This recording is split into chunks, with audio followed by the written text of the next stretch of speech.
Good morning, ladies and gentlemen, and welcome to Mark Williams' Snooker Club in Tredeagar, where today we've got a three-man KO. And on our first table today, we've got the pleasure of a name everybody might recognize, in Mark Williams.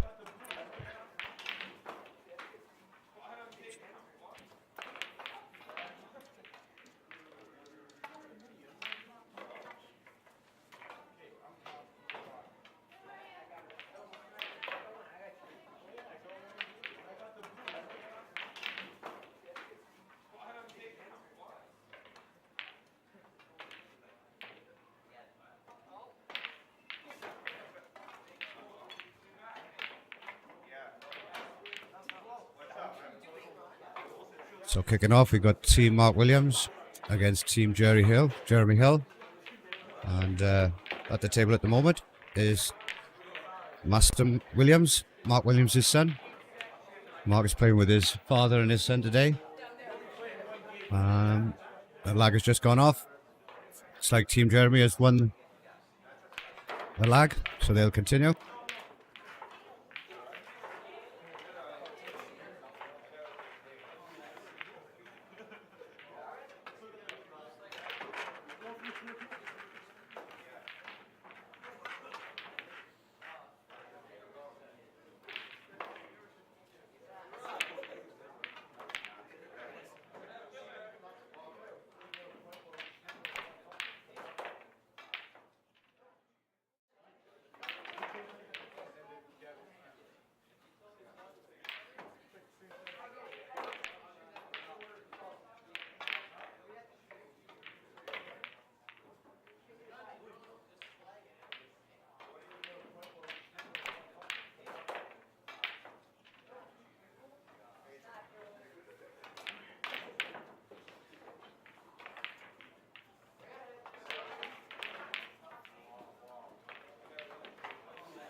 A little feature in today's stream. We've got ourselves the player cam, which gives us the opportunity to follow the players around the table,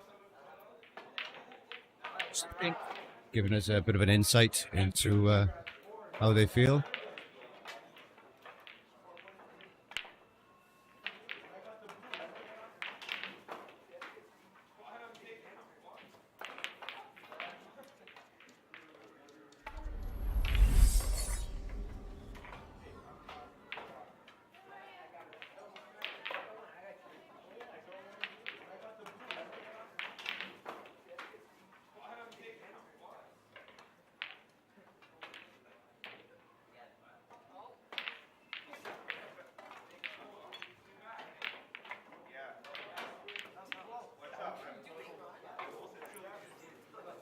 Team Jeremy taking the advantage off the break, nominating yellows.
So we got a bit of a cagey opening on our first frame. Commentary's been a little bit sparse as we started, just working on a few things at the moment. I'm trying to do commentary and get the camera angles and everything else sorted, but we're getting it slowly. So still on our first frame with Team Jeremy Hill on yellows and Team Mark Williams on reds. And Team Jeremy on the yellows at the moment. Don't think he can squeeze past the red to make the pot in the yellow. We have to take the opportunity to run the yellow down the rail to the top left hand corner as we're looking at it. Unless he can clip it in and he get the nudge, but pretty much same old, same old. Yellow back in the same position as it was. Just looking to see if the red squeezes past the yellow. If it does, then a little bit of pace to bring the white back down the table. I think he's took second prize there. Pinch the bag back off the yellow.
So Team Jeremy take a 1-0 lead, and there is a second game going over on, well, it's multiple games going on, but we got a camera on one of the other tables at the moment, where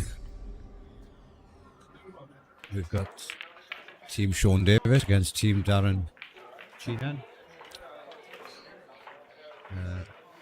No score at the moment, so it's 0-0 there. Actually, looks like somebody's just cleared the table on the black, so there's going to be a point scored to someone when they decide to update it. So, go back to table 1.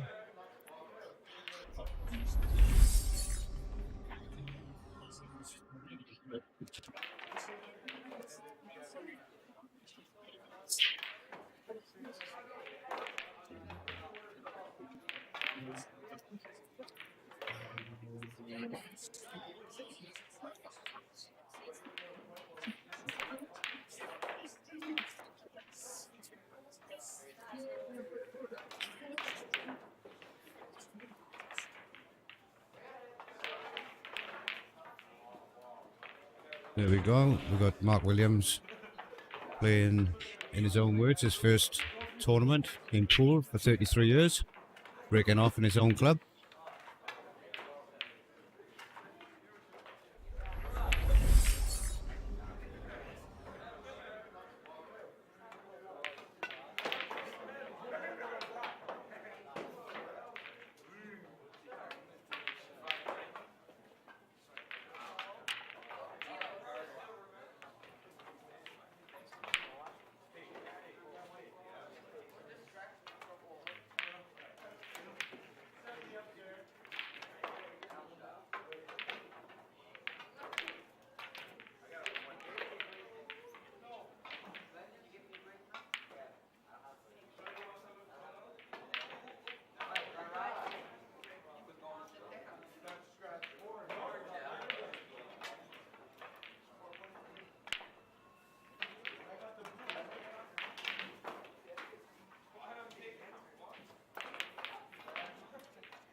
What mic is this?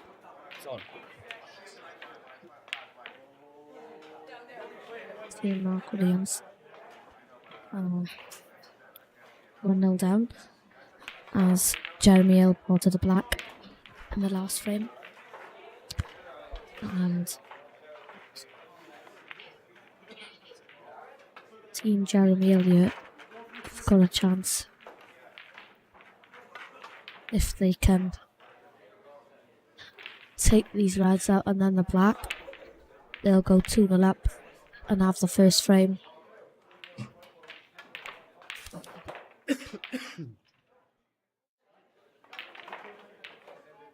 Made a good shot there.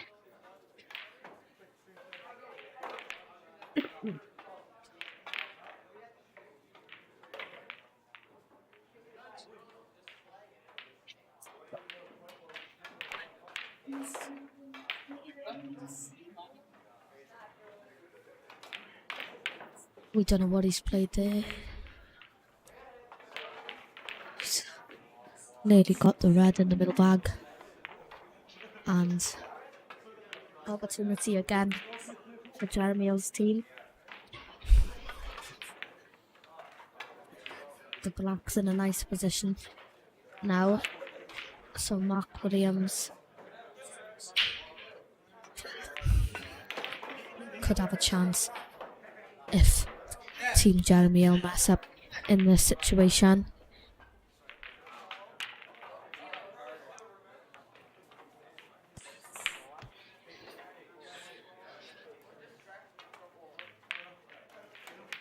This is the shot. He's missed it. Mark Williams, if it goes into the middle bag past the red, they'll get their first frame on the board. Which he does. But the cue ball goes in and Mark Williams loses the frame because the cue ball falls into the pocket. Very unlucky. And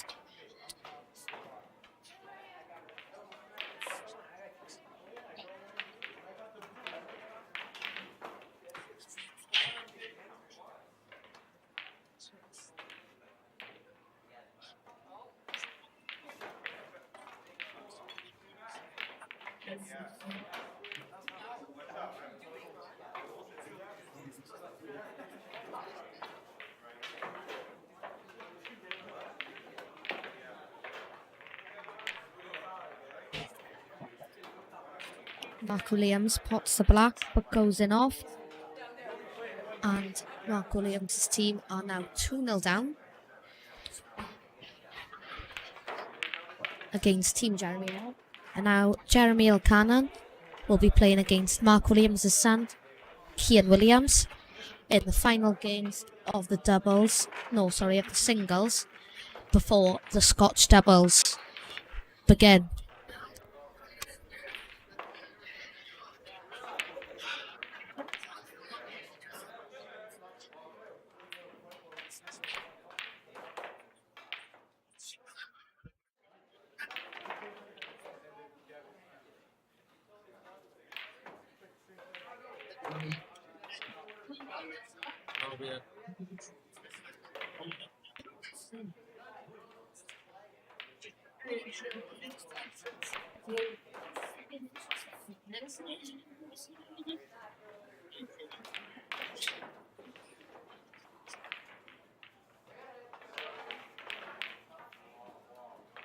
Just to let you know, Team Darren Comal is 3-0 up.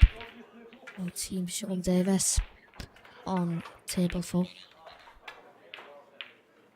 And Cian Williams is up at the table for Mark Williams' team.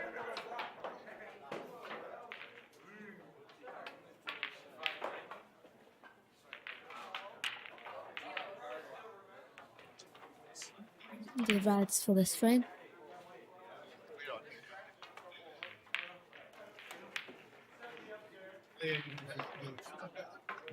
And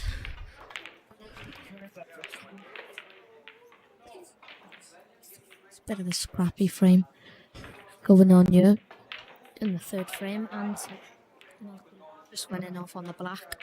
So could be a different scenario, but it's not. Pretty unlucky, but just deal with it and try and get the first frame on the board here. As Jeremy is yellows, both players have a lot of work to do. Doesn't look so confident in the shot. Pots it, but he's not close to the yellows. You can't really shot. Can't see any shots on. It's a great shot. Spotted 2 in 1 there, and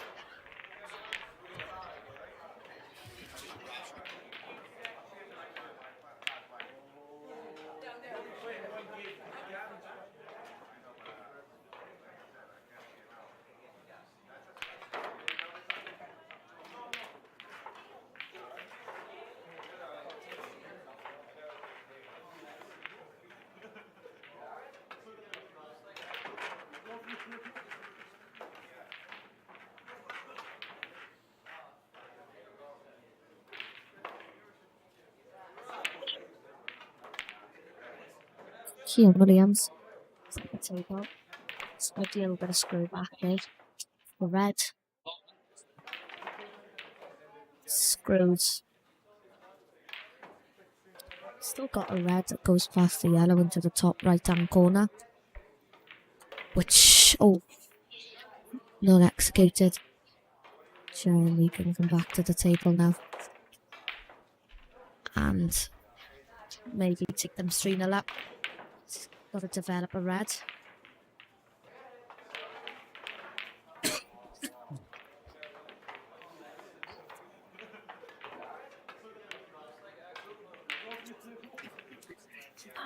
The yellow's in. I don't think he's got position on the red.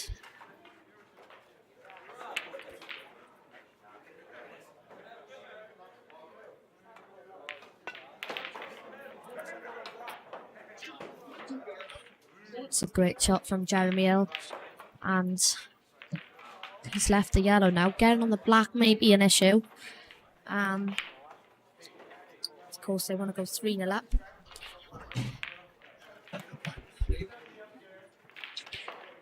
He's missed it, trying to gain position, and the yellow couldn't have landed in a worse position, really. Just play. Had a difficult black either way. Didn't really need to take that on, but that's a good shot anyway, because the red's blocking the back, and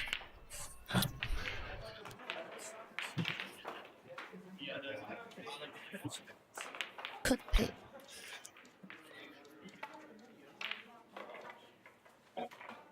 Oh, that might be a good effort, but not very close at all. And here now just drops this in. Yeah, he might be further enough to pot the red. The second red closest to the black. I don't know if he's come further enough.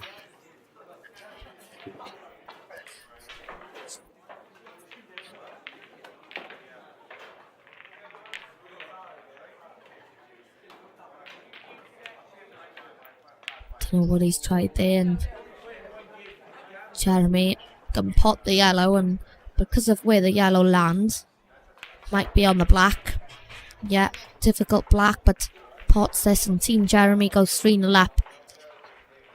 So this could be the shot that takes them adrift into the lead before we go into Scotch doubles. Does it go? Yeah, good shot.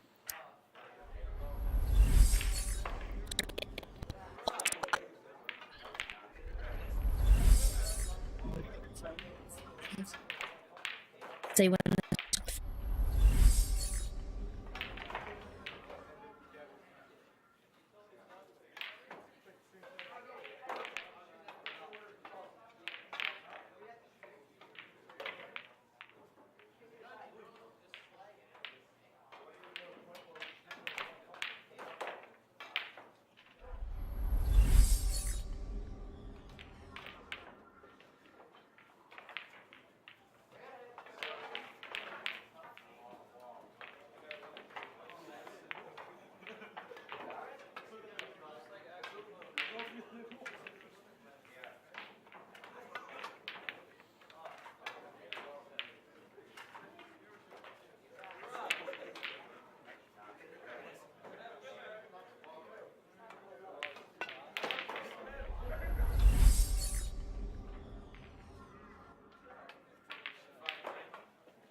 And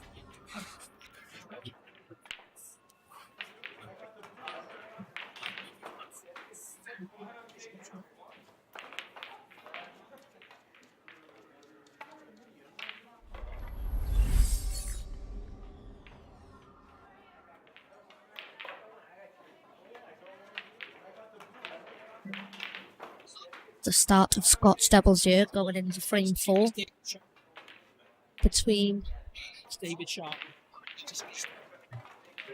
Mark Williams going into Scotch doubles and David Sharp also for Jeremy Hill's team. And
Do it.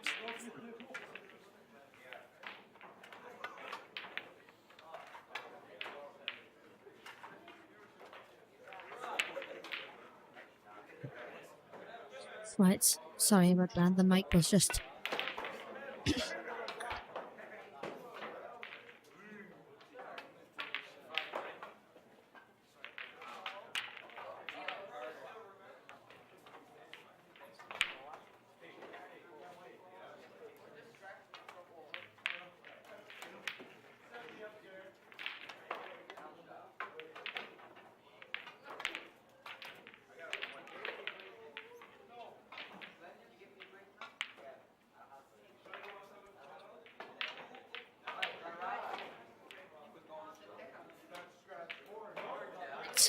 and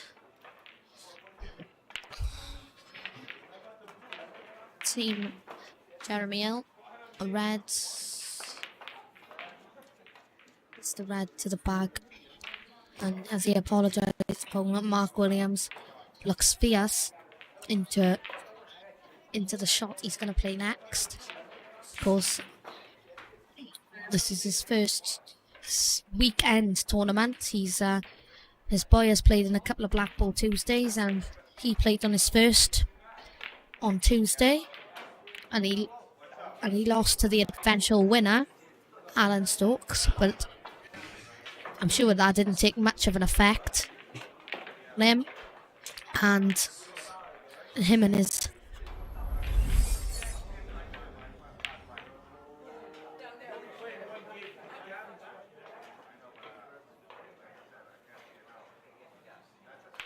Joe. And now Team Jeremy Hill can step up and maybe do what needs to be done. Could play the plant onto the red, the one that's on the cush, which is what I believe he's doing.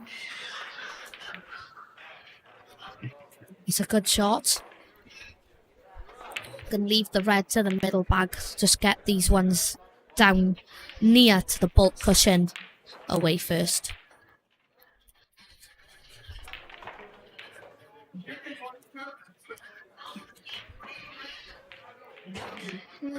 Listen, I didn't suspect him to go for that route, but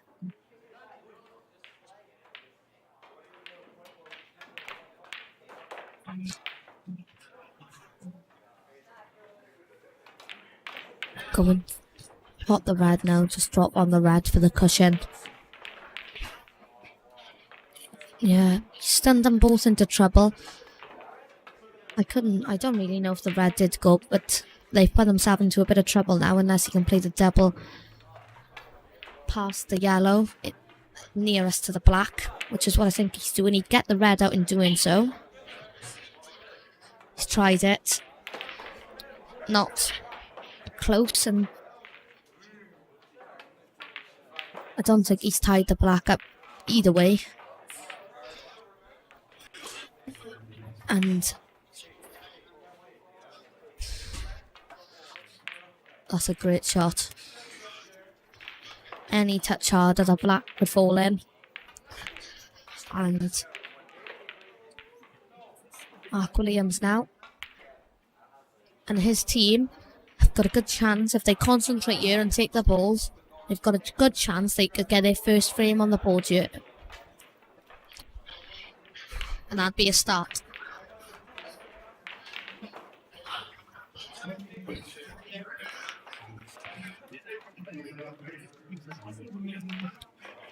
It's a good shot. It's a hold for the one in the middle. Doesn't really need to do much with the cue ball here, because then all Mark Williams got to do is drop the yellow in for the black to the middle. But that's a good shot as well. Could have landed there without going off the top crush, but that's a good shot. Just tap this in and pot the black, and Mark Williams could get their first frame on the board here, which they do.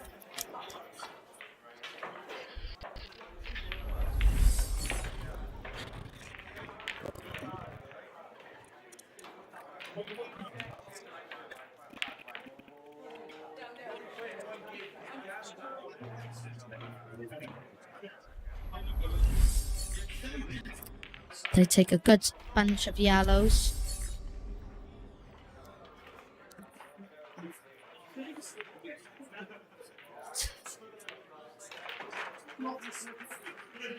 To make it 3-1. So they've got their first frame on the board here now.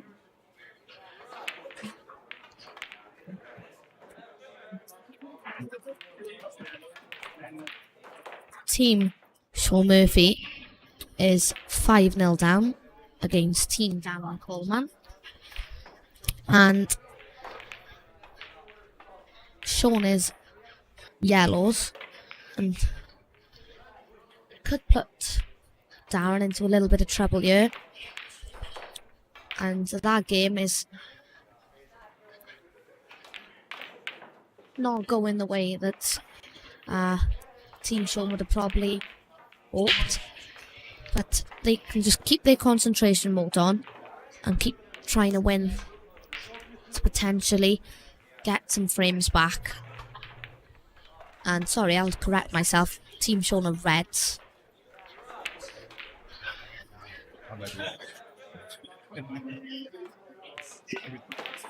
Tell us might be right.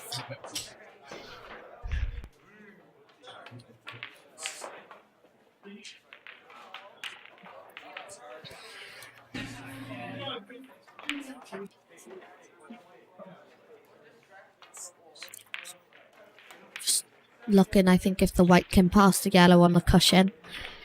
I haven't got the best view from here. It doesn't look like it does. And we've got both games on the screen for you now. As Team Jeremy break off with a pretty good break, if I'm going to be truly honest with you. And that's the way they would have liked to start after dropping their first frame. And Sean's played that well. And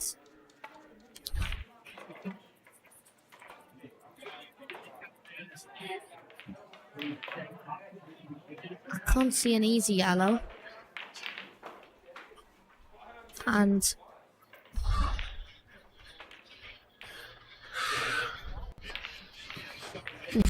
the whites just stuck to the pocket there.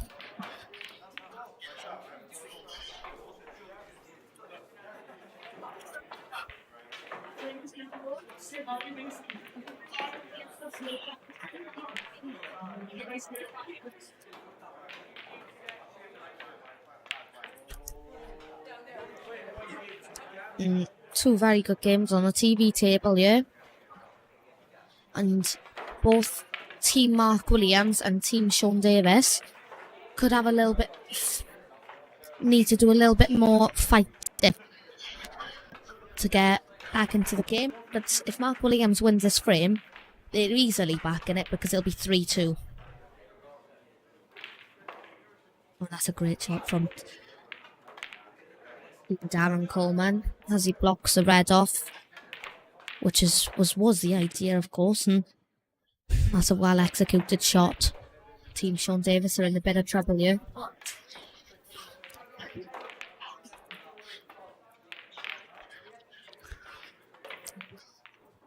And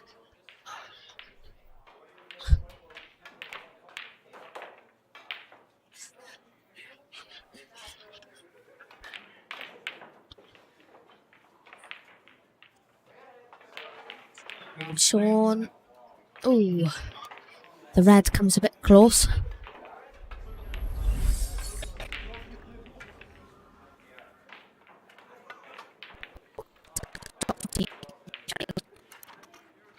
Blocking the bags.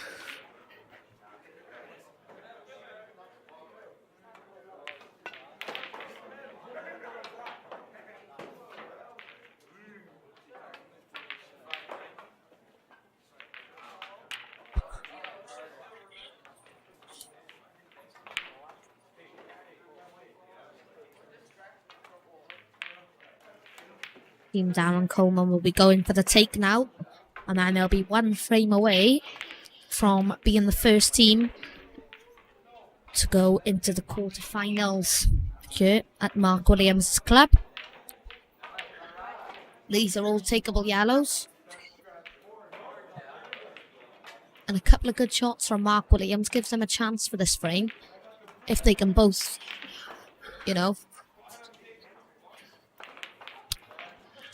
develop a couple of the balls which are going to be needed to be developed if they do plan on winning the frame.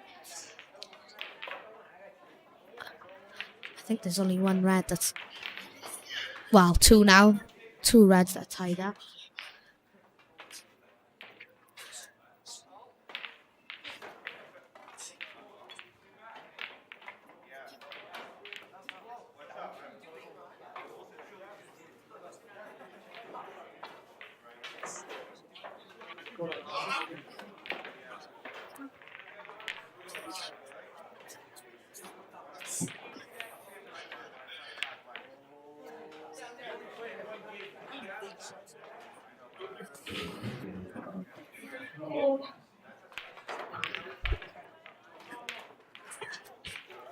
And as the frame develops and goes on, that's a pretty good shot as shots go. And Mark Williams' team have got a little bit of work to do here.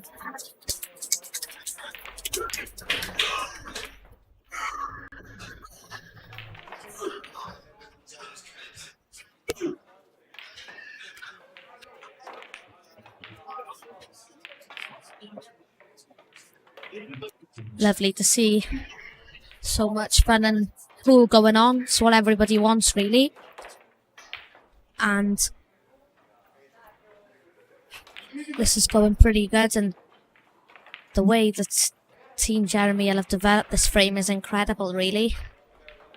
As 4-1 is a nice lead, it's a confident lead for the next player, because if you know that 3-2, they was 3-0 up at 1 point, so it's a little bit iffy, but 4-1, they know that they're in good position, and they'll be quite confident.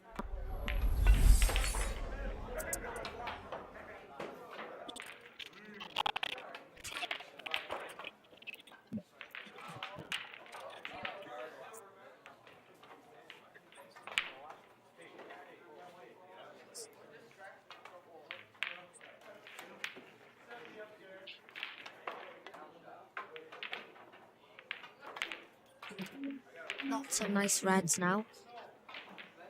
Mark Williams, this team.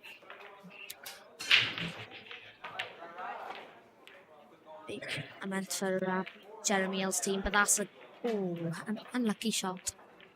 Close to spotting that there. And that has developed both them reds in a positive situation.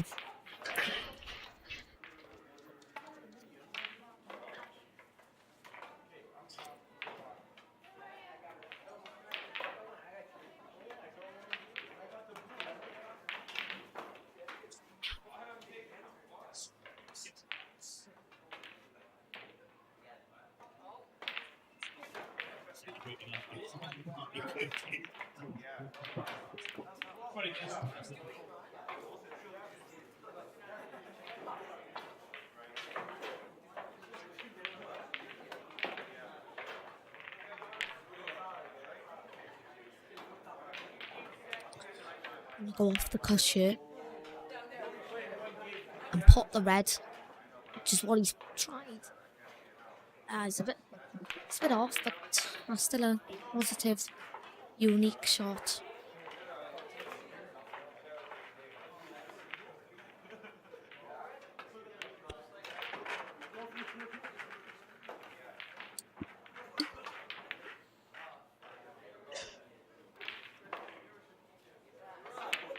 Down Commons, the rest teams missed the red and spots this red now. Yeah, oh.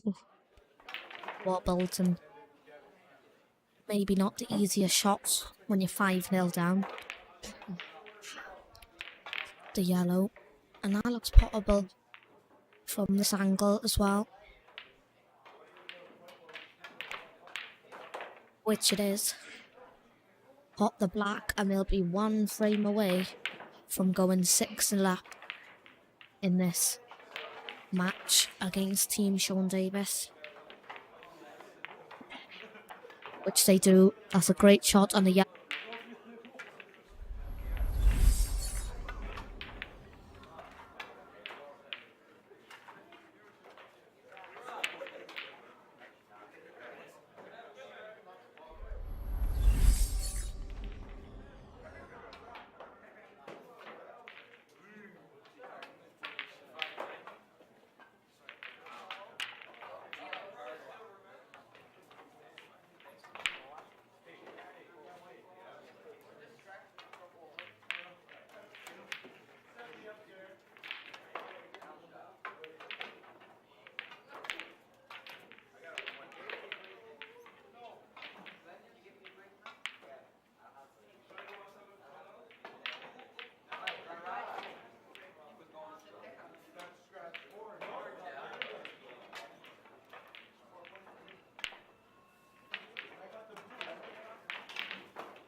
And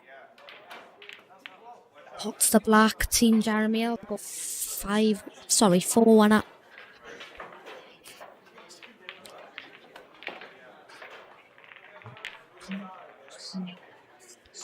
Pots the black.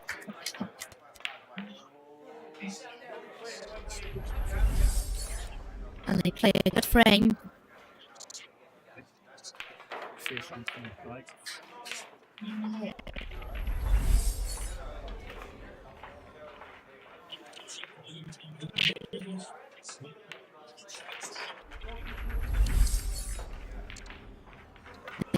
Up now.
And as Team Jeremy Hill are 4-1 up now, Mark Williams' team would like to get a couple of frames on the board here as Mark Williams breaks off.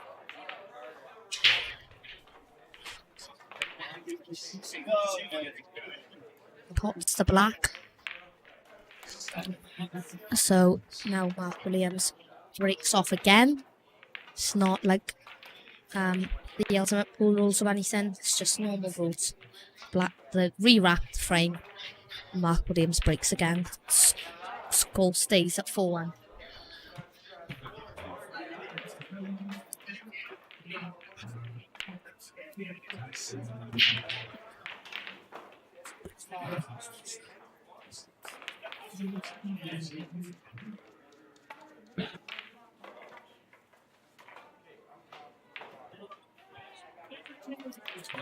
And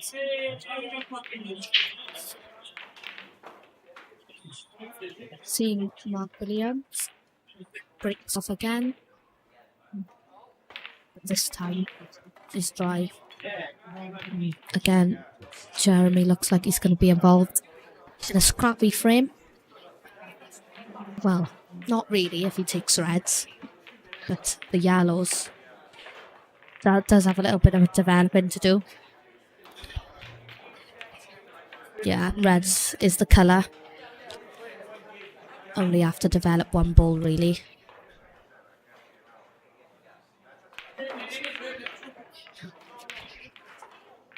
He's missed, and he's leave Mark Williams on a yellow. If he pops the yellow into the top right hand pocket, maybe he can screw. No. Just going simple. But if he potted the yellow, he could have screwed and, got the reds out instead of just doing that. But he has put Jeremy into a troubling decision here. And how he's going to develop his red.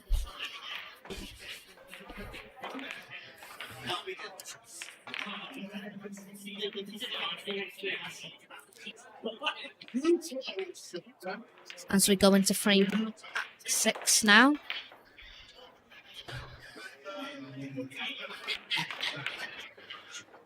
It's a good shot from Jeremy, and still he's only got one red to develop now.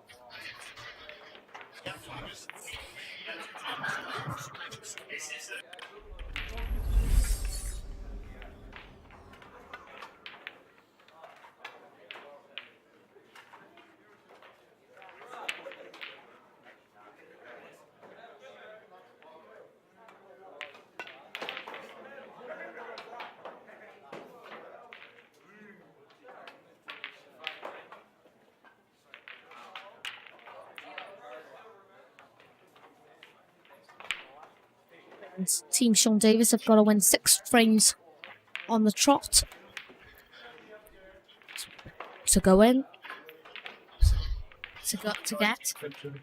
to win.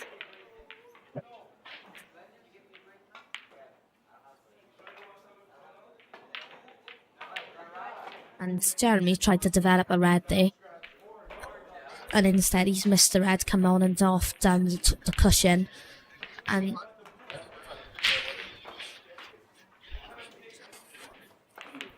just playing it safe, which is the way to do it really.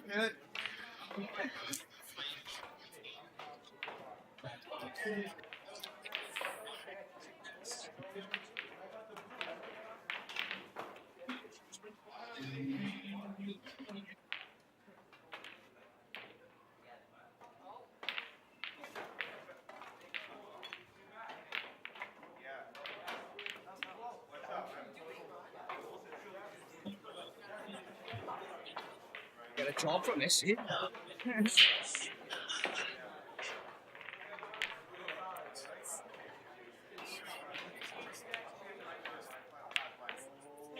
Team Sean Davis has won another frame here and make it 6-2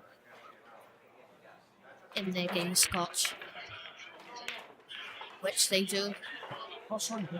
You're not. No,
If Jeremy just hits the thin edge, of the red, which he does, avoids the enough, but again gets nowhere on positional play with the red.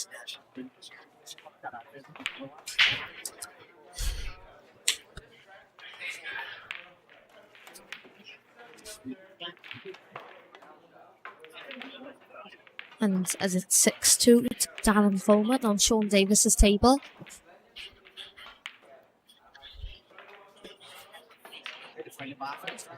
They'll battle all the way to the end. Got to win 5 more frames on the trot, and Darren Coleman's team only got to win 1. So got to stay positive, but they'll keep their heads held high.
This frame is probably the longest frame out of them all.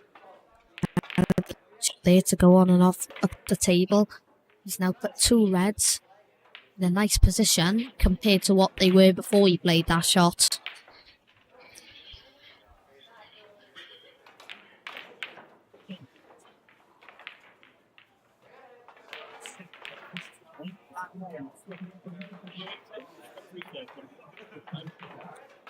Test 1 2. Test 1 2. Test 1 2.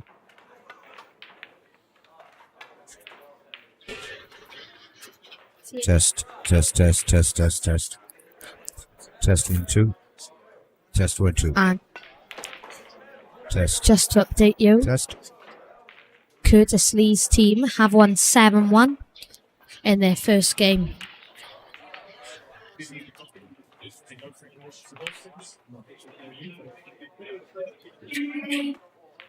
Who after? You're doing it. Curtis team won 7-1.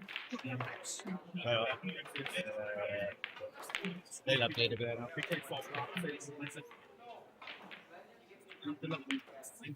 And Kurt's team just won 7-1. And they'll be first in Team Gilbert or Team Scott Morgan in the last 8.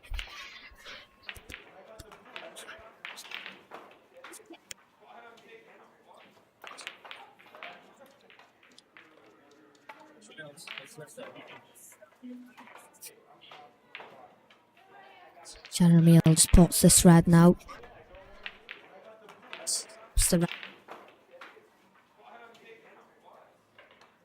I think the black goes past the yellow in the middle. I'm not really sure from this position. Might have to play it up top. It's the only real option.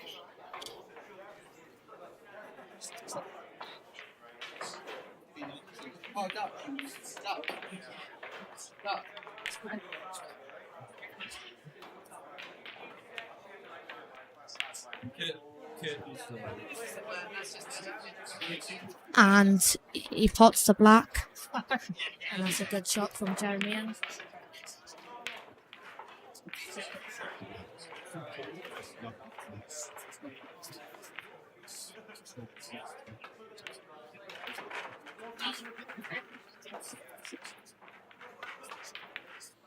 Jeremy Hill popped amazing black and goes 5-1 up.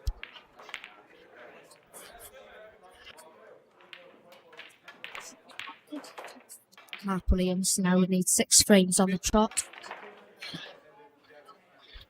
as Jeremy Hill only needs 2. Look front there, right? Just we get to the front.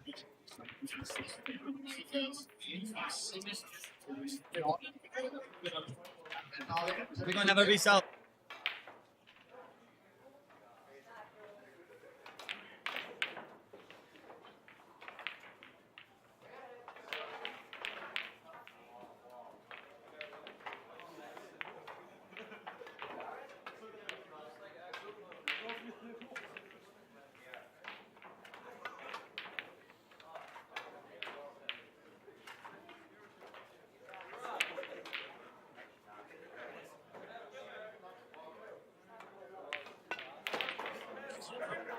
Just to let you know that Curtis Lee's team, consisting of Dale Pope, Curtis Lee and Luke Folks, have won 7-1, and Dan Evans, Joshua White and Jackson Page have won 7-2, and they're both into the quarterfinals.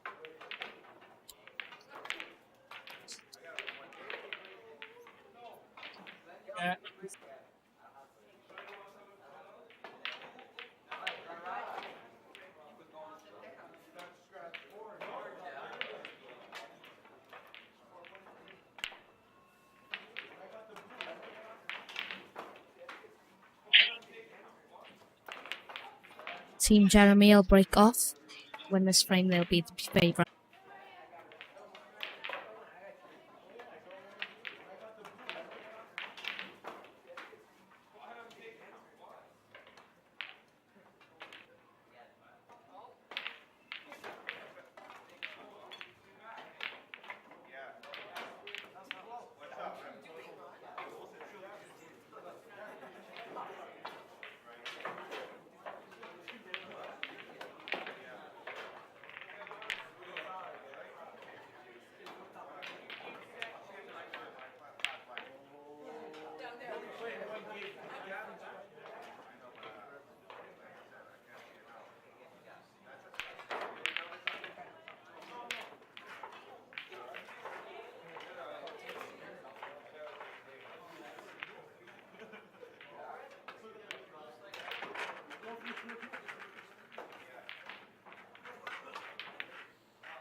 Team Jeremy Hill narrowly avoid the off and the yellows.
Sean Davis has sprung into a comeback and have won 3 frames on the row.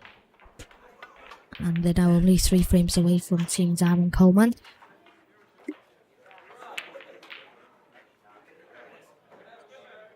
Are you playing all tonight? Today? No. And just to update you on some results, Jackson Bager's team has won 7-2. And they are in to the quarterfinals.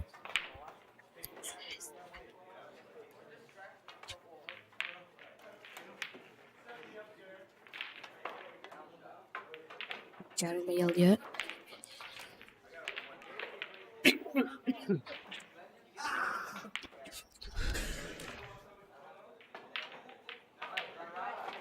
Hasn't left Team Mark Williams on hardly anything, which is Kian Williams.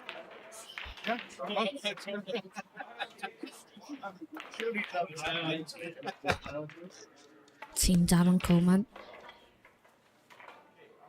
A good opportunity to win the match. Yeah. It's a great shot from Kian Williams. Spots this red now. Might have to be the skill shot. Oh, he's coming back down. Oh, not all the way back down. Team Jeremy Hill could go 6-1 up here. Potentially taking these.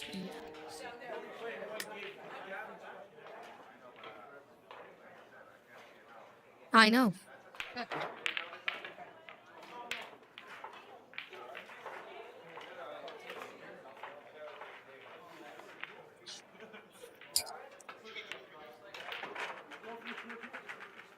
Due to Team Jeremy Hill having 2 shots, just trying to find the correct route to take these. And go 6-1 up in this pre-elimination round.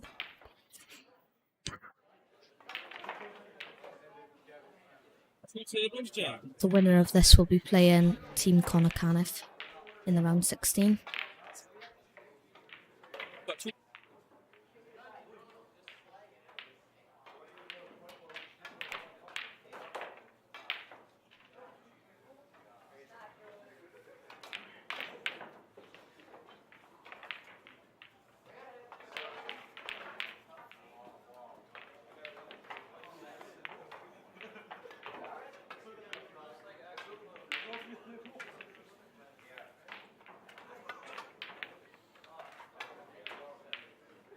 A little far there.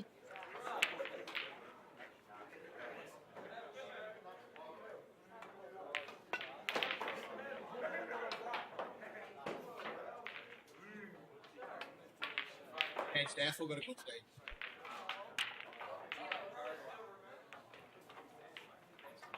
Team Darren Coleman have won 7-3 in their match.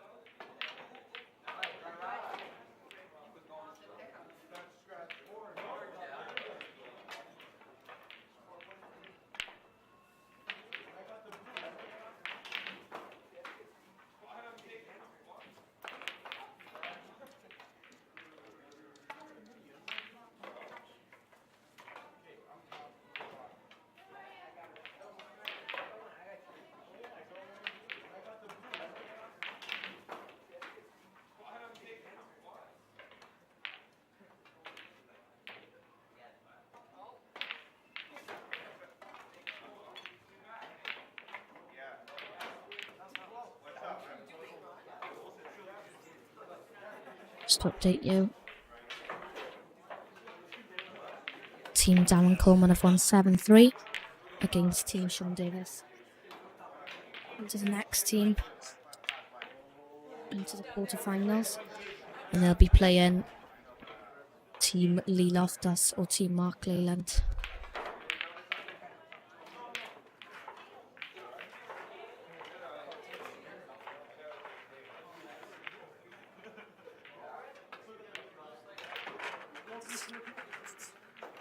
Team Jeremy Alport in Amazing Black.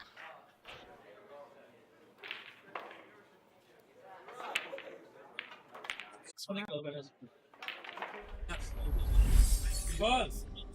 Fun. Yes.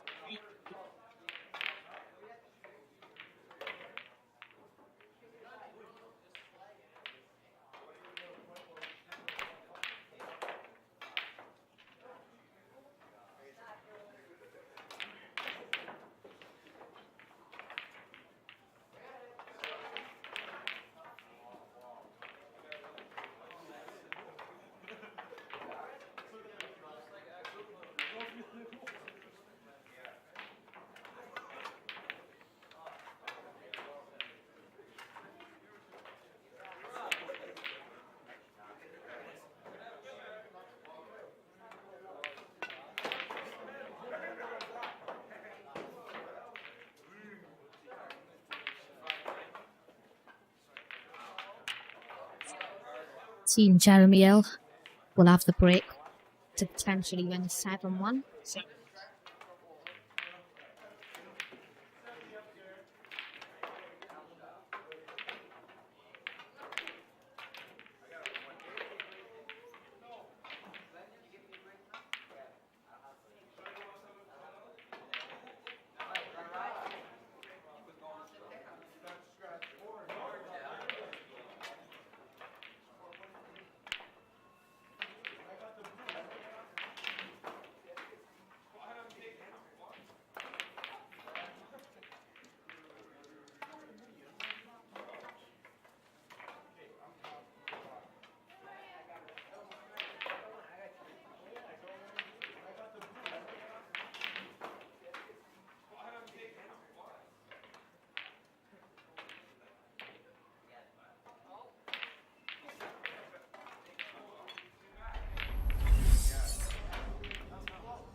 Seven one, and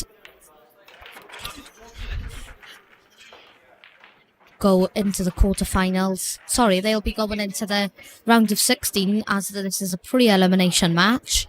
The winner of this will be playing Team Connor Caniff.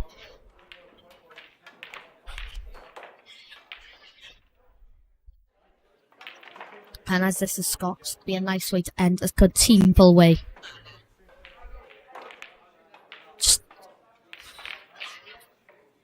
Yeah, I had to stand off the cush, but I would have put more bottom on it so I come further across. The black's tied up anyway, and this is not the best of positioning.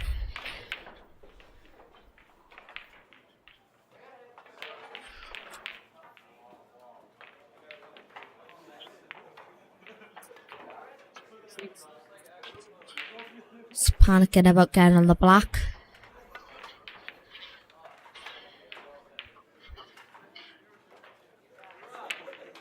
And this would be ironic if Mark Williams and Mark Williams' son keeps them. Oh, I was going to say keeps them in a chance to get into the pre-elimination round. And I can't see them getting on this black either way, if I'm truly honest with you.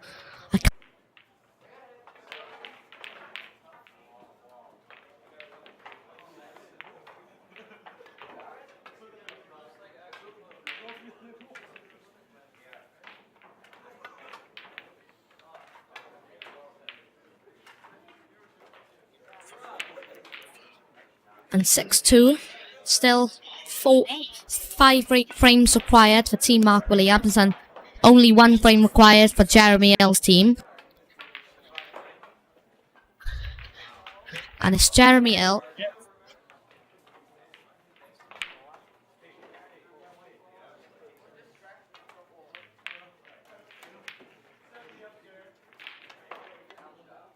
Jeremy Hill Cannon against Ross Jones. And Ross Jones needs to win this singles to keep Mark Williams' team with a chance to play in the round of 16 against Connor Caniff's team.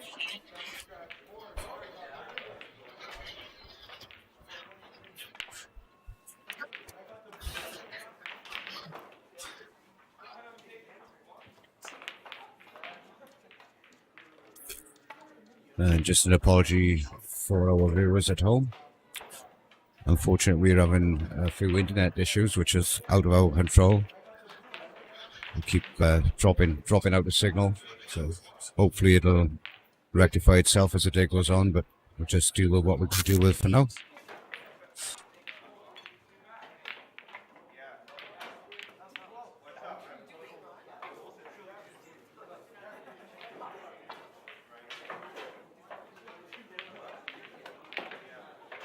And away we go here. And away we go here. And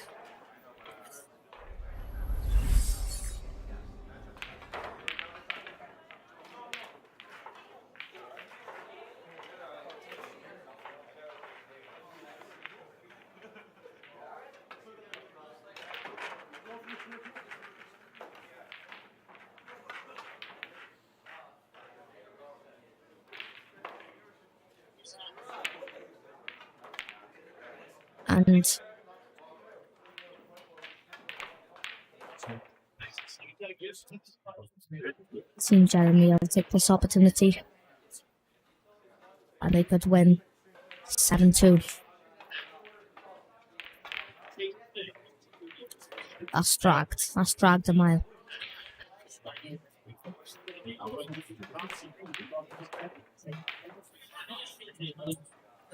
Nice finish, isn't it?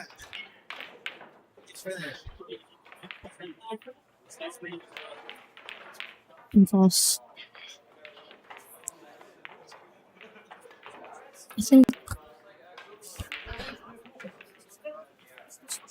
Jeremy could win from this position,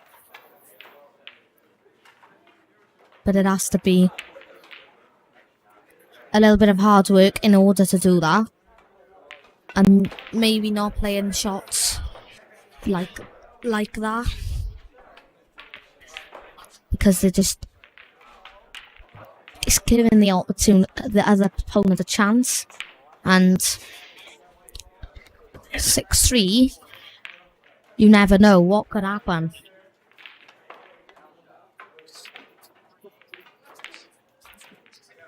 That's a great shot from Ross. And maybe Jeremy did that a little to himself, because he didn't need to play that shot on the red. It's a good shot to get the red out, but he's just flicked so many yellows. And there's so many possibilities now of what could happen in this situation.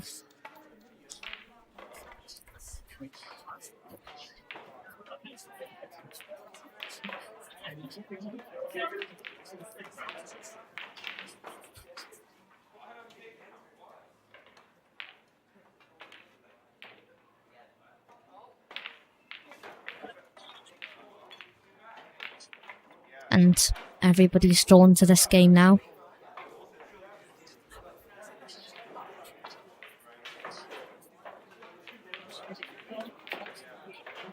During the venue at Mark Williams Snooker Club. That's a good shot, but he's tying his own yellow up there. And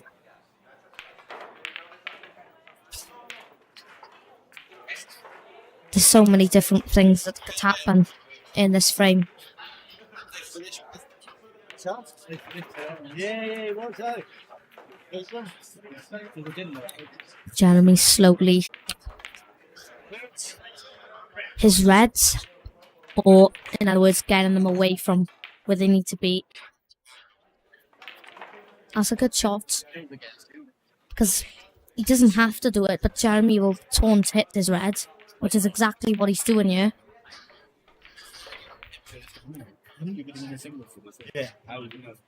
That's okay, really. That kind of helps the situation.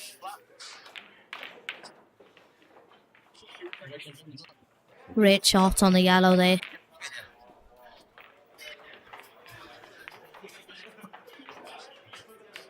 It's probably going to go off the cuss shirt. Oh. I think if he still lands close to the cush there, he can still pop that yellow. So it's not really of a panic. It might be for you.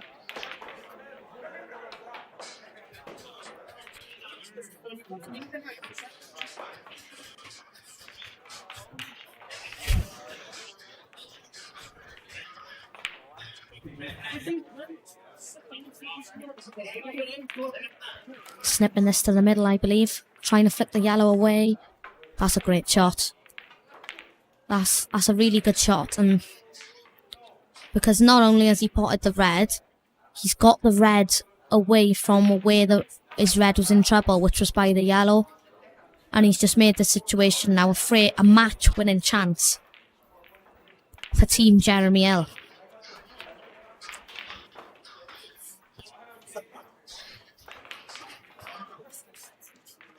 He's played it well, but he's lost position on the cue ball.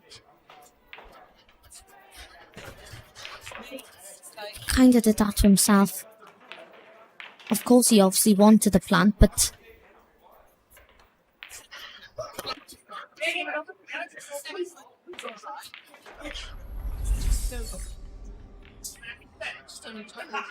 yeah, and he's missed that.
It hasn't dropped. I can't believe my eyes, it hasn't dropped.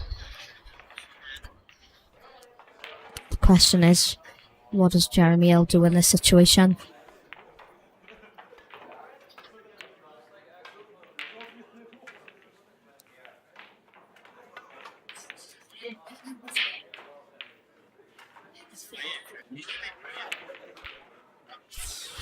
That's a fast shot.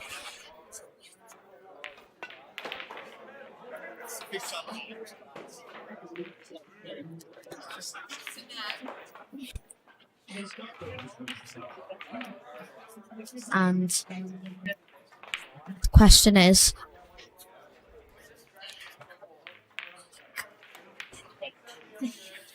it's going to drop either way. So just try and find a possible way you can land on the yellow. But it looks like he's going to play the double. Everybody's watching anxiously, and so am I. Is it there? Is it there? That's a great shot. The question is, what does he do back? Maybe pot it up top to keep the match going. That's a great shot.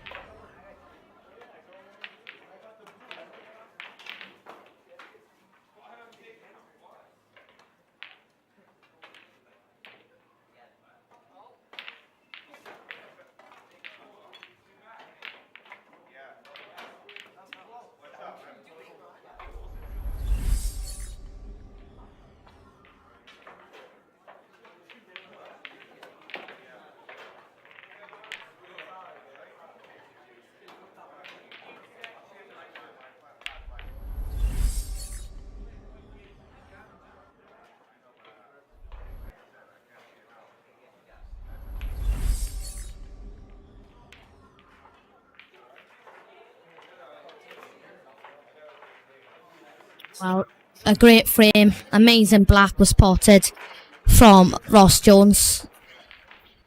And the score now is 6-3 in favour. And now Mark Williams is going to be up.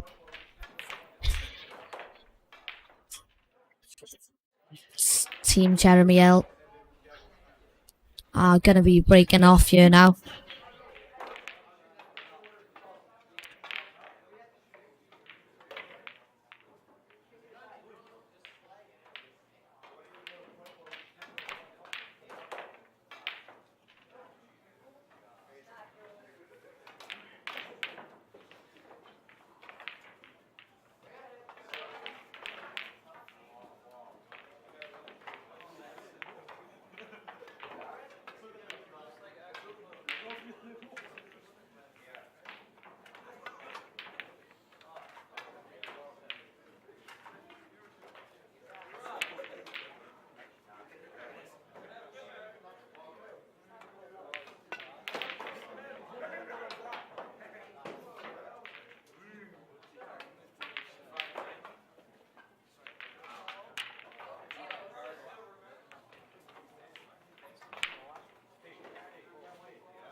Okay, guys, there is an issue with the internet. We're not entirely sure what it is because normally streaming from here there isn't an issue.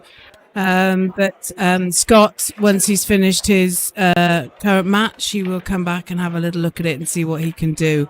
But we'll just carry on regardless, all right? So, here we are then. We've got Gavin, we've got Sharpie. And again, Sharpie and Bryn, I beg your pardon, against Gavin and Connor in the Scotch doubles. Going for a clearance by the looks of it. They've got a nasty yellow there on the right-hand side, haven't they? Be interesting to see how they're going to get that out. It's a nice shot by Gavin. Handy player, Gavin. Sees the ball really well.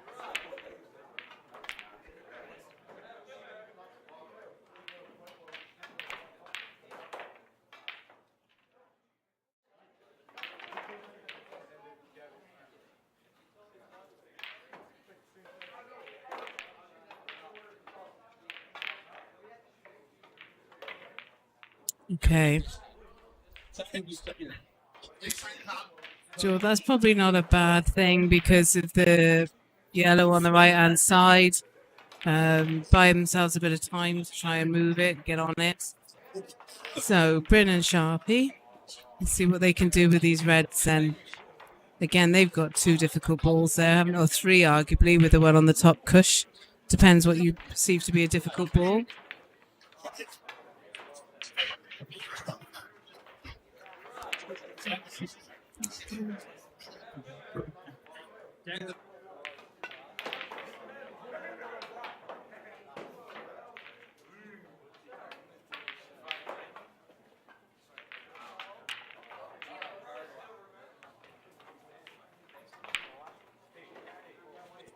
Sharpie got a bit of a problem here, really. Hasn't really got anything he can do positively that I can see apart from move the ball on the top cush.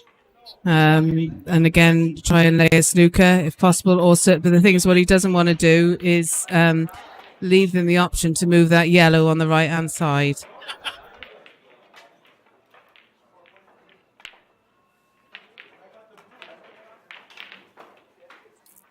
Hello, Curtis Lee in the building. 3 up, is it? To Connor Caniff, the Cannons team.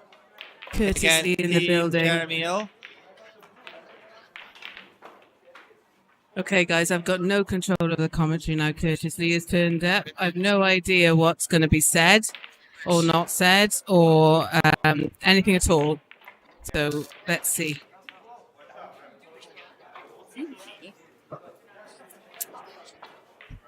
Okay, so back to the game. Sharpie again. A little bit of a choice here. Again, still 2 difficult balls. Gavin and Connor having got their yellow out, so let's see what he can do.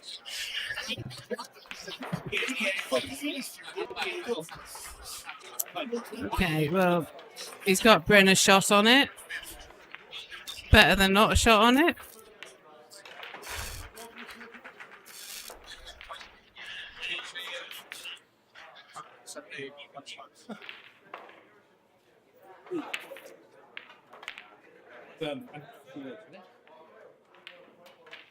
Scotch doubles is a funny thing, isn't it? It's very difficult unless you really know your partner to try and anticipate what their thought processes are. Some people go at it and say, well, I'll play my game, you play yours. Others do try and, set the partner up. It's a difficult one. I think it just depends on your characters and your games, really. Oh, that was a great shot by Bryn. So, Sharpie now in another difficult spot. Yeah, don't. Show what he could do with those 2 balls in the middle of the table there. Can you put that table back in there so we can... did it. Sorry. All right, don't worry, no problem. Oh, so had to go with the double. Didn't quite work out there. So let's see what Connor can do.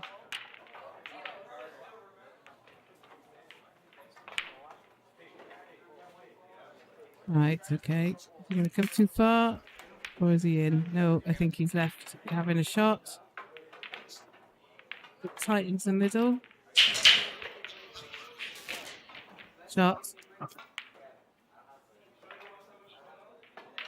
Yellow back then. Let's take Connor's team into a 4-0 lead. It's an off. Whoosh. So, close call.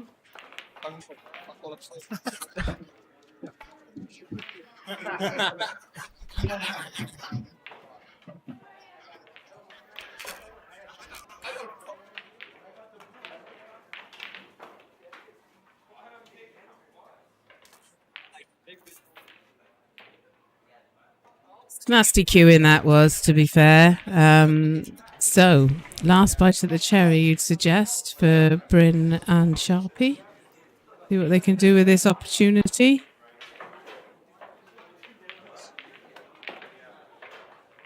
It's all about the order. It's all about where you're going to put yourself to pot that black.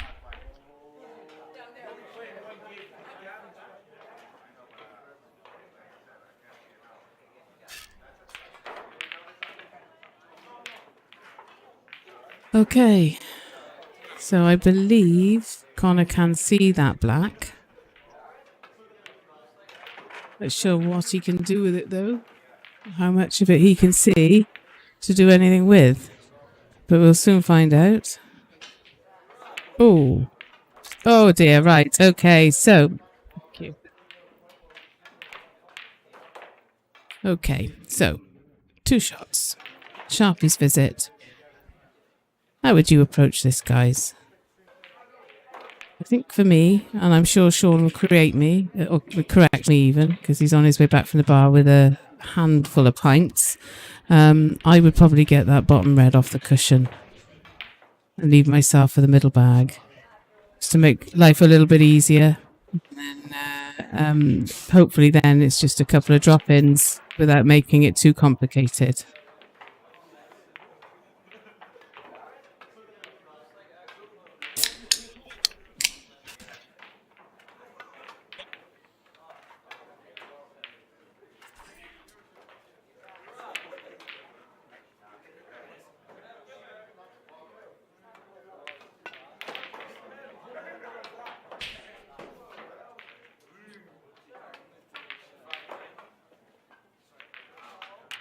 Okay, so didn't quite go to plan from one cushion to another, but Bryn does have a shot here. Just needs to try and get them back into a strong position to finish these balls off.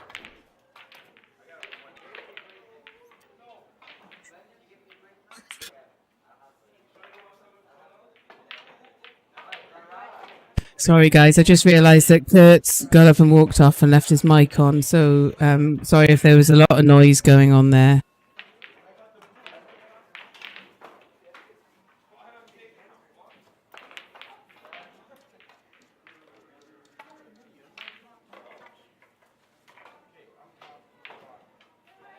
Ooh, okay, so this is getting harder and harder. I think this is what you described as chasing the finish. I think now it's about where you place that white ball, isn't it? Okay, so I think Sharpie's had a go at making that difficult. It depends what you perceive as difficult, I suppose. I think for me, I would try to put the white further down the table, but that doesn't mean to say that this won't be effective. Although, if you can do a double like that, then there's not much more to say, is there?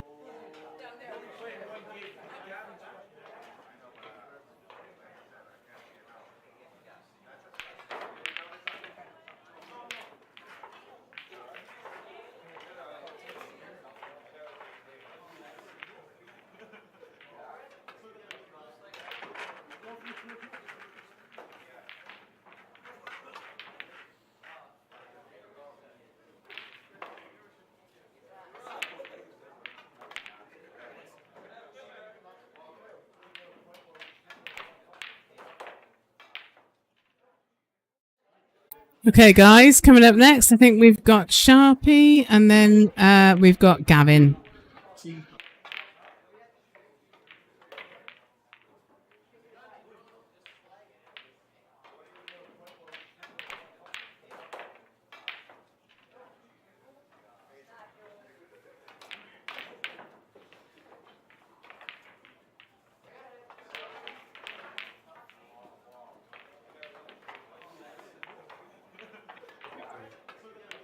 Okay, so Sharpie to break by the looks of it, folks.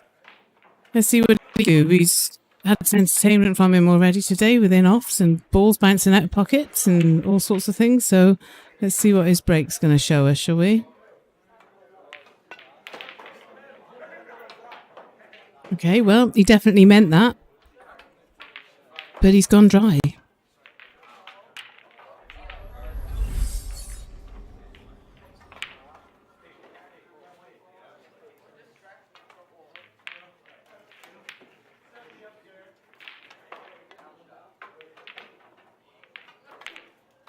Very little for him to go for there, wasn't there? So it's a case of just putting Sharpie in and saying, well, you have a go, mate. See what you can come up with. Not sure what you guys would do here, but I think I'd be trying to do something similar to what Gavin's just done, because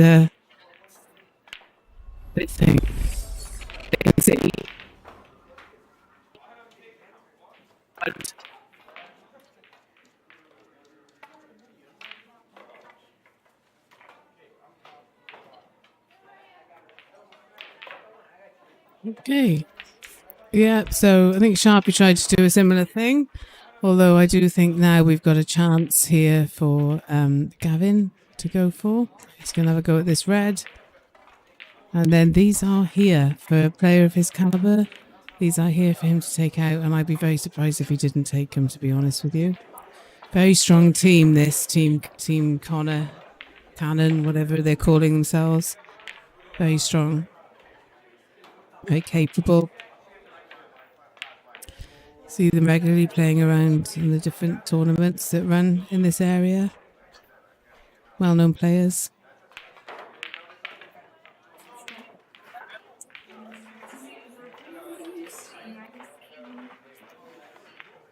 Okay.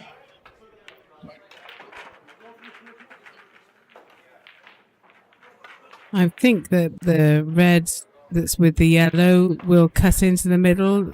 I can't quite see from the angle that I can see it, but oh dear, he's missed that red. So Sharpie has an opportunity. What's he going to do with it? Is he going for a skilly? No, he can't be. Surely not. Was tempted though, I think, you know.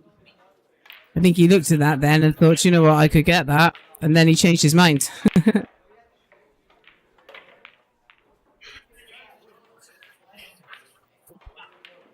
So is he going to try and put a yellow in front? And sort of block the option for... Oh, no, he did go for the skilly, guys. We thought he did, and he did. Unfortunately, though, he's handed the table back to Gavin on a foul. Gavin hasn't got to work for the black ball. He's just literally got to drop these two balls in. Hasn't got to try at all. Literally drop this red in. And they will have a 5-0 lead if this works out for him. There we go.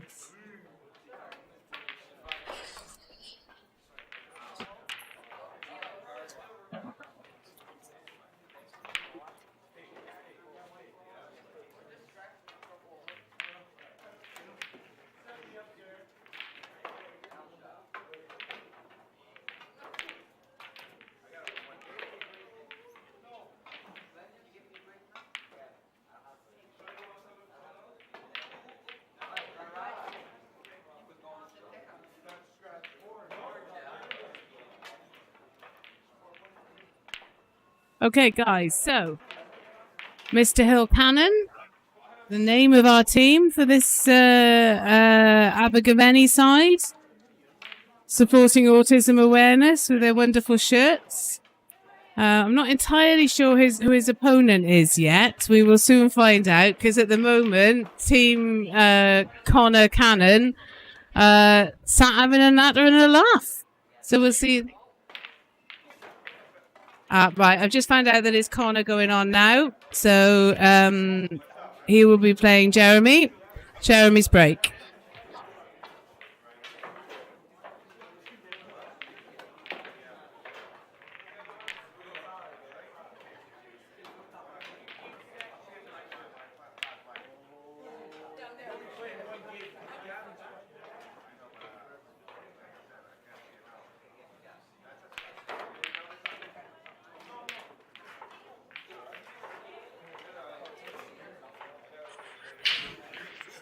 Okay, has he got a ball? Yes, he has.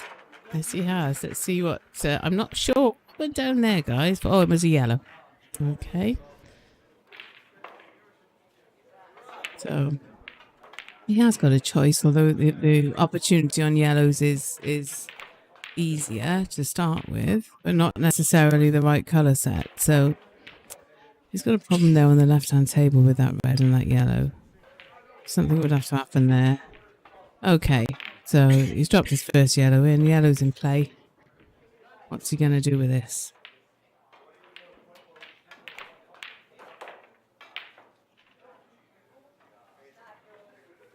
Shot. Lovely shot. That was a great development shot. Played very well today, Jeremy has. If you've watched any of the matches earlier, this team, they beat Mark Williams' team. And... especially in his game against Mark Williams, he fought really, really hard and played really well.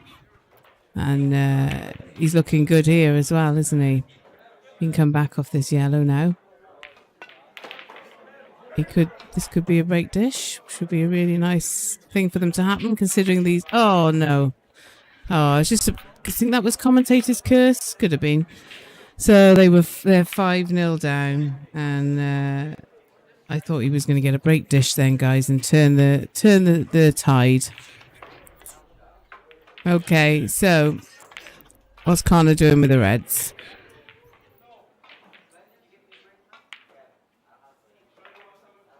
Okay, we come a little far there than they intended to.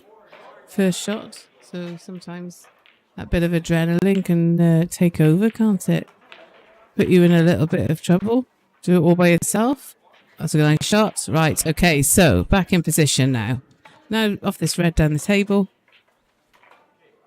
And get a little bit closer to what he needs to do down there. Now, Connor is an extremely good player. You would expect him to take these reds out. Let's see, is he going to move that red on the side or drop on it? What do you think? Oh, move it. There we go. Nice. So, red in the bottom pocket. Punch it in. Red in the middle. Black in the corner. Done in moments. Got that black across now. He's got a nice pace around the table, Connor. He doesn't rush, but he doesn't hang around either. He's just a nice pace. There we go. Can't argue with that.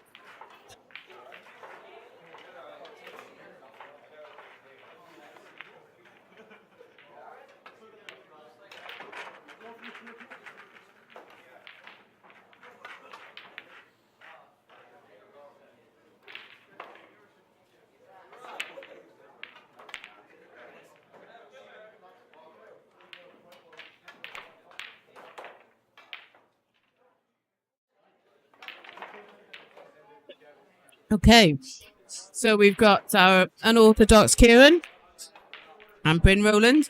Next singles match. Lag in for break. Bryn's won the lag. Bryn's in recent times played for Welsh World Rules team.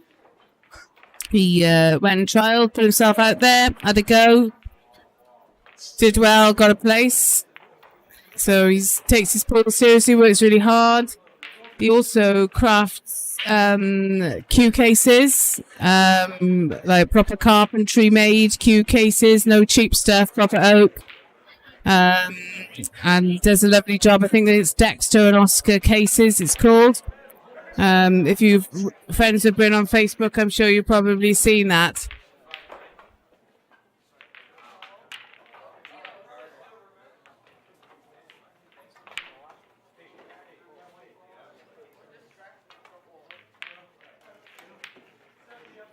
Let's see what Bryn can do with this break then.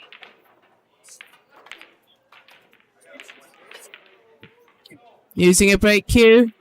Of course, is the thing nowadays. Everybody seems to have a break cue. Well, I haven't, but a lot of people have. I think for guys more than ladies, you know, guys tend to put a lot more power in the break. Although saying that, if you follow the ladies' game and you watch Amy Beecham break, you would be very envious. She just gets down. She doesn't even cue it. She just gets down and hits the pack, and it's always an amazing break. So if you want to see a good lady break, that's the person to have a look at.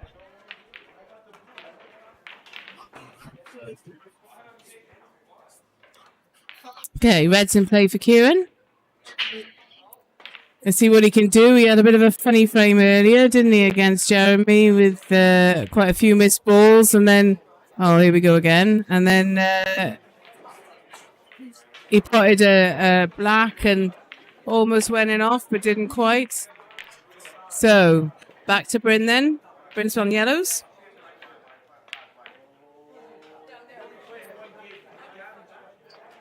Club's still really busy, guys, even though a few teams have been sent packing now. A lot of people staying around and watching the pool and having a few pints, enjoying the atmosphere.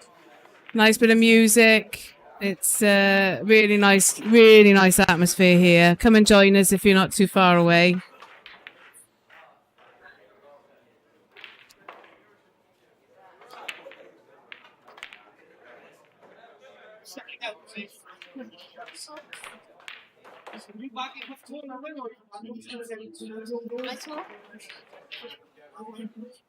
Keeping notes for me? Yes. Can I read them? What do you mean, can you read it? I've got great handwriting. Well, I'm just being checked up on by senior commentator Jay Vokes. I'm sat in his seat whilst he's playing. And he's making sure I'm doing the job properly. I have to be keeping notes and I have to make sure that he can read my handwriting, a cheeky little mutt.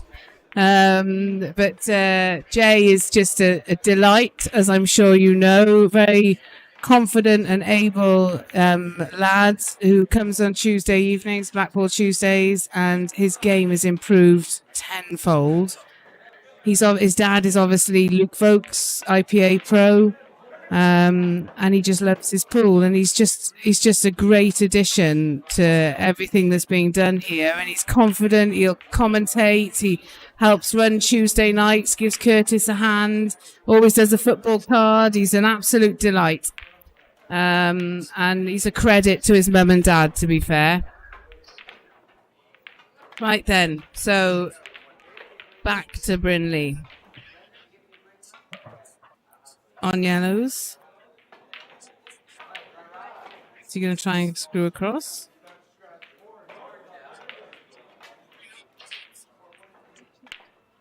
Okay. Let's have a look at this cue action, shall we, of Kieran's.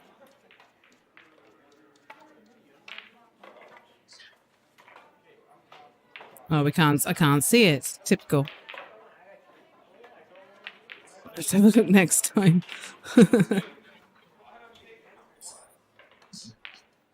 Oh, Bryn's in a bit of trouble here, isn't he? Ideally, he needs to get something over that left-hand side of the table, a left-hand pocket in front of that red. Try and regain some control. Now, I haven't got anyone to tell me that I'm doing this wrong, but if this was me, I would not be doing that. I'd be cutting that ball in the left-hand middle, bringing a white up and back down again, and putting a yellow in front of his red on the left-hand side. If you think differently, message me, and I'll say what other options there were. Oh, that's a good shot. It's just making it difficult, isn't it? Sometimes that's all you need to do is just be bloody awkward.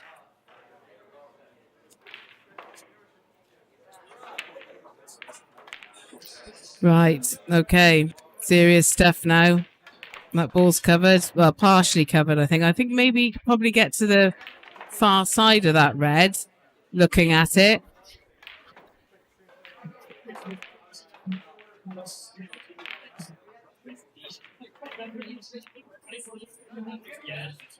For those of you wondering, Sean has returned from the toilet and from having a shave, but he's so busy talking, I think he's forgotten he's supposed to be commentating.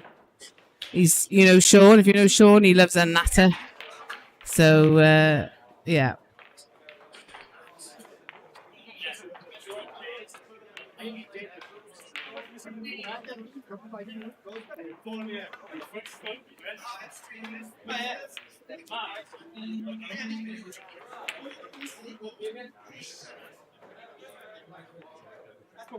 So I think Kieran's going to push this red over towards the right-hand side, yeah. So he can set himself up for a plant there, I think. I think he had to do that with that red, really, didn't he? He needs to sort of be able to secure that pocket when he's ready to go for them. And probably the plant being the best option. Right, so Bryn, what are you going to do here? I think he's going to go for the back cut in the middle. Yeah, okay. I think he's got to come up behind these yellows, isn't he, and try and get a snooker. He really needs to be able to clear that bottom pocket if he's going to try and win this frame.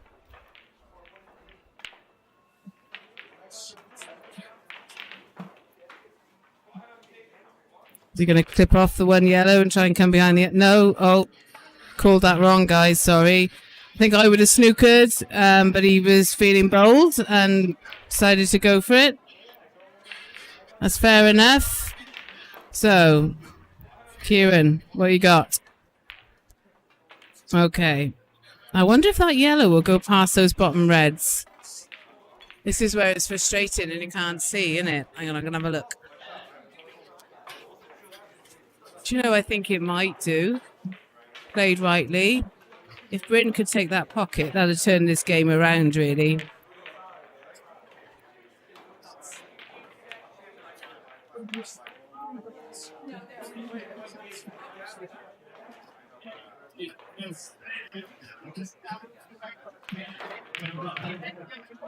Right. Okay. I don't know who I'd rather be here. I think I'd rather be Kieran. Yeah, that's the best thing to do is don't get embroiled in it. Hit them open. I mean, really, you should take these now, really. If he can plant that successfully. Oh, well, didn't want that. I wonder whether he can back double that red. I'm not sure how close it is to the bottom pocket. But I don't think it's cuttable.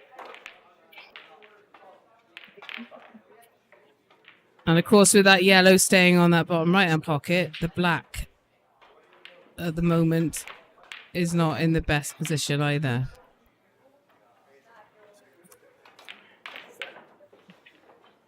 Oh, shot. Oh. Ooh. No. That black ain't going past the yellow, but he could play it off the yellow into the bottom pocket if he gets that just right. Yeah, that's what he's looking to do. So hit the cushion and then off the yellow into the bottom pocket with a bit of luck. A little bit of luck on his side, Kieran. Oh, that was unlucky. They're not easy shots to do, were they? But that was definitely the shot to go for. Right, so what can Britain do with these? Can he take them out? Curtis Lee is back in the building.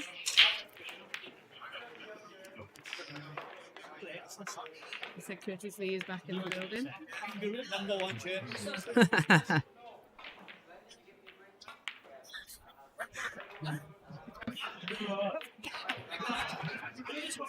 So, guys, you're going to think, what would your approach be here to these four yellows?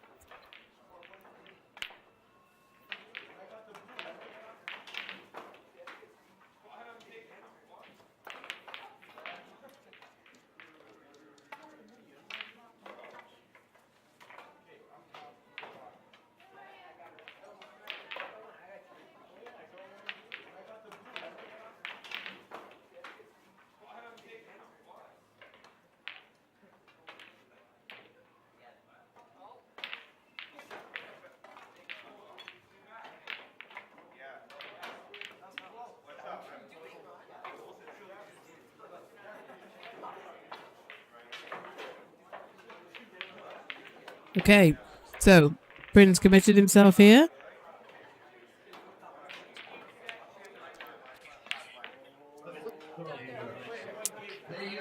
Not easy from here. A little bit tough. Depends on how confident you're feeling. May go for a long pot. Maybe you go for the double, try and cover the bottom corner pocket. Depends on what your preference is, really. If you're going for them, this is probably the right ball. But oh, has he been a little bit fortunate there? Is he? I can't see, but I believe. No, I was wrong. Oh,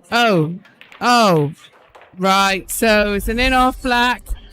That's the first frame that the Hill team have won in this match, and it's an in-off black.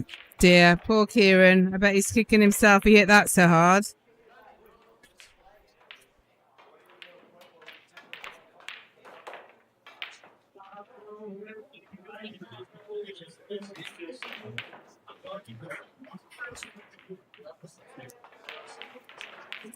Okay, you'll be pleased to know that I've updated senior commentator Vokes's notebook with that information. So he can't tell me off as to whether I've looked after things for him properly. I can see him with his cue down the other end of the room, waiting to play, checking on me.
Okay, so here we are, guys. Nice bit of scotch for you going on here.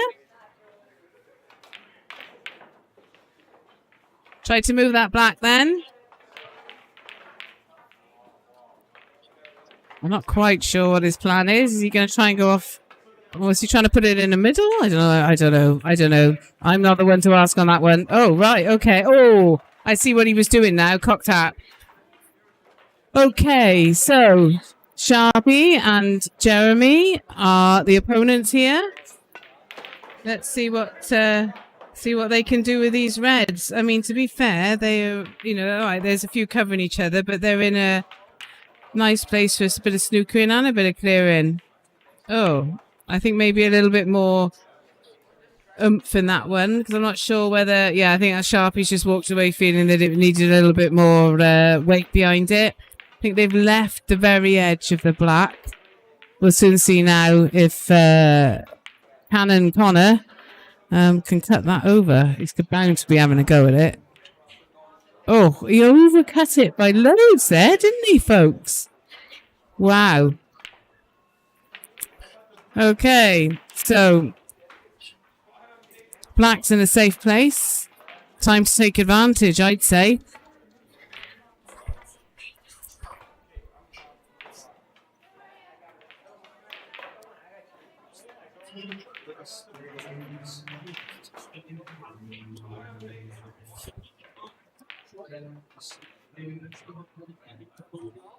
I can tell you the score on the other table. Team Steve Gilbert 6, Team Scott Morgan 2. Obviously it's first to 7. Steve Gilbert, a stalwart of the blackboard game in South Wales. Played for Wales back in the 90s and then came back. He now plays in the Wales senior team alongside Mr. Skinner. Who, of course, we all know and love, who's been and gone. He was here earlier. He called in to say hello, a bit like I did, except he didn't get given a job and I did. And so, so Steve, they've got some nice players in their teams. That's not long for finishing that match. Right. Yeah, you had to hit that hard, didn't you? Try and get the black out. It's a bit unfortunate they knocked the red in. But they got the 2 shots they wanted, even if it wasn't in the most orthodox way. So, little conversation going along on the side of the table now about how to approach it.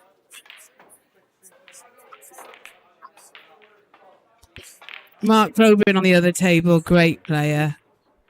Steady as a rock. Plays every Tuesday, Blackball Tuesdays. Commands a lot of respect. Really nice guy as well. Still a great atmosphere going on here, guys. The beer's going down a treat. Everybody's having a laugh and a joke as well as enjoying their pool. If you're in the Tredeagar area, call in, have a pint, say hello. We're upstairs in the Mark Williams Club. Come and say hello to us. You'll be very welcome.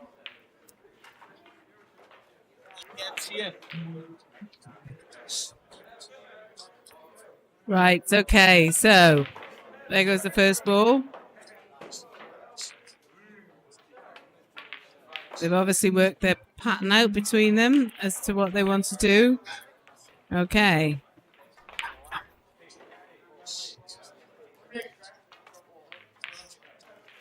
It's a little bit awkward. Come a little bit far maybe for Sharpie there to hold the white. It's just going to surely go for a snooker here. I think if it was me being a lady player and more...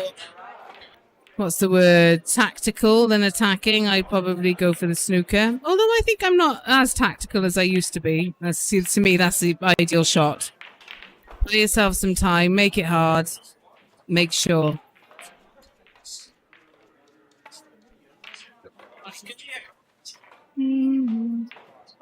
Sorry if I'm humming, guys. I just realised I've been humming to the music. It's probably really badly out of tune.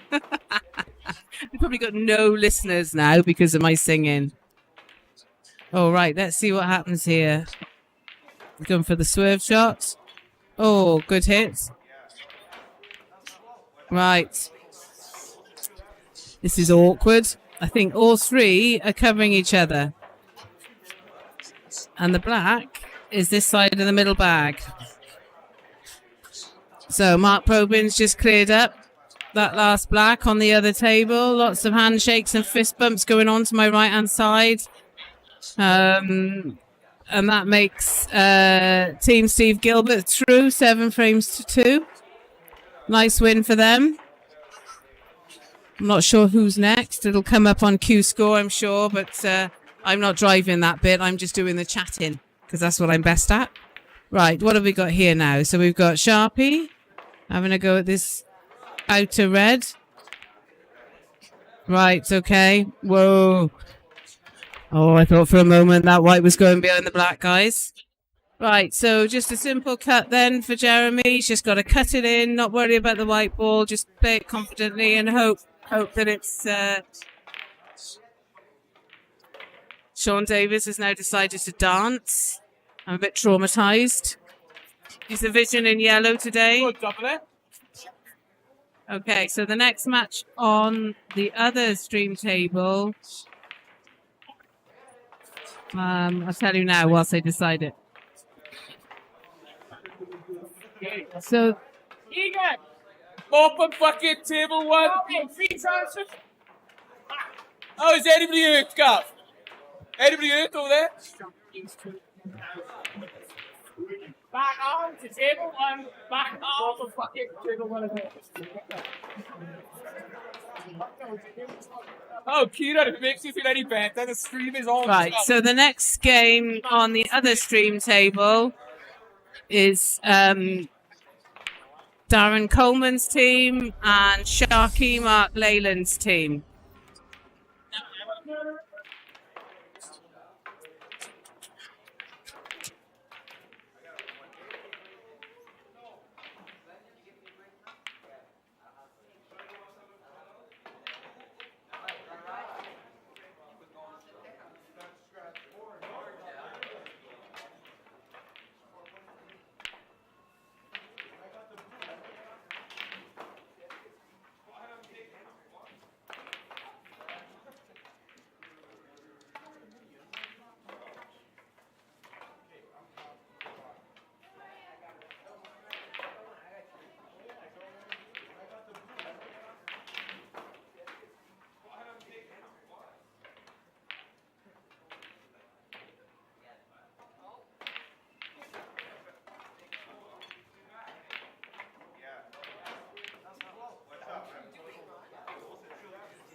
Okay, so I've got the expert Scott Morgan back sat next to me now. So it won't be just one screen, it'll be all sorts of fabulous things happening. And God knows what I'll be saying. Right, so Gavin's won the lag. Breaking, is that a cut break I see? It certainly is. The cut breaks, they're kind of like you either love them or you hate them. And as has happened there, it tends to be that the balls go to the one side. A lot of people feel that it guarantees them a pot, but to be honest with you, I think it just depends on how your normal break is as to whether you go to a cut break or not. And a lot of people flip back and forth. You often see when you're watching the pro events on the tables, on the TV, Ultimate Pool, and on the IPA, that the pro players will flip back and forth between a cut break and a full-on break. So, we'll leave that one out for the jury because I don't think anybody's really, that sure which is best preference.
now. Sorry, guys. Apparently the wire had fallen out my microphone. So you didn't have to listen to my drivel completely. So what I was saying is what's Jeremy going to do with these reds? Now, Jeremy's played really well today, as I've said already. So it'll be interesting to see. He's left himself a little bit awkward there, queuing over the black, so he might come up the top. He has got an angle to cut that red in and come across for his other red.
So he's tried to put that in the middle bag.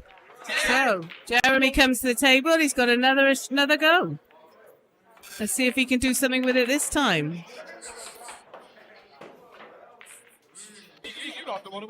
There isn't one easy option on that table. Now, what would you fancy here, guys? Would you go for a double? Would you play off that red to go behind the other red? You've got to do one or the other, haven't you? You've got to make a choice here. Are you going to go for these balls, which is a big ask, or are you going to try and snooker? Now that was almost perfect, but he's left a gap. He almost had that then, and that would have been a good shot if he managed to cover it with the red that he hit rather than trying to get behind the other red. But I do think there might be a cut on there for Gavin. Looking at the angle. Oh, no, there wasn't, but he went for the double. Okay. Right. And Jeremy comes back to the table again. Once again, he's not really been left the easiest of opportunities, to be fair to him. No. Well, he brought he did his best to bring the white back down the table. Of course, it hit the knuckle. Let's see what Gavin he's going to make. Oh, he's gone for the double. Right. Well, I don't know how many chances you need, but I would bet my money on them running out.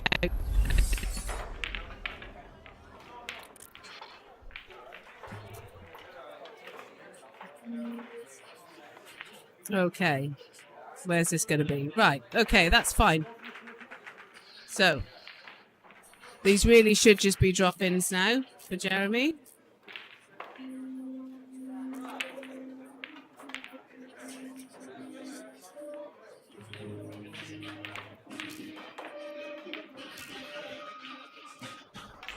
Okay. Still going for a while, isn't it? Winning off to the 6 minutes. It's about 7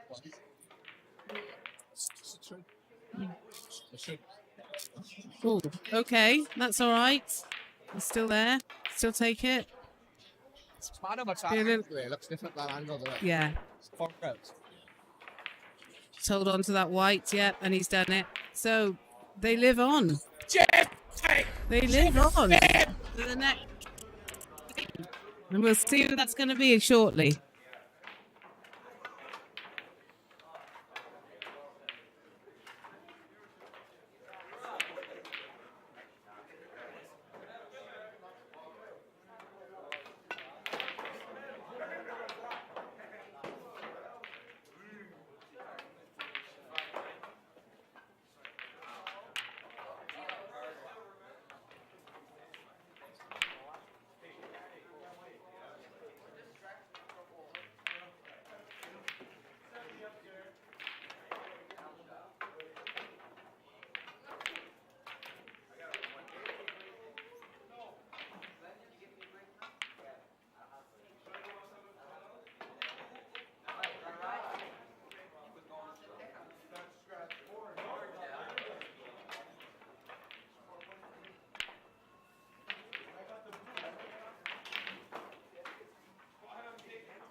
supervised by your son.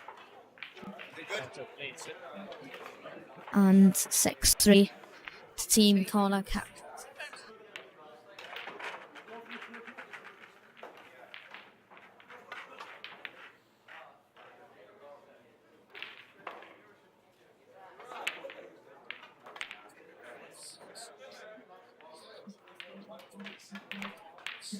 Corner missed a yellow to the middle.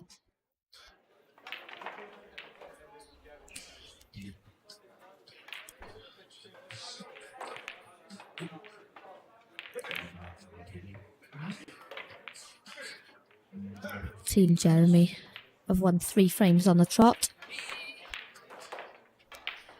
When you're missing a shot like that, there's not much confidence there. And Connor's basically got tap-ins now to win the match 7-3.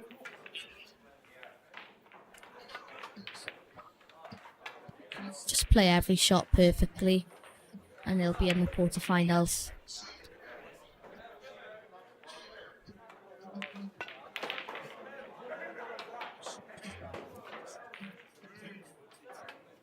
Yeah, just pop this one in the middle now and come across for the one on top. And the black then will be the difficult shot.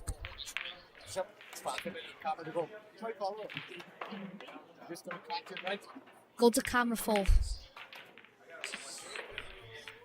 Oh, don't worry.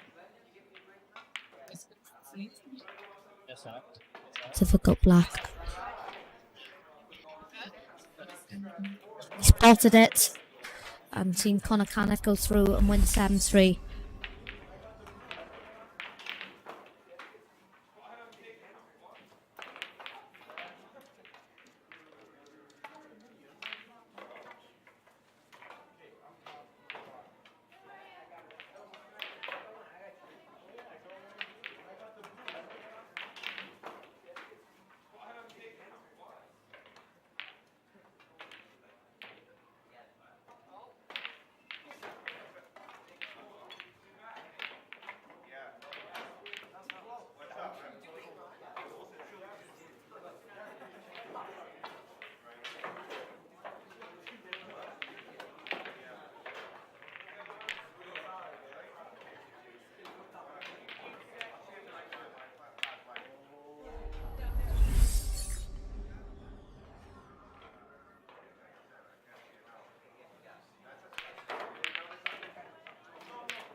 Well, the quarterfinals are about to begin. I'm just going to read them to you now. Team Darren Coleman against Team Mark Leyland on Table 4. Table 5 is Team Jackson Page against Team Connor Caniff. And on our main stream for you is Team Curtis Lee against Team Steve Gilbert. And also on Table 3 is Team Sam Alley against Team Adam Evans. And this has been an incredibly run tournament so far. Hopefully the quarterfinals can provide, and we've got an absolute cracker on tables 1 and 2. Hopefully they live up to the expectations.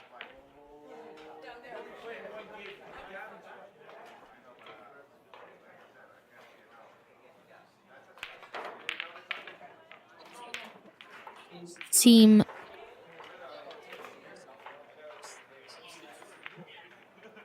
Darren Coleman, which will be playing against Team Mark Leyland, which is a good game, which is on our Table 4, which is one of our which is one of the main games on the stream.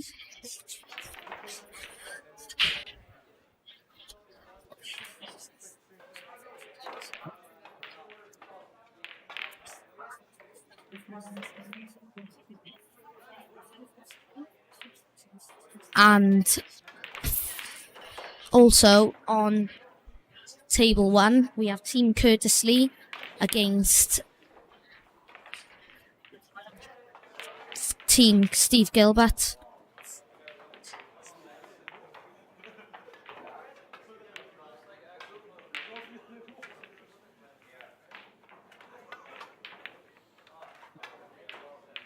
And it's going to be an incredibly good quarter-final draw.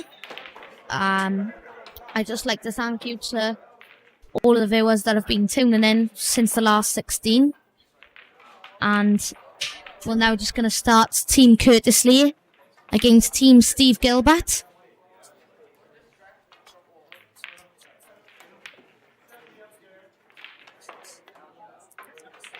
Best of luck to all players, and best of luck to Team Darren Coleman and Team Mark Leyland.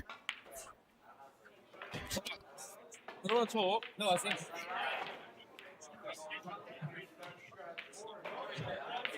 Mark Probin wins the lag in the first match between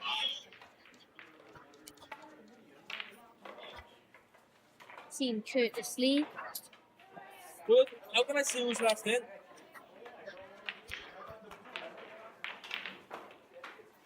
They all gone now. I can all play it.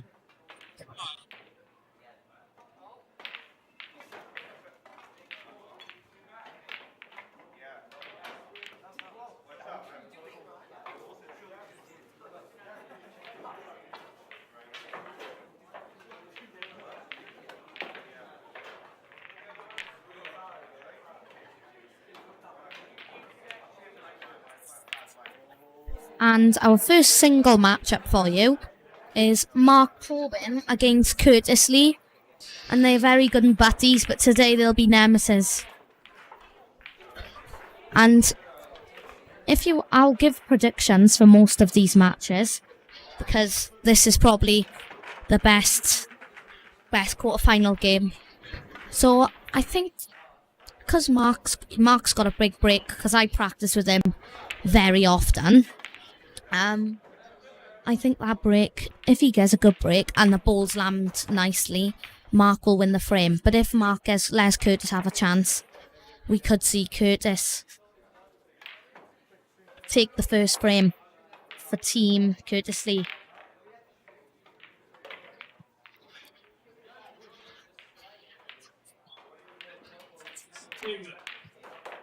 He does say he struggles with setting the map.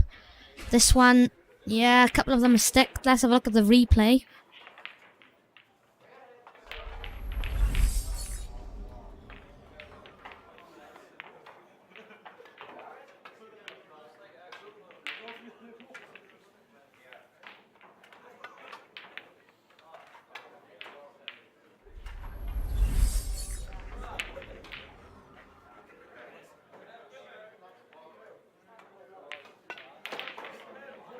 And this is what I said about not having a good hit that could lead Curtis in with a chance.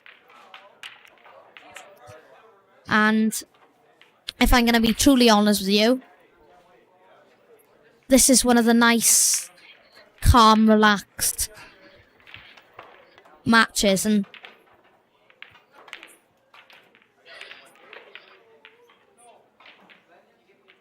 yeah, you have to be very careful with the foul, and he's played that superbly well. And the Reds look there for the taking, if I'm going to be truly honest with you.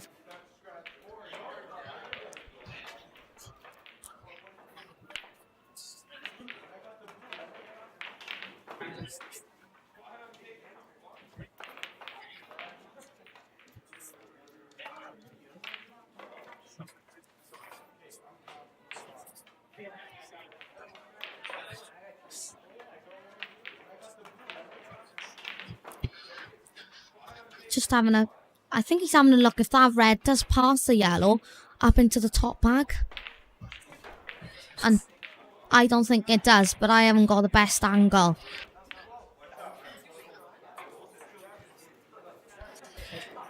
Didn't think that was going to drop for a second, and must be playing the long red first. Hopefully get a lot of screw on it, because it definitely goes. Come back down, or play the plant, which is what he could potentially do. I think he's lining up the plant.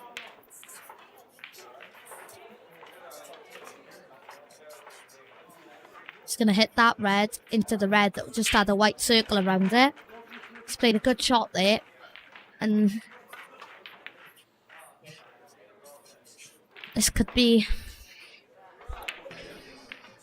a good start to Team Steve Gilbert. And Mark Probyn is a very quality player. I think everybody is in this team. And Mark's only thing he's got to worry about is what we've got circled for you now, which is exactly what he's gone into. And that's a very good shot. He's be unlucky if he's not on the red on the hole. All he's got to do is come on and off the cush for the red into the opposite pocket. There doesn't look like there's much room, but there's plenty of room to get by.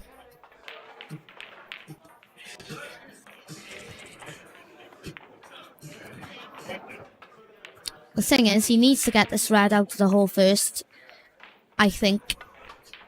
And then play the opposite red into the right-hand pocket. I don't know what he's doing here.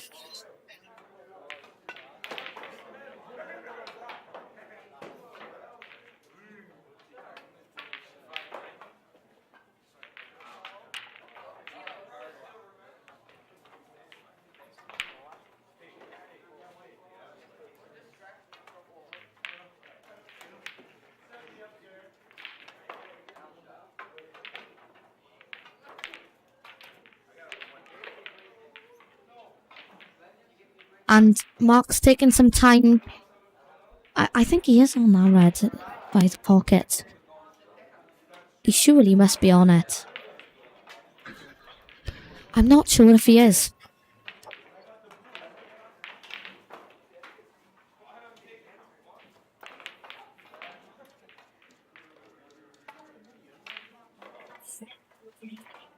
Yeah, all of that, and he's done exactly what I first suggested by potting the red on the yaw and then coming across for this one in the opposite pocket. The thing is, I think he wants to avoid the flick on the black so he doesn't tie it up next to the yellow.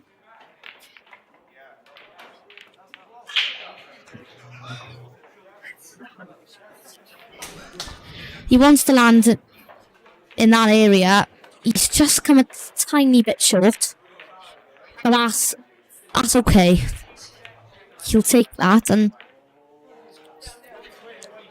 the way he thinks about the game, the way he's so calm walking around the table, that's a good thing.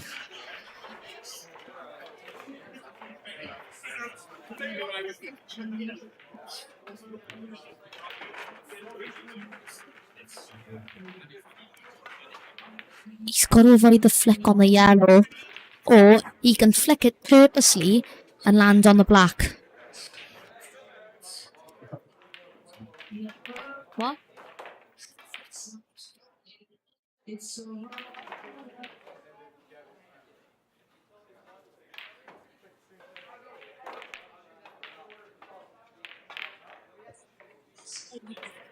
Yeah, he didn't use the yellow in the correct way. I said he had to use the yellow as a to stop the cue ball from moving any further, or he had to just avoid the flick and go round, and he didn't do either. And now he's put himself in massive trouble, and could be left with tap-ins if he gets a visit, because I can't see Mark Part in the black from this position.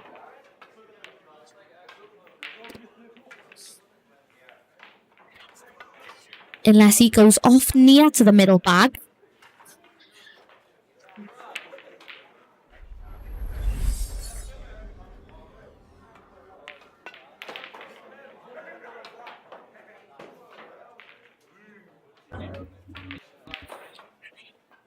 Yeah, he's hit the red there. No, sorry, the yellow, and he didn't even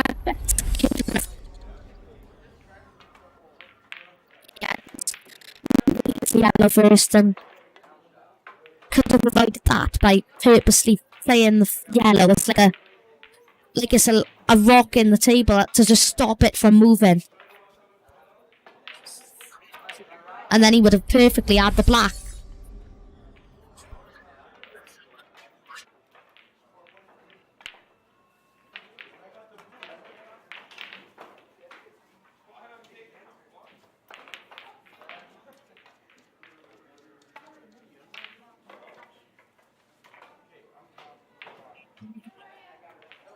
Yeah, and just play the simple tap-ins which he's used to doing day in and day out on a pool table.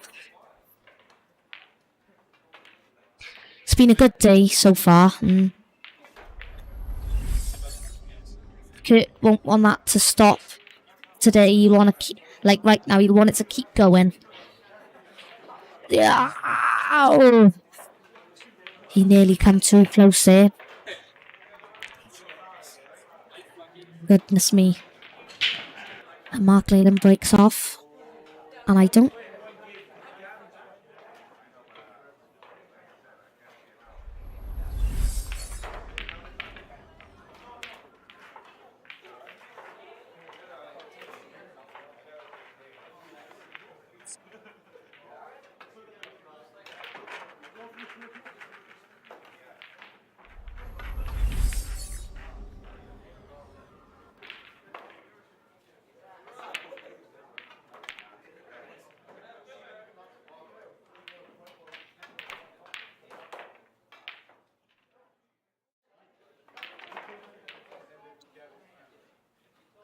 And just to let you know that the score is 1-0 to Mark Leyland's team on the table 4.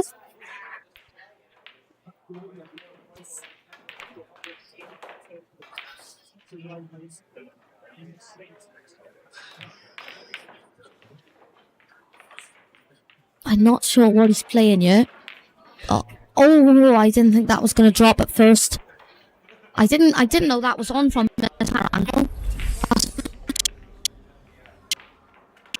Perfect shot, really. That's plumb. That's where he needed to be. And now if he just stands us in for the yellow in the middle. No, he's going up there, screw back to the black, and that's the first frame.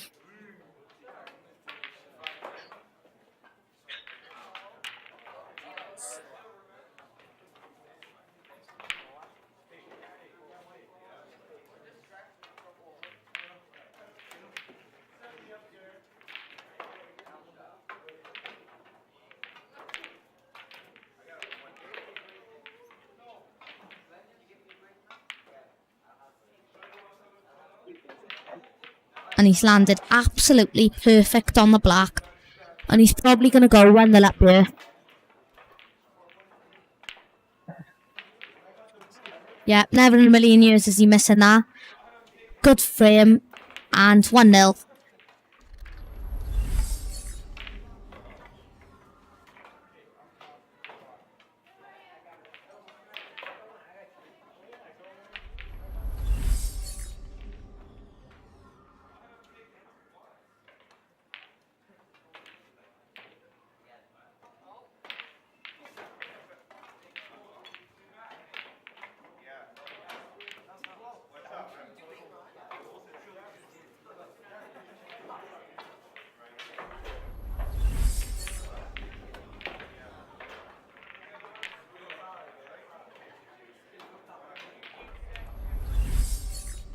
And Mark Probin snuckers himself on the black in that frame, and then Curtis takes his yellow and wins the frame.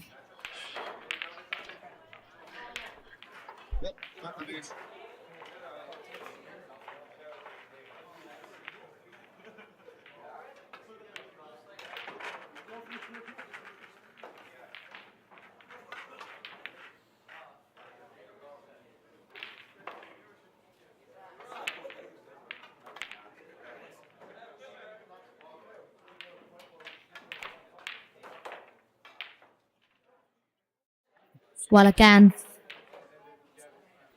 Team Gilbert win the lag, and they are breaking off in this frame now.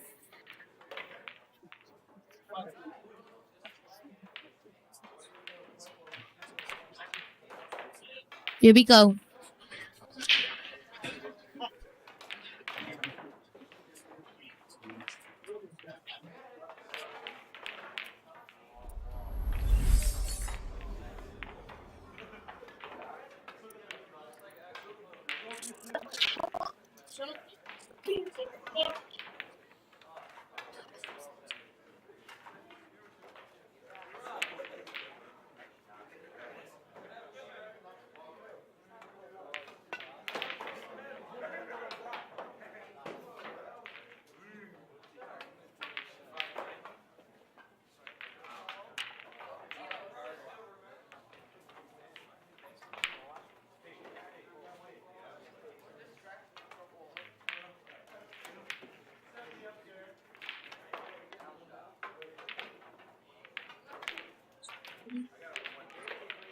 Well, round one now in Team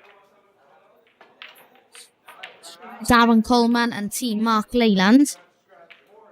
And a dry break.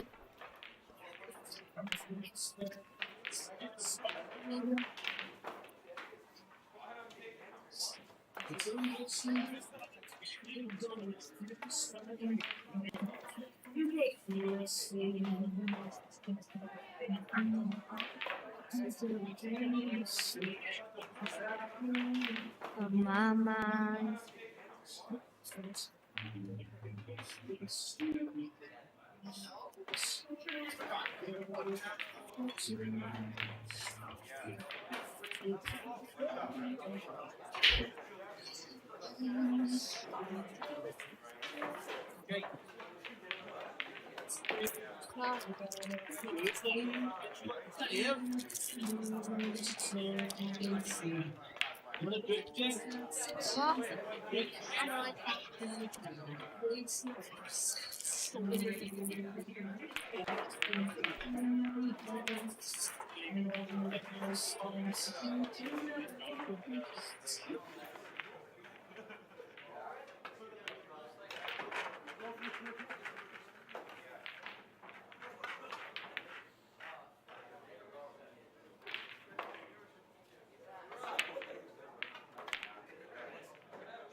Yeah, and Lee Price, just thinking of the last shot to play here because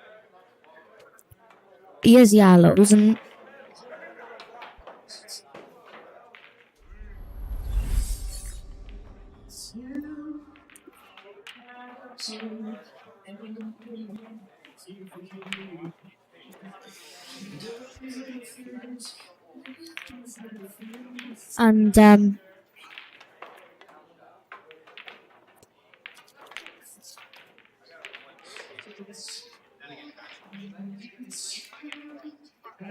Yeah, he's got to be a favourite for this frame now.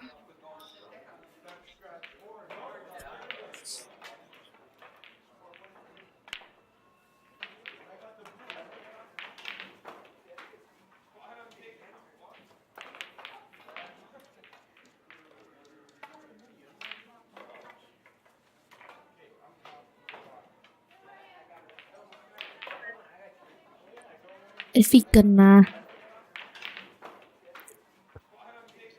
get to those two reds, which I believe he can.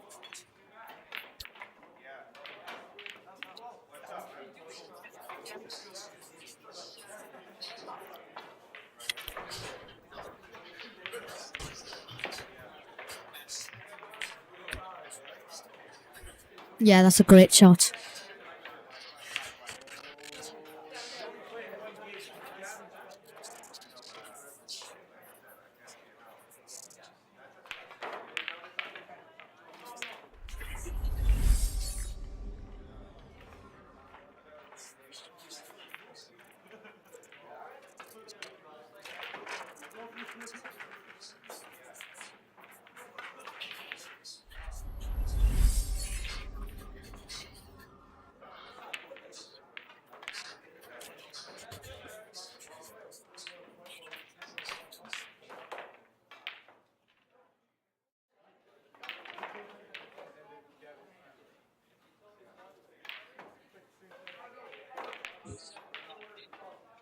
That's a great shot from Luke Vaux.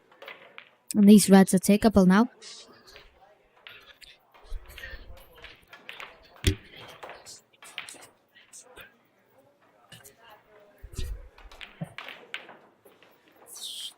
Doesn't want to stick to the yellow. If he did, that would have been heartbreaking. Yeah, just a nice little tar.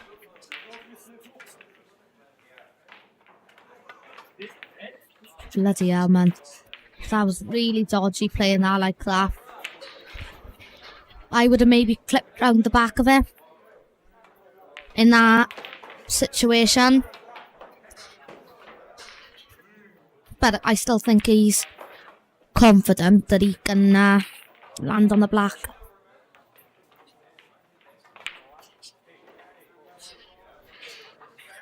Once it lands around there on the black ball.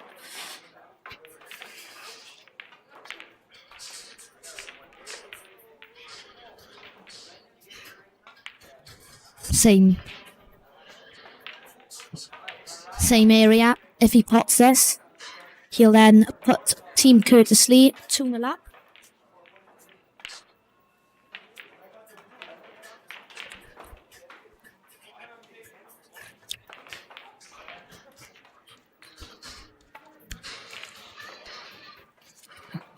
Thinking, gotta pop the black now. He's potted it.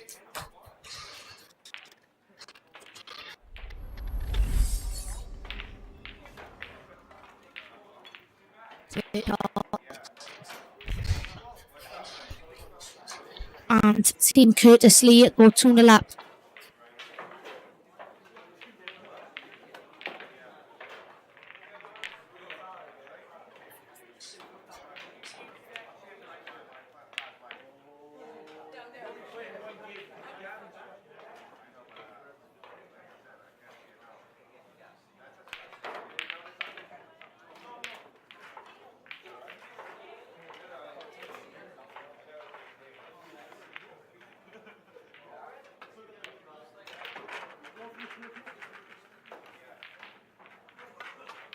That's a good take from Luke Vaux. And he pots a good black as well. And no final single before we go into the Scotch doubles.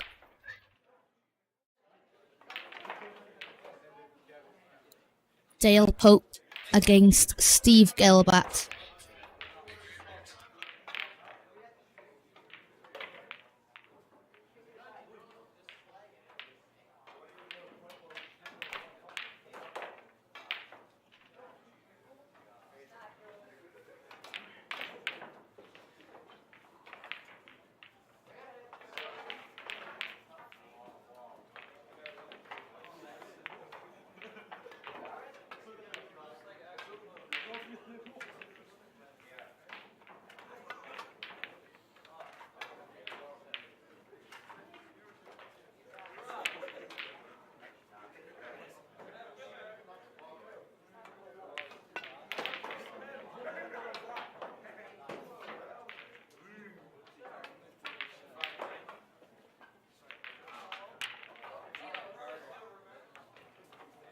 And away we go here in the third frame between Team Curtis Lee and Team Steve Gilbert. And it's now Dale Paul against Steve Gilbert.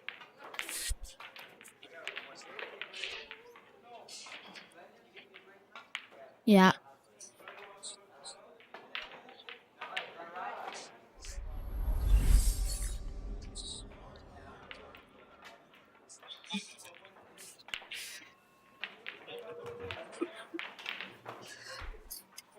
Younger.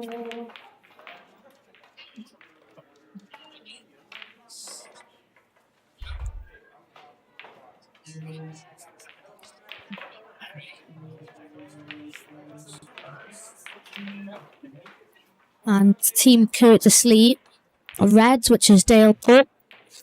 And these reds are takeable if he just concentrates and takes these reds, because these reds are 100% takeable.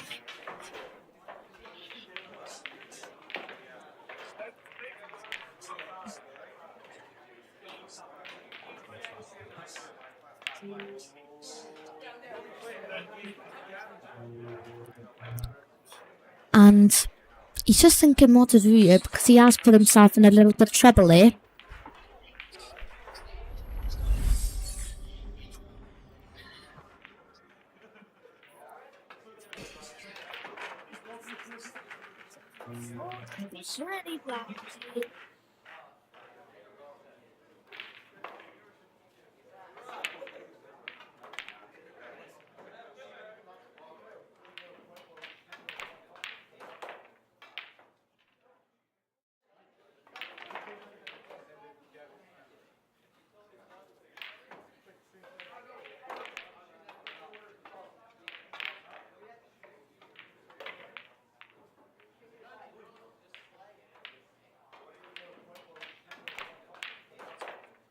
Good shot from Dale there.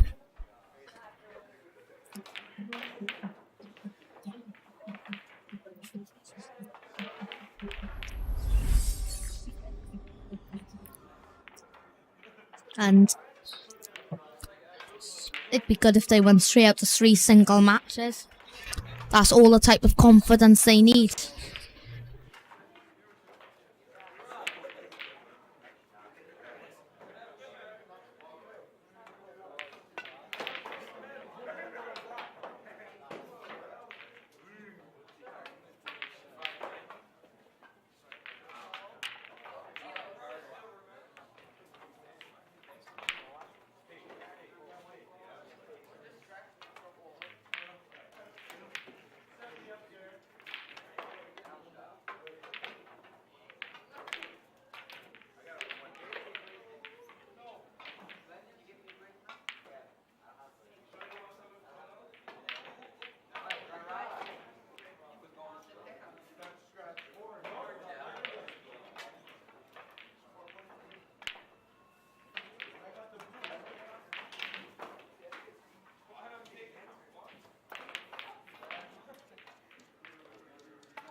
Testing. Yeah. And shouts from his teammates as Dale's going to try and pot this black ball now and take them into a 3-0 lead. Otherwise, he's leaving Steve Gilbert tap-ins.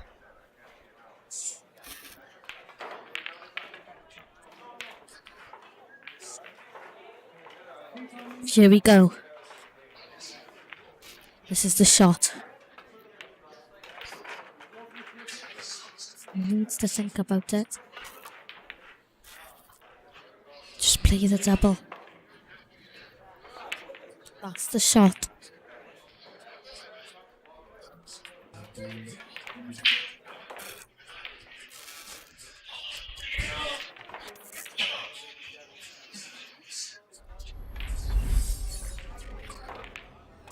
that shot.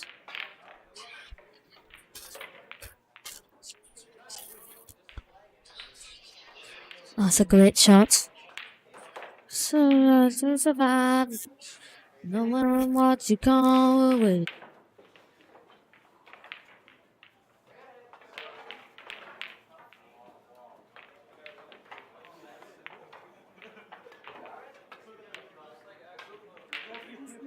That's an absolutely great finish, if I'm going to be truly honest with you, from Dale. And now it's doubles time for Scotch doubles.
And 3-0, Team Curtis Lee. Which is what they wanted, really. And again, Team Steve Gilbert win the lag. Here we go.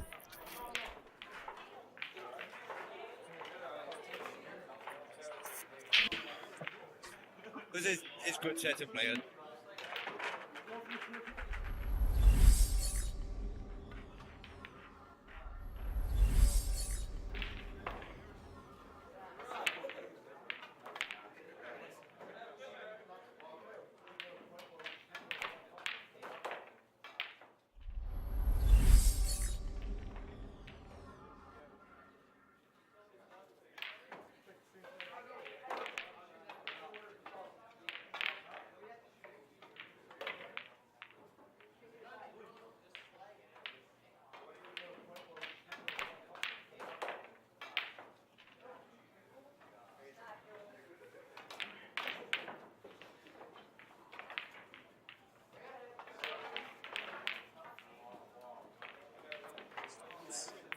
Mark Probin and Lee Price discussing of what course of action to take.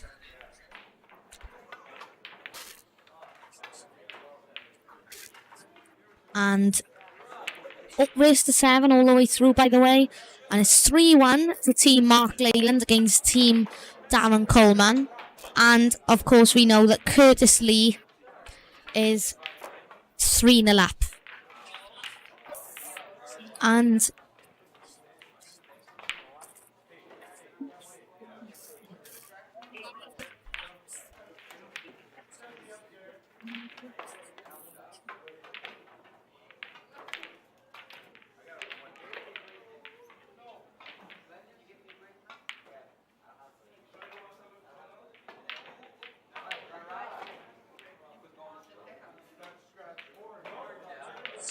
that's a shock miss there.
And look at this is a very scrappy frame of Scotch doubles going on here.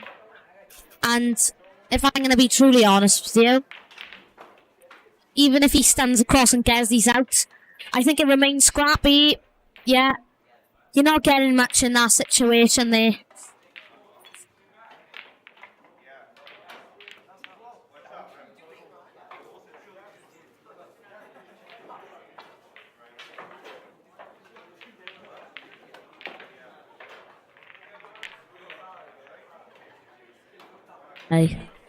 Well, it's now 3-2 in the game between Mark Leyland's team and Darren Coleman's team. And that's looking like a good game here. And this is a very scrappy game going on here on table 1. And we're just going to switch to camera 1 now, because that's where the main action is. The one setting up on table 4. Lee Price and Mark Probin. It's a strong duo. And so is 2 professional pool players. Curtis Lee, amazing pool player. And Luke Phillips as well. Also another good pool player.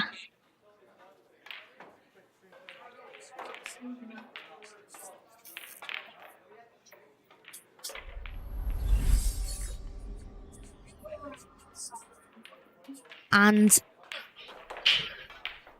this is a very, very game. Well, this is a very, very iffy situation because you don't know what's going to happen in this type of situation. Because we can see them discussing now.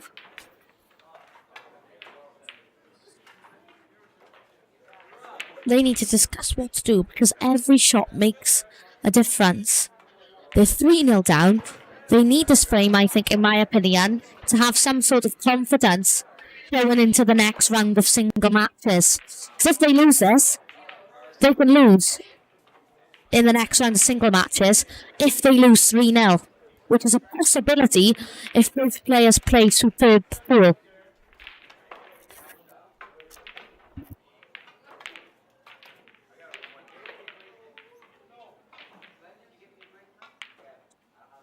And just a recap for you of who these players have beat to get here.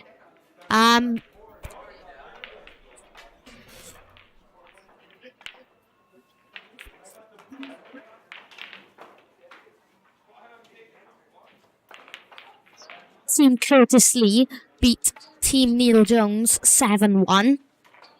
And Team Steve Gilbert beat Scott Morgan's team 7-2 to get to these rounds.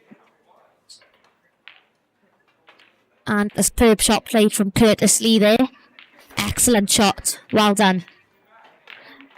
So yeah, that's who they beat to get here. And the winner of Team Curtis Lee and Team Steve Gilbert will have Team Sam Ali or Team Adam Evans, which is currently on table 3.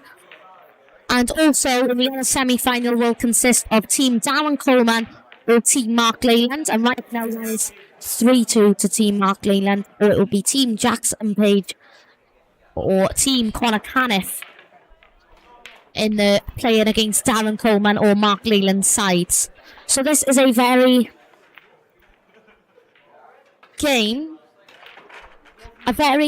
open draw right now because we could have an action-packed final.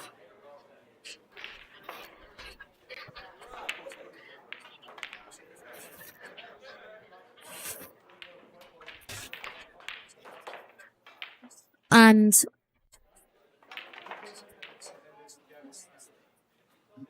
just going to go to table 2 for a moment.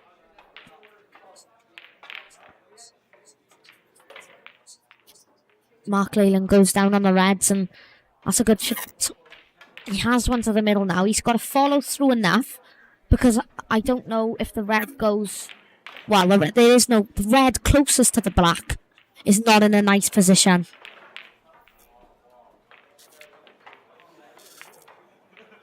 And that's what he's just looking at. Maybe he needs to land at the right of the red, but not too much of an angle because you'll miss the black and the red. And not too much to angle to the left, because you won't be able to come off the side cushion.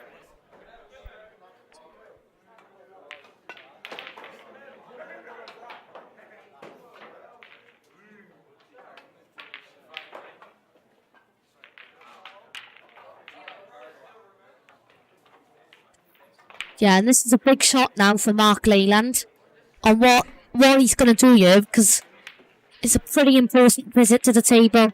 3-all. That's the closest game we've had so far, if it does go to that. 4-2 is the closest someone's been to their opponent in all of the matches. The closest match we've had so far is a 7-4 between Team Mark Leyland and Team Lee Loftus in round 1.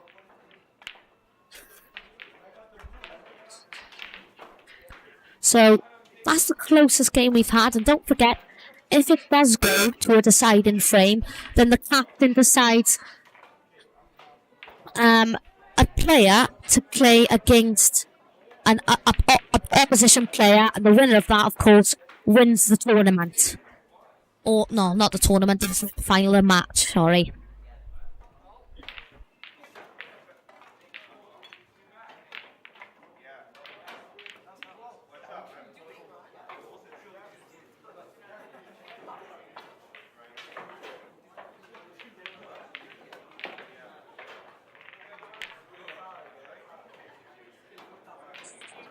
And Luke Vauxhall does pull a face as he walks back to his team's corner, if that's what you'd like to call it. And I'm not really sure here, because of course Team Steve Gilbert want to win, which is Lee Price and Mark Probin. And that's a perfect shot, really, and they could win this frame, and that would be Team Curtis Lee's first drop.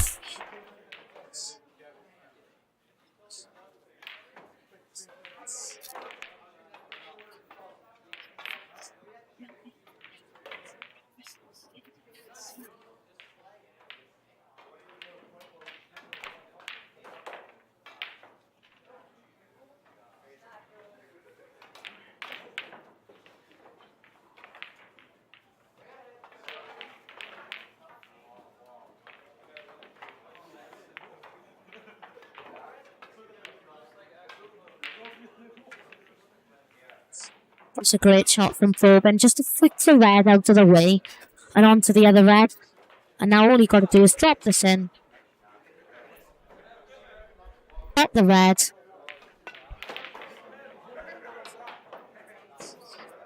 And don't forget, after this, we're back into singles.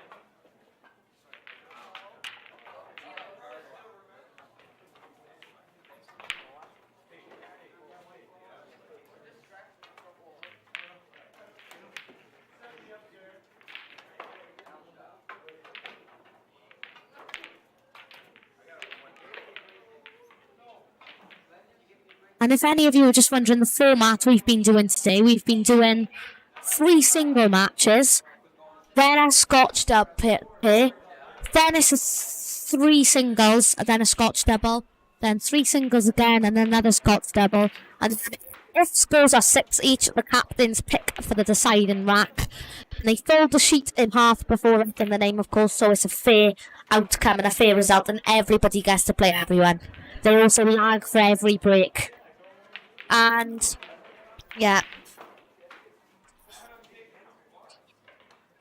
It's looking good. I think we could see a decider sooner rather than later.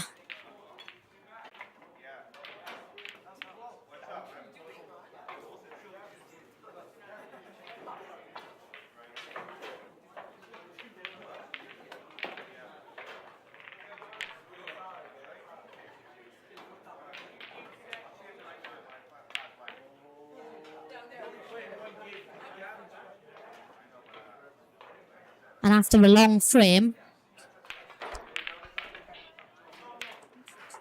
and Mark Probin and Lee Price come out on top.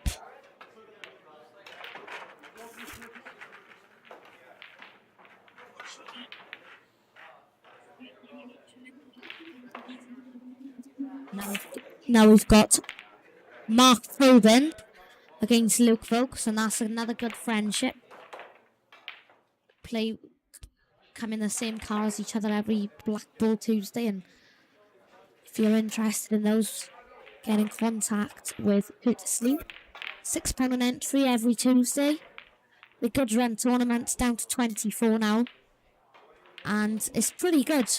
So if you're interested and you're enjoying how this is going today, Black Bull Tuesday is a single tournament for people to compete in. And I will be going for 5 year.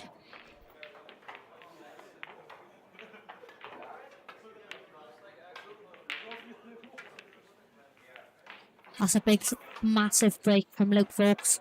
That's what people like to see.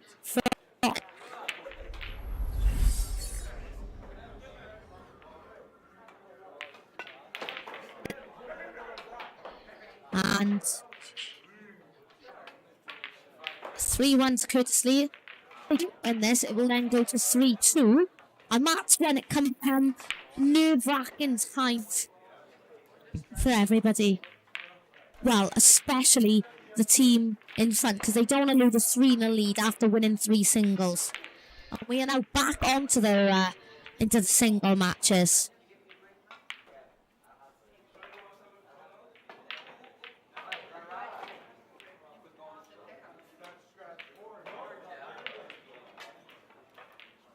By the way, that's a loose shot on table 4, because I think Mark Leyland has made that available.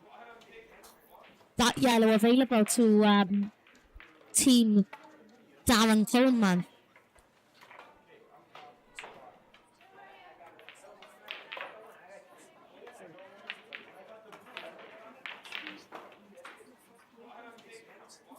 Superb shot from Luke Brooks. And they can now build on this opportunity. Maybe go 4-1 up. And that'll be really good for those. Team Curtis Lee to try and get into the semi-finals.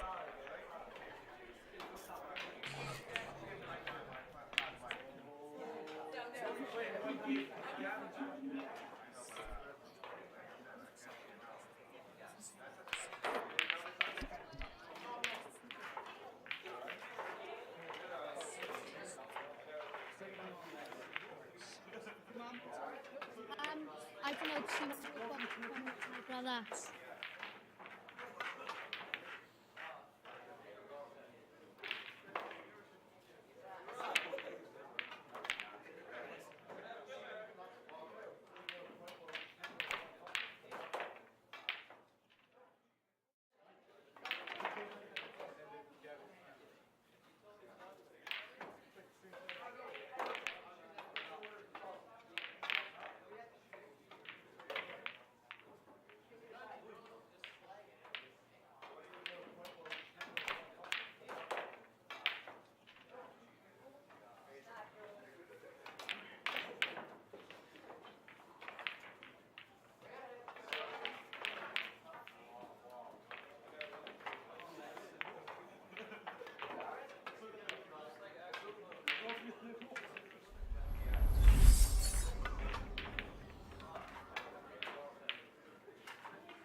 For those back in internet land and YouTube land, we can only apologize at the moment for the level of streaming.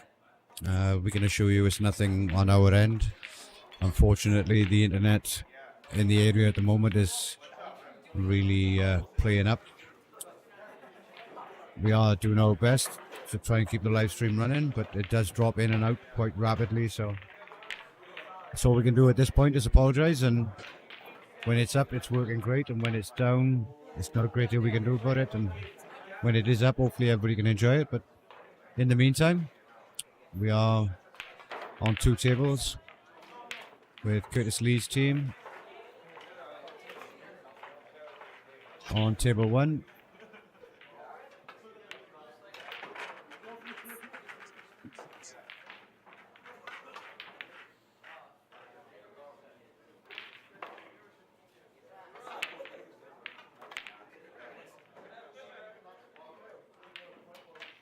On table 1, Team Curtis Lee are 3-2 up over Team Steve Gilbert. Team Darren Coleman are 4-3 up on Team Mark Leyland. Team Adam Evans are 3-2 up on Team Sam Alley. And Jackson Page's team are 5-4 up on Connor Caniff's team. This Lee Price and Dale Pope frame has been lasting about, I don't know, 10 minutes now, and it just seems like it's going on forever.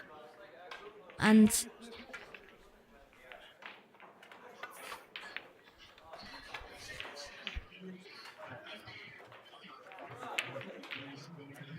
Lee Price has just developed all of his reds now.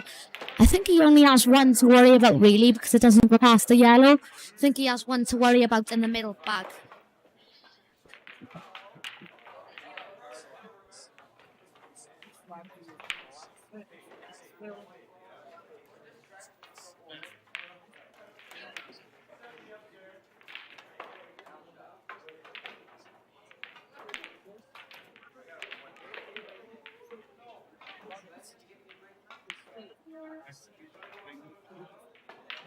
Scott.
And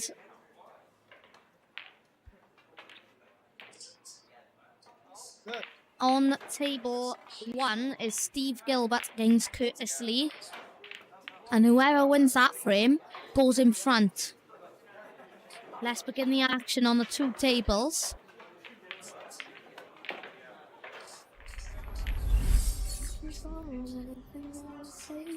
As, just to let you know, that's only 1 lag. Steve Gilbert has won, and if he wins this frame, Team Steve Gilbert will take the lead for the first time in the match.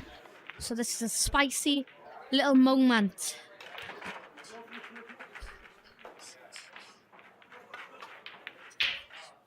Big break.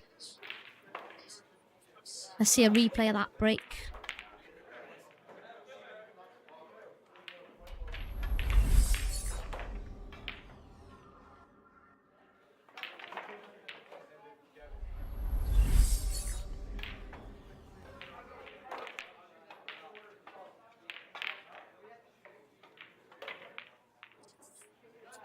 And that's not the best of breaks. Eagles Reds.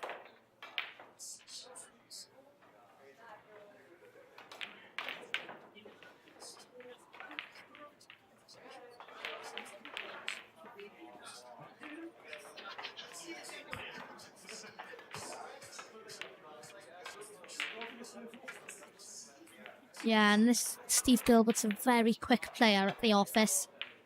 Don't forget, Dale Pope and Lee Price's game lasted about 17 minutes. And this has hardly lasted a couple of minutes here at all.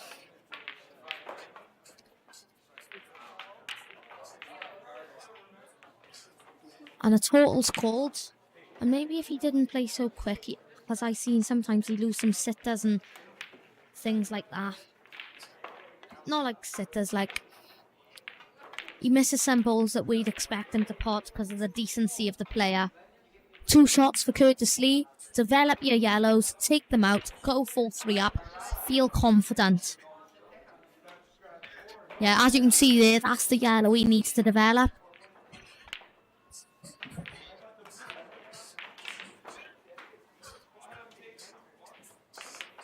He's developed them well. Well, so far, and he's just dropped that one on in the middle, and he's got another one to the right-hand middle now. Drop that in, and he'll have another yellow to pot.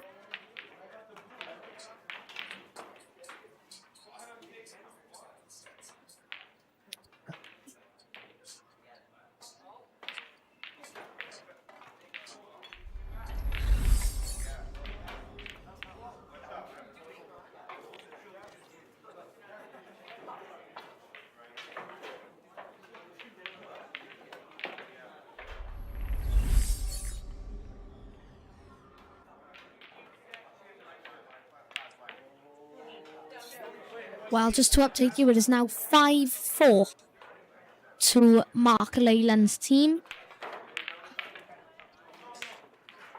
That's a thriller over there. So, if it does go to a decider,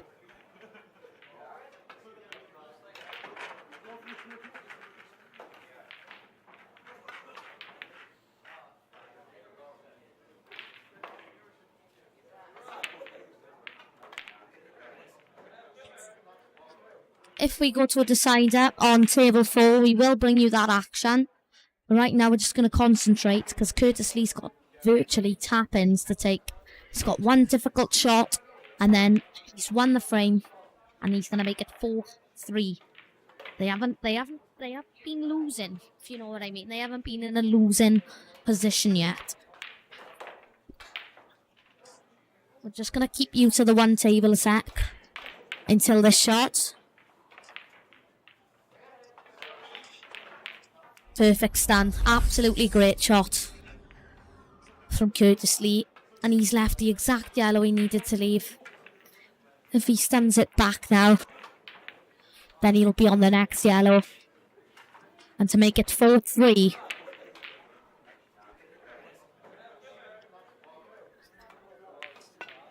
And then I believe we'll be going back into a Scotch. I didn't think that went to the middle. I thought he was going to stand, but it must go to the middle. Otherwise, he wouldn't have been playing such a shot.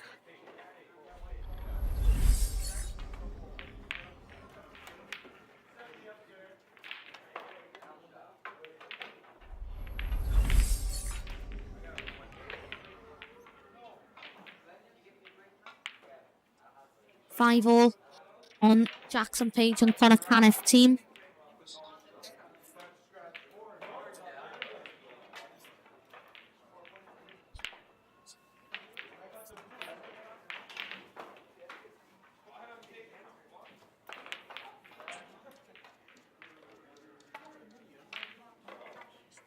Both of them five.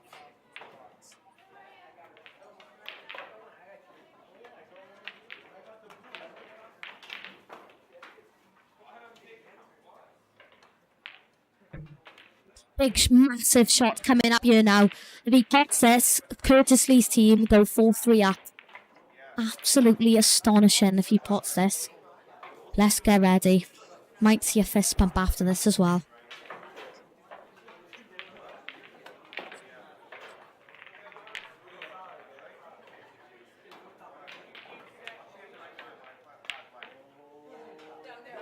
He's missed it.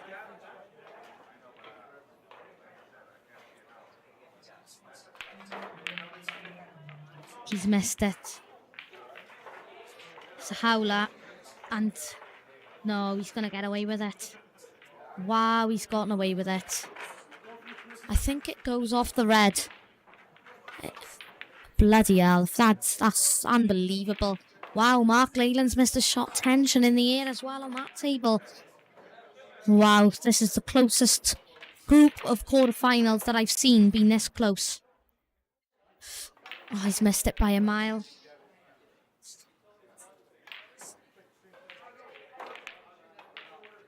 And he misses another black. And Steve Gilbert.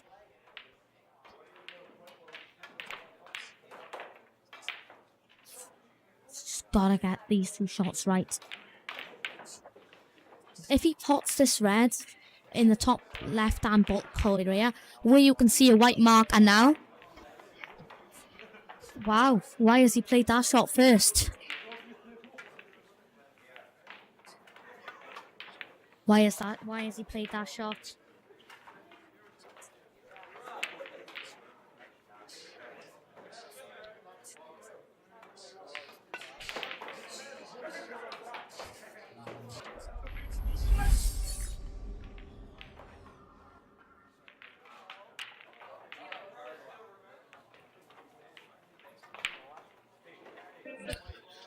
Wow, that was a bad mistake, but he's just got to forget about it and put it back into the back of their minds and make it a fresh start now. It's 5-4 by the way to Team Mark Leyland against Team Darren Coleman. Team Darren Coleman could make it 5-all here. Pots this red is the key because he has 4 available pockets then. He needs to land in any of those areas and he's plumb.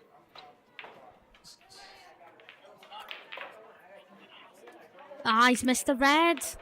He's missed the red. You can't be missing reds like that. That's truthful.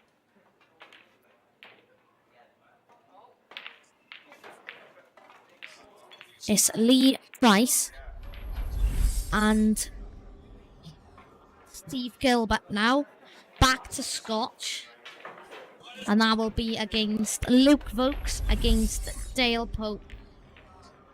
The way this 3-man competition's been run is absolutely superb. The way I think the format's fantastic as well. And now we await some excruciating results. In every quarterfinal there is. We just don't know what to expect at any given moment. Expect misses, expect dishes. You don't know what to accept. And we're just going to go back to the 2 tables so we can see Dale's break.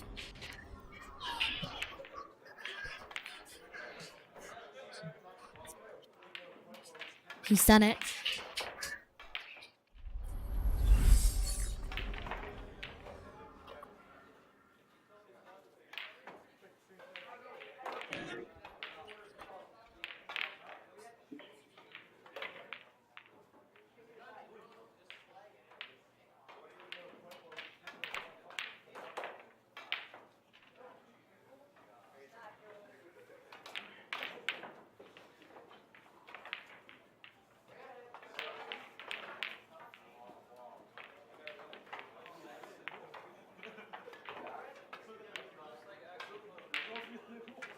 Well, it's 6-5 to Team Jackson Page. An absolute thriller over there for you between Jackson Page and Team Connor Caniff. We don't know who's going to win. It's been frame by frame by frame.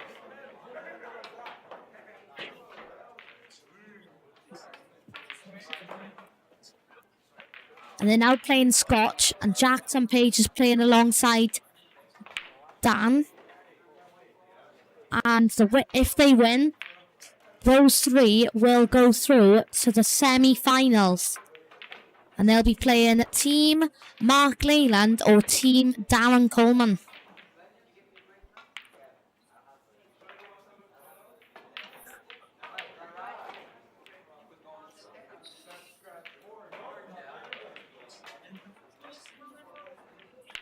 Lee Price now.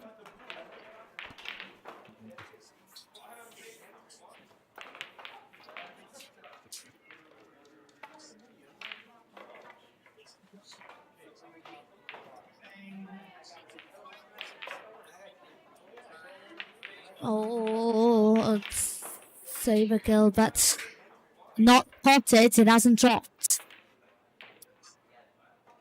And Dale and Luke win this. They will be 5-3 up in a thrilling encounter. I can't believe the shots that Steve Gilbert played in the last frame, but he played them, and that's the end of the day. That's the end of the frame, sorry. Kurt just got to stand there and support his team members now till that final black spotted in this Scotch. All he can do is wait anxiously.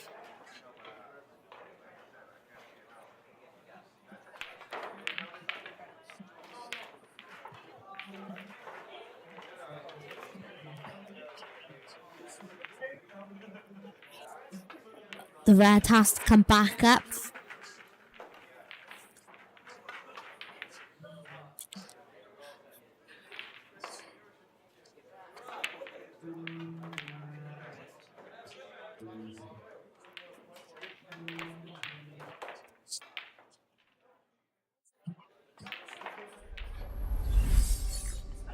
Team Mark Leyland make it 6-5 against Team Darren Coleman. And now we're going to the one table setup.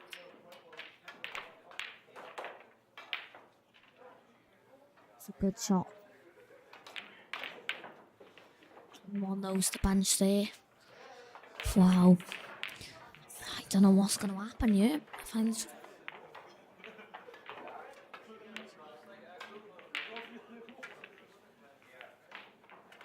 Thrilling scenes here. There's so much going on at one moment. I don't know where to look in the quarterfinals.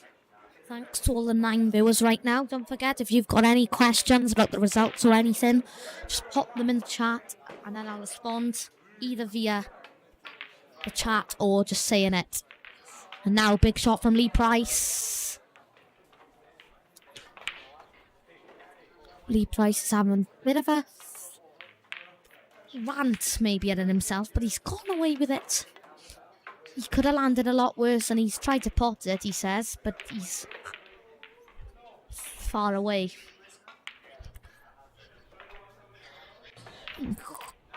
Luke's got to do something here within need to do it. That's a big break from Team Leyland, and Joel Holmes is just broke off, just to let you know. And if they win that frame, if Joel Holmes wins his single, then he will go and win 7-4 and will be up against Jackson Page, his side, if they beat Connor Caniff side. So we're looking like a thrilling semi-final setup, no matter who gets there.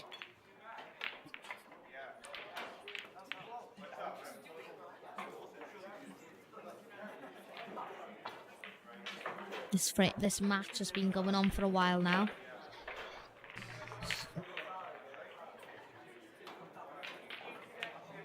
So they could.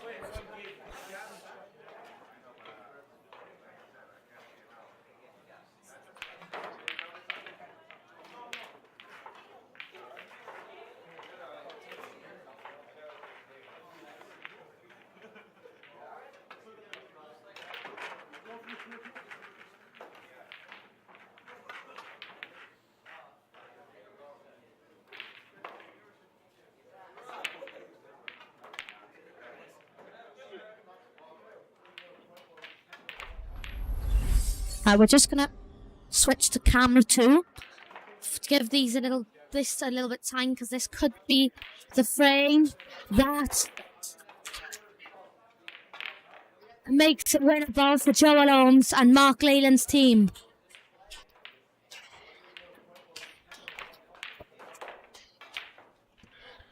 And Jackson Page game is just God.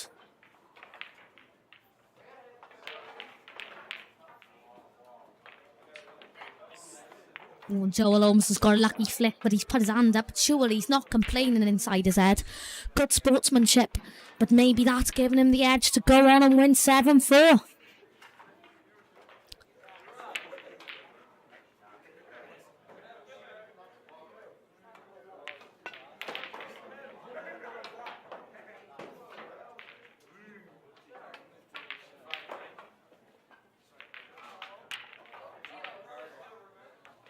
And just go round the back of it. It's exactly what he did. Land on the black. And it will be 7-4 win. The first team to get into the semi-final will be Joel Holmes, Alan Stokes and Mark Leyland.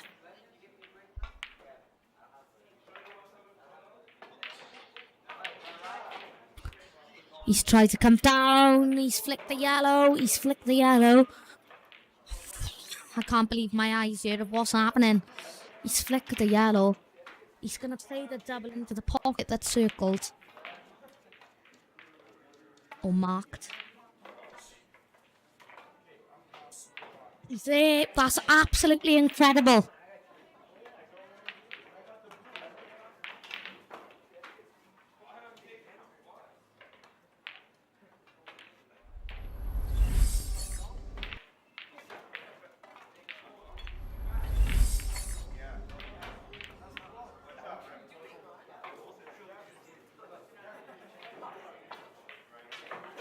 Think about going in and see Mark Leyland the first team through to the semi-finals.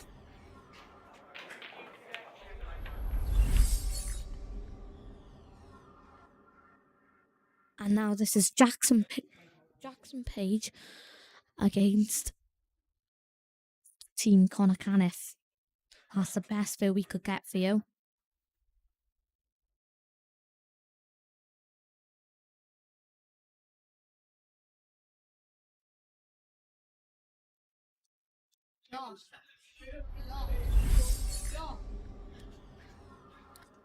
Well, just coming back to this game now, and still in this frame. Team Connor Caniff looks like they have a chance, and it looks like we could be going to the decider over there. There's no frame going on.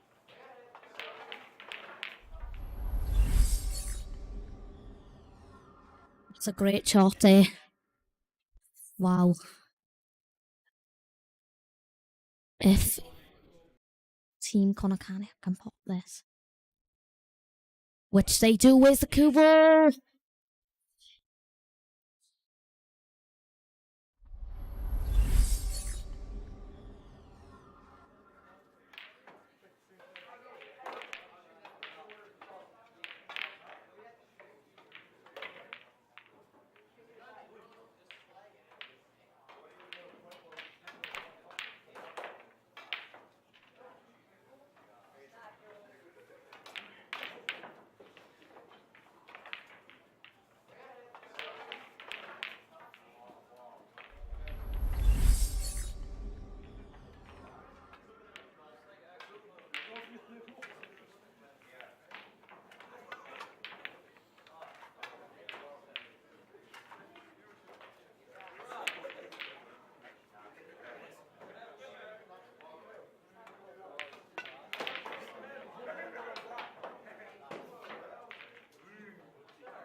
Just to let you know, it's 4-3 between Sam Ali and Team Adam Evans in Sam Ali's favour.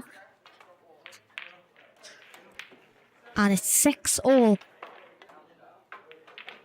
match between, and the single match. So it is Gavin Megan and Dan Evans.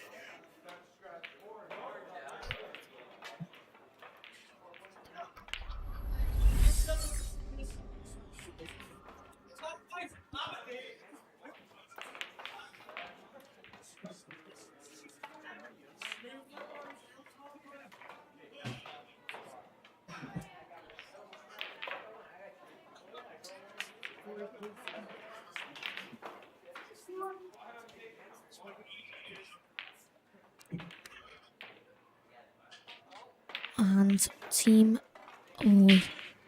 opportunity for Steve Gilbert to make this 4-all. He's missed it. He's gone down quickly and he's just missing balls that be potting on another day. On there, that's a decider.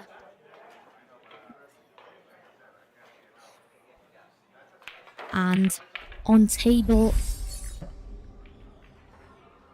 no, not that. That's a decider. Yeah. Team Jackson Page could go through.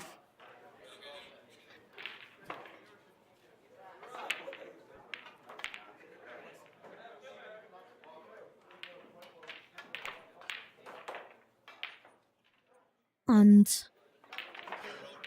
Dale Pope and Luke Folks are talking about what they need to do here to be successful in this frame. Otherwise, it could be 4-all. And I'm much sure they prefer 5-3. Can't get it right.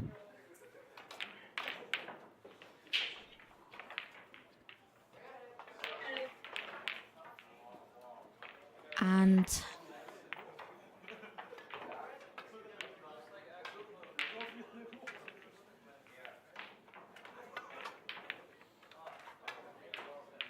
let's no one come round.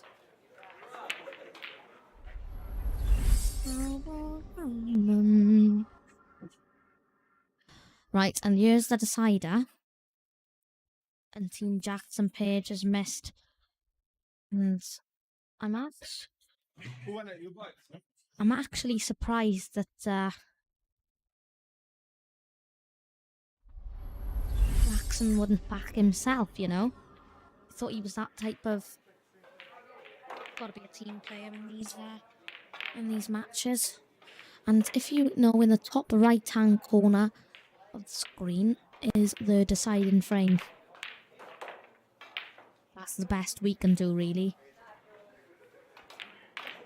Twice as missed. Dash of the queue. So much pressure going on here in the room. So much tension. Spot this now. Yes. Really tap-ins except from one shot from here. Here on in.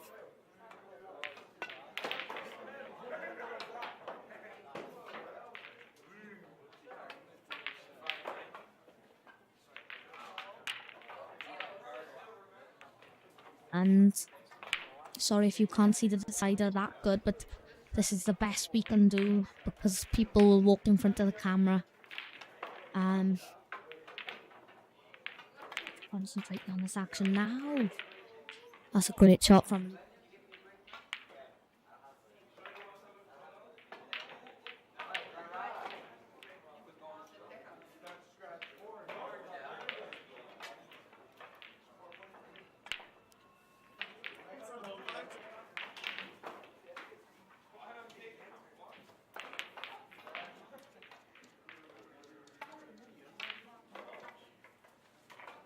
Dale Pope.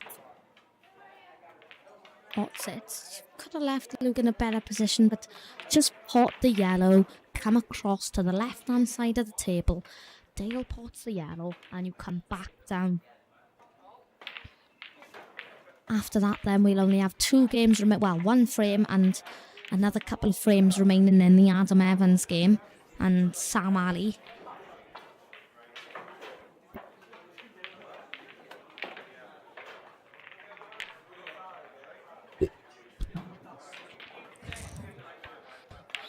What's he gonna do? Whoa! Oh, that's a perfect flick. Absolutely perfect flick.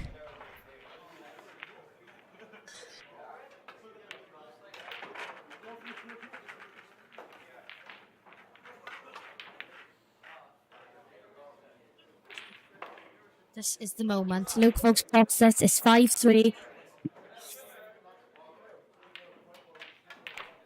Yes, he pots it. And after a great frame,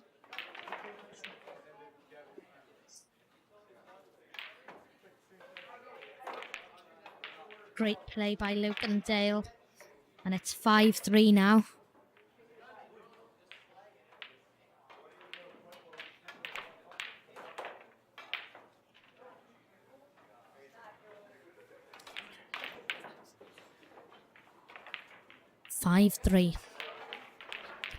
By the way, that's the best.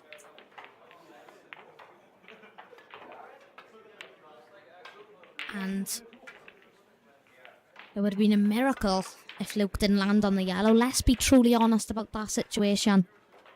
And now for you, for Mark Probin against Dale Pope. And I don't want to jinx... I just don't want to jinx Mark Probin, but he's never beaten Dale, ever. So he'd like that to change. By the way, we've just had to... we will update you, but we just need to let you know about... On table 5.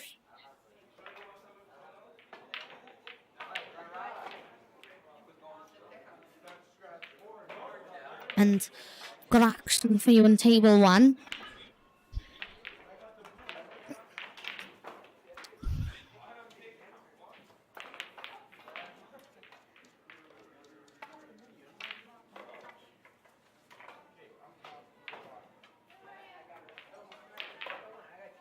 Final game. If Team Curtis win this, they'll be 1 away. They'll be 1 away. Oh, wow. Oh my god. The way he's hit that so nice. Yeah.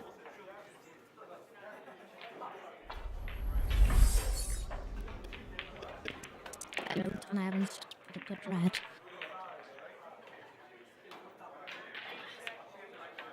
And if he pops this again, Jackson Page. He's snatched it, he snatched it. Right, this is a big moment coming up here now. Wow. He's got to pot this black to win 7-6 and to go through to the semi-finals. This is just for this shot now. Wow, wow, wow. Go up and around.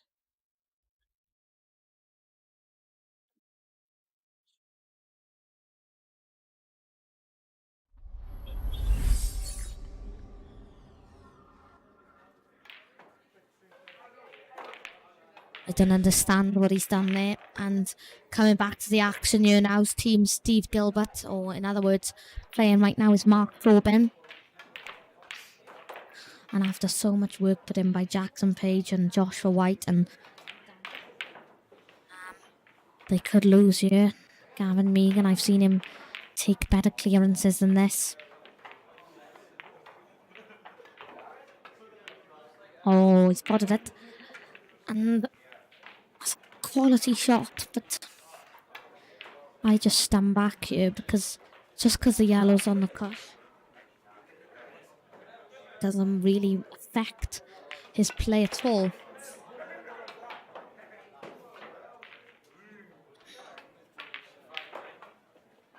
See what he might follow through a little.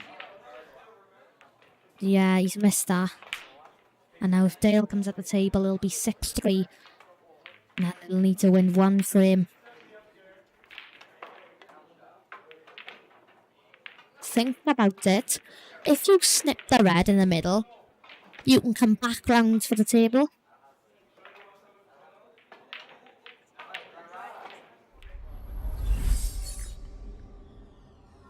And Gavin Megan.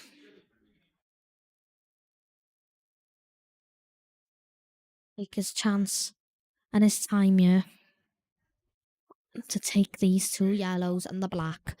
And Team Connor Caniff will be through to the semi-finals against Team Mark Leyland, which is Mark Leyland, Joel Oates and Alan Stokes.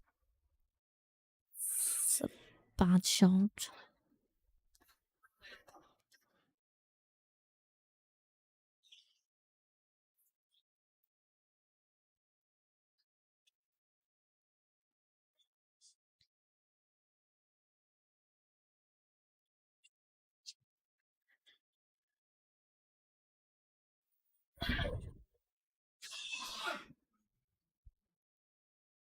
Sad. Wow. Shocking miss from Gavin Megan. And Team Joshua White go through.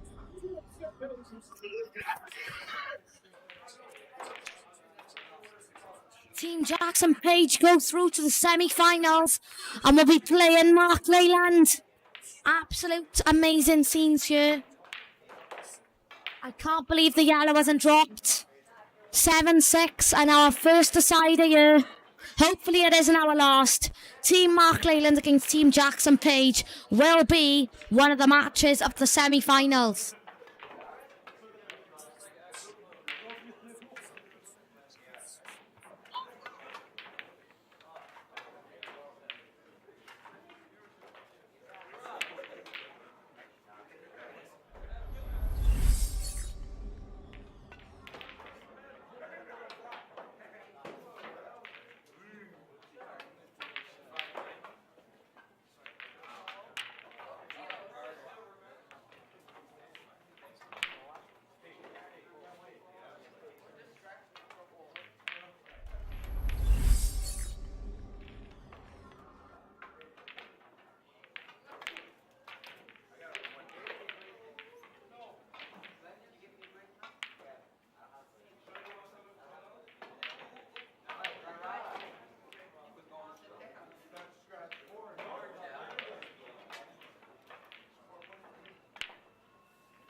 Incredible scenes as Team Jackson Page, Joshua White and Dan Evans go through to the semi-finals and they'll be playing Mark Leyland.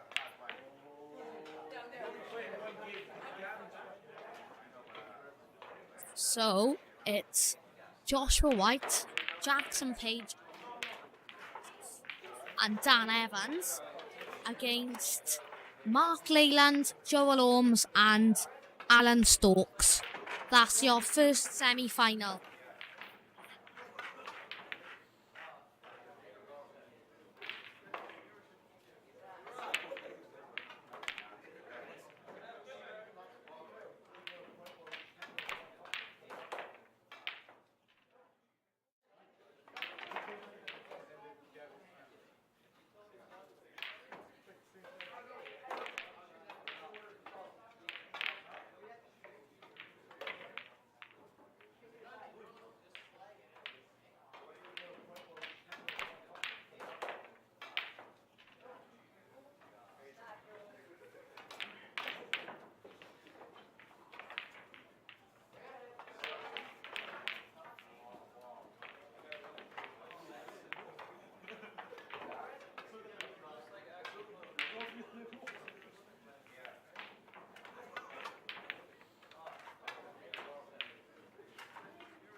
Team Sam Ali have won 3 frames on the trot and are now 6-3 up against Team Adam Evans.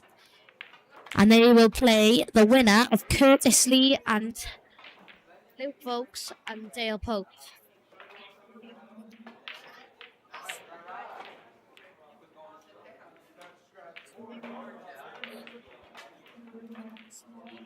Well, he's never beat Dale Pope, and he'd hope that can change within the next 10 minutes. That's a great shot from Dale Pope, if you ask me. Doesn't get much better than that.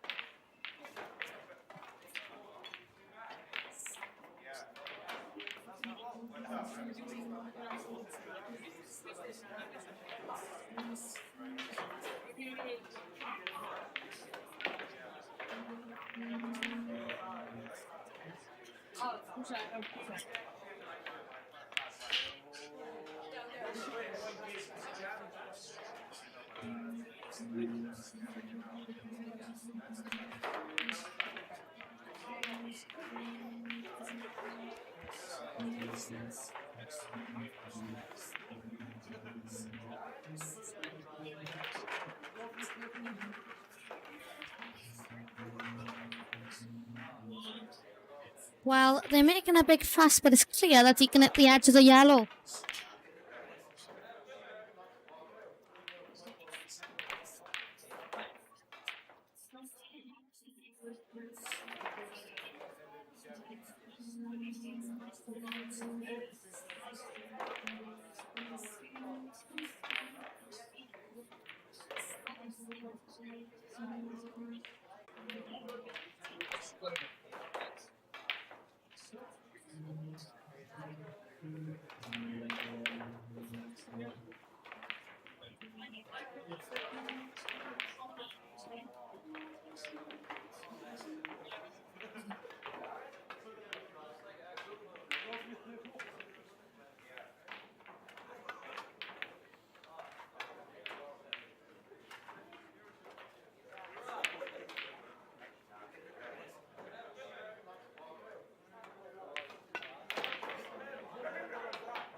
Well, making all that fuss over a total, it doesn't really make a difference in my opinion anyway.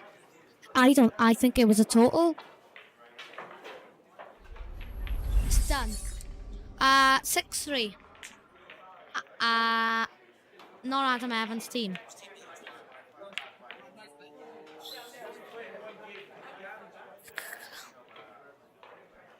Well, thanks to the 14 of you who are watching, and thanks to the 530 of you that have took the time to watch this today. Don't forget, we'll be bringing you more action the next time there's a Sunday tournament.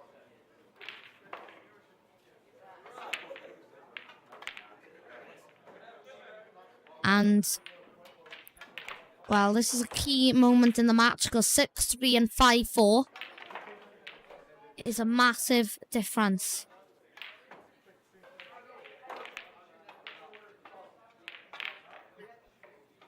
I think they just need to get on with the game now and stop worrying about that total, because it really doesn't make a difference, to be honest. Because he would have still planned on it in a cushion afterwards anyway. So I can't see the big effect. Dale maybe can use a little bit of top right hand side and go around the table here. It's close to his t-shirt. Use sides. Landed perfectly where he needed to be. Was there, really.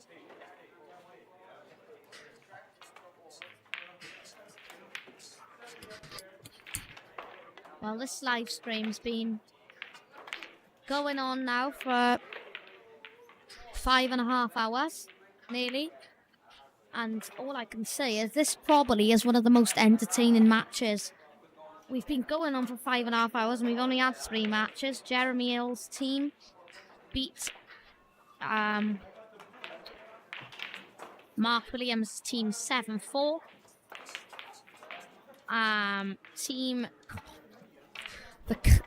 Connor Caniff's team beat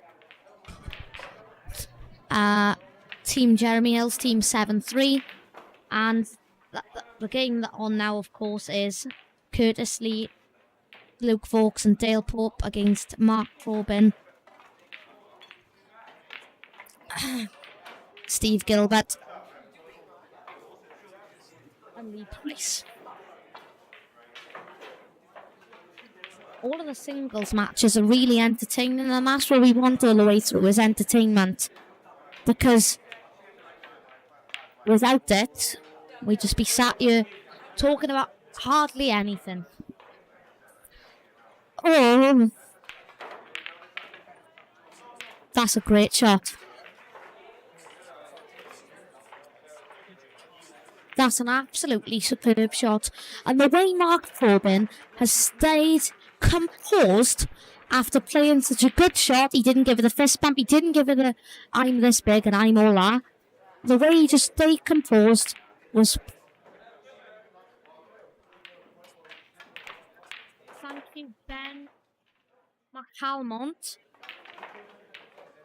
You're welcome for my insight and our hard work. Well, thanks for you to watching as well. Hope you're enjoying the action, because these are certainly entertaining us. So thanks for commenting. That's a good shot. Boo.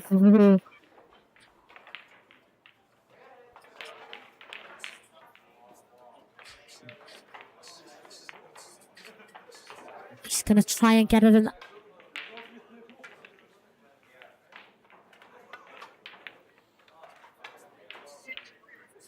Well, this is the moment now. Can he pot this and make the score 5-4? It has a massive difference compared to the 5-3. He might be playing the double.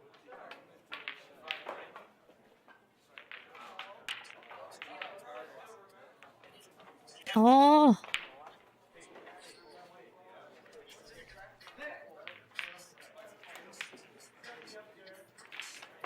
Well.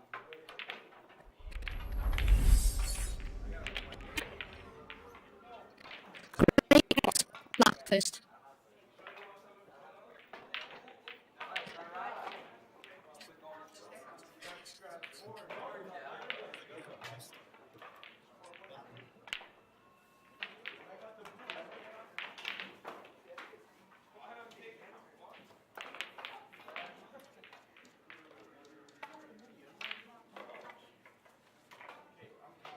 Wow, what an absolutely incredible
Well, Lee Price against Curtis Lee. This is a nice little thing to watch. I hope you're enjoying this right now, because I certainly am. And thanks just again to Ben McAlmont. Hopefully there's more entertainment to come, as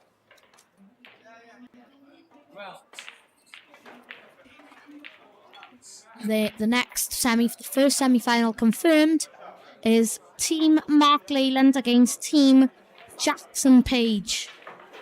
And of course we've got 2 cameras running today, so we'll be able to watch both of those at the same time.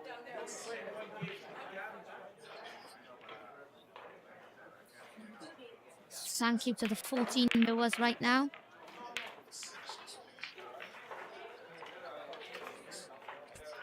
Just to let you know, if you're just joining us, that Jackson Page's team have beat Team Connor Caniff 7-6 in the quarterfinals, and Team Mark Leyland beat Team Darren Coleman 7-4.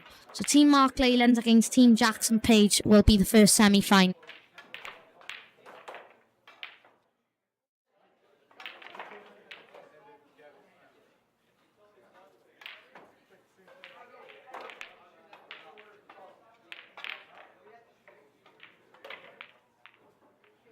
Lee Price will be hoping he can take these out and make it 5-5. The first time the teams will be drawing since 0-0.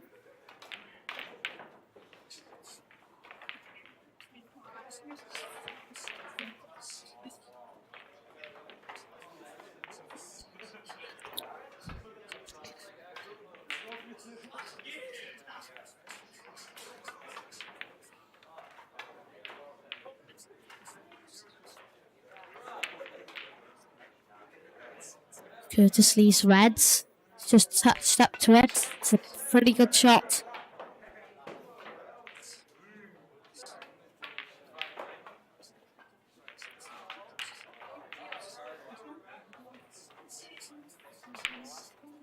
It's a good response.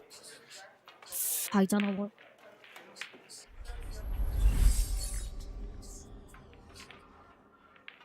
I hope that gives you a better insight of that shot.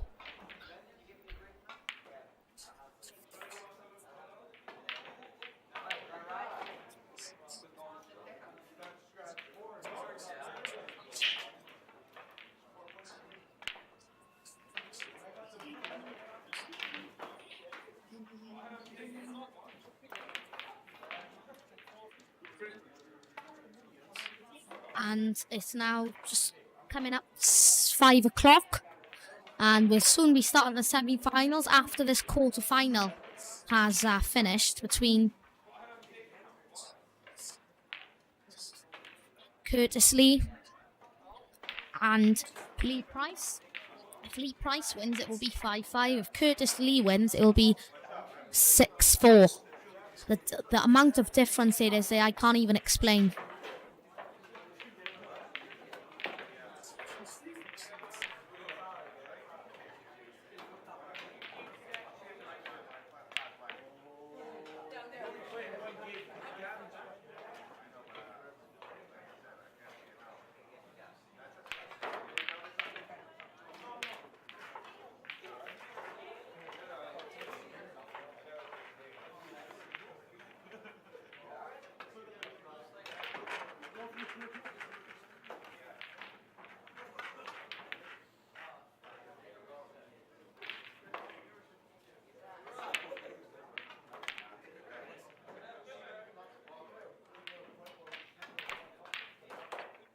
Lee Price has missed it, and Kurt just needs to take control and win the frame.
sorry for that little break.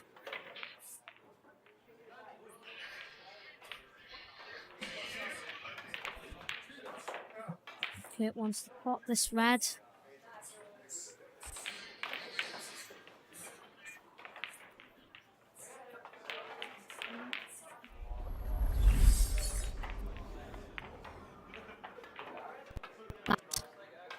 Don't know. That's so unlucky from Curtis Lee. Any other day that would have dropped.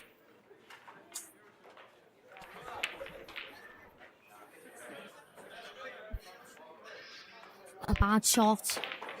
Now Curtis Lee just needs to slow down.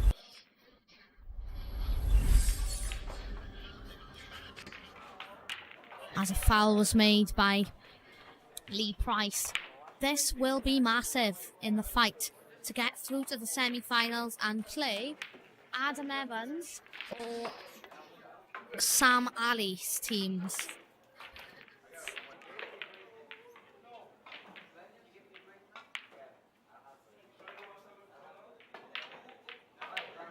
Curtis Lee's just got tap-ins now from this situation onwards.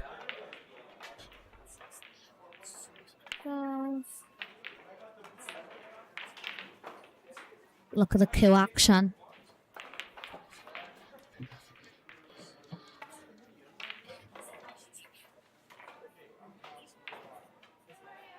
Great shot.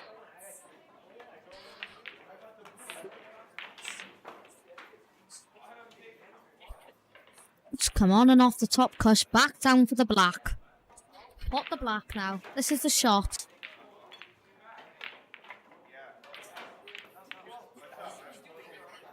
This is the shot. Pops it.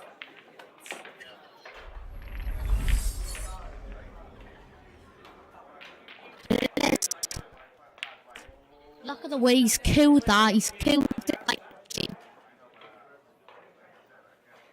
6-4.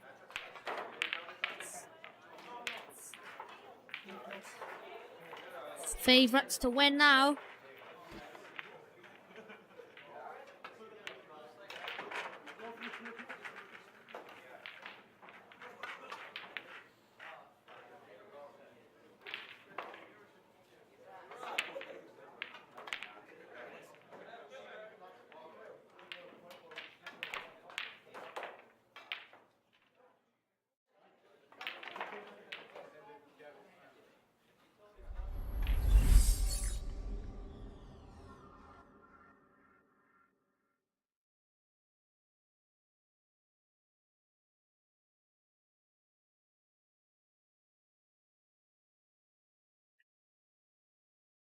There you can see on the back table the scores now.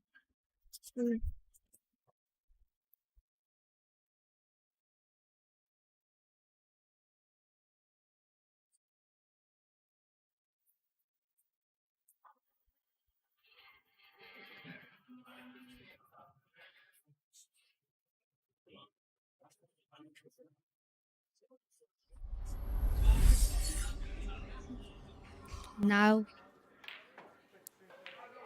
our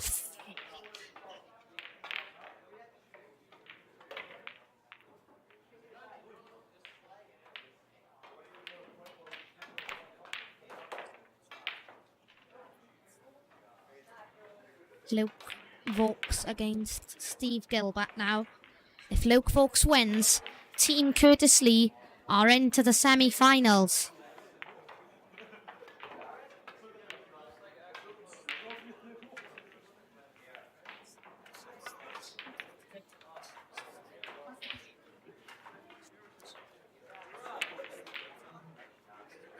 And Dave Gilbert's about to break off here now.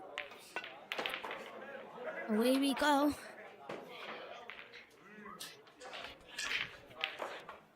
Whoa, yes, one's gonna drop.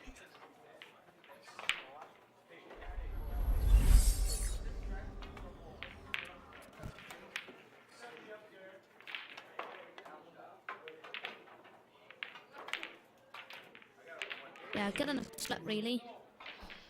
And gotta use the situation well. Of course, he's made a couple of mistakes by playing quickly. And Steve Gilbert's now yellows. And he's missed that by a mile by playing quickly.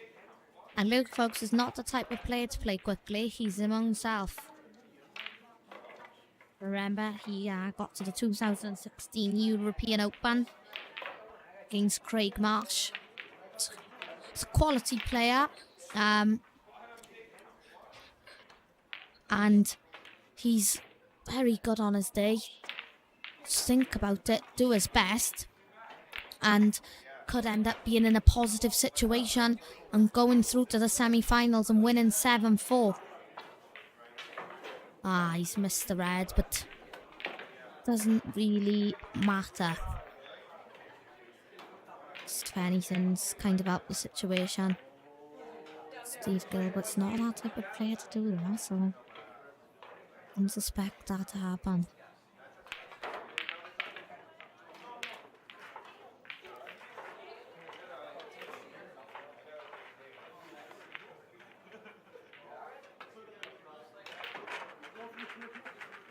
That's a great shot. Very unlucky.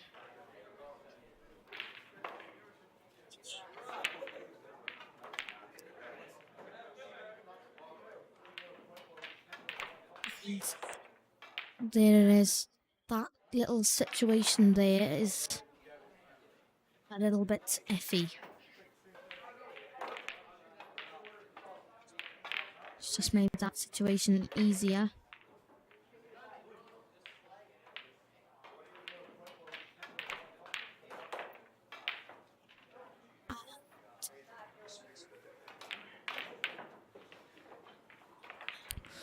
Luke will see what he's doing, and he can succeed in this match. And Luke Vaux just needs to time here and play his normal game, because when he plays his normal game, he plays best. Just this now.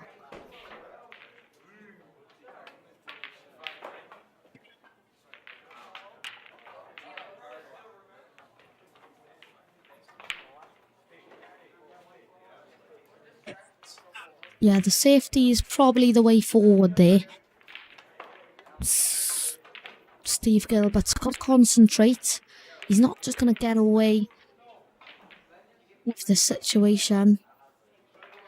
Again, I'm going to go back to this little area here. Is where both players are in a little bit of trouble.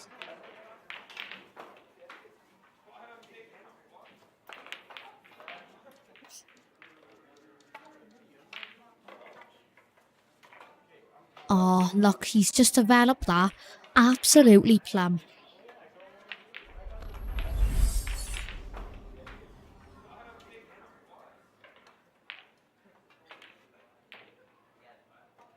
Here it is, replay. Extraordinary.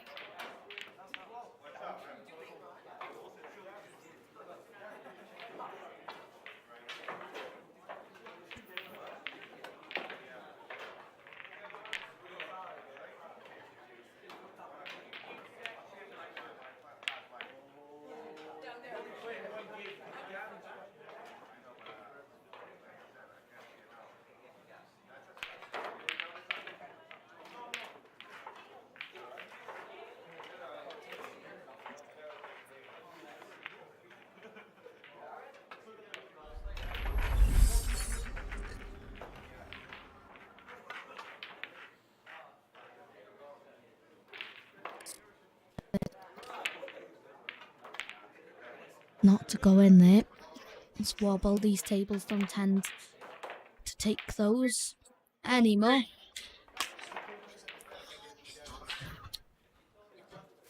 Just thanks to the 15 viewers and the 539 of you that have watched. Going incredibly well. Our team Curtis Lee in this frame. Just gotta keep it up, really. After this, I think. After this, it will be Scotch if Team Steve Gilbert win it. That's absolutely plumage. Is it?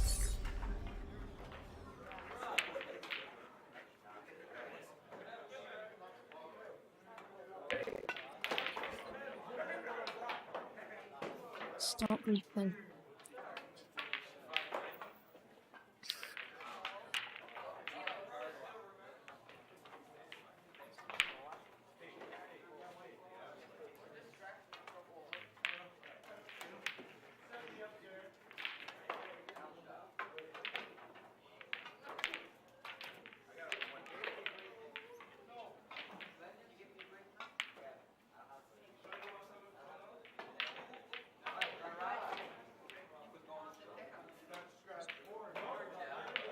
Steve Gilbert's at the table now, but he's got away with that flick. His plank goes now and then. Every ball on the table goes. Curveball's gonna go in. I could see that. I could see it. I could see it. And then I could all of a sudden just see the curveball drop.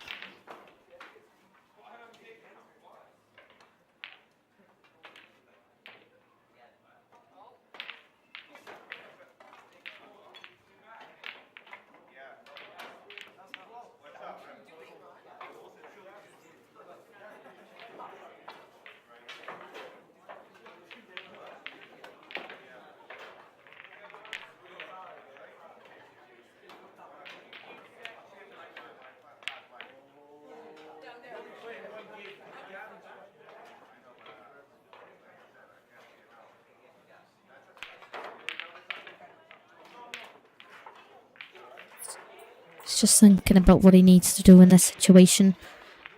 Ah, and that's a good shot. But he's...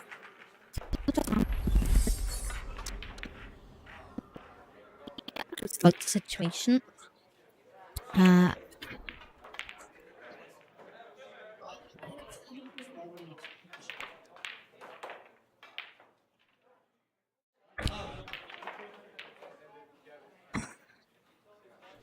Great shot, that is.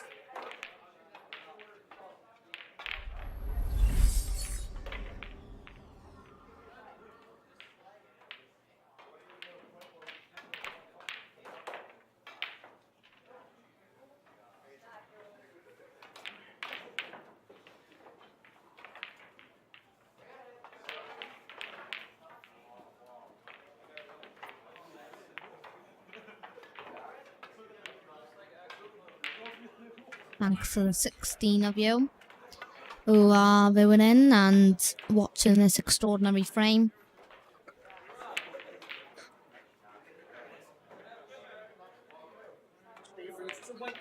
You folks obviously trying to win the frame so they can go through to the semi-finals.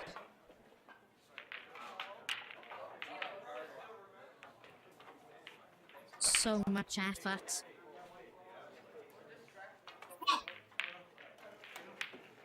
And semi-finals is then when things start to get really serious.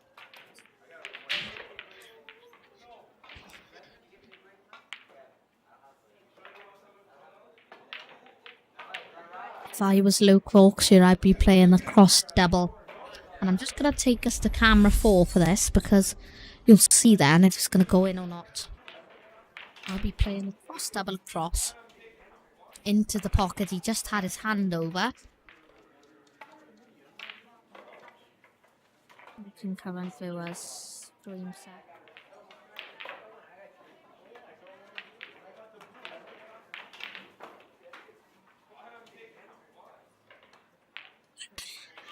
He might not play the shot, but I certainly would be playing the cross double because the black isn't interfering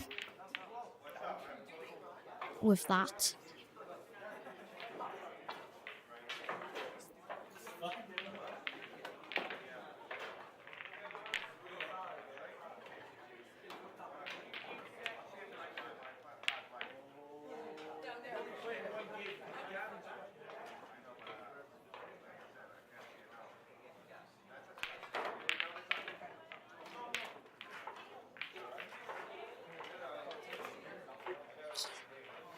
obviously taking the time required because this is a crucial frame. If he doesn't win it, it'll be 6-5 and then the pressure's on. If he does win it, then they are through to the semi-finals and will be facing Sam Ali's side or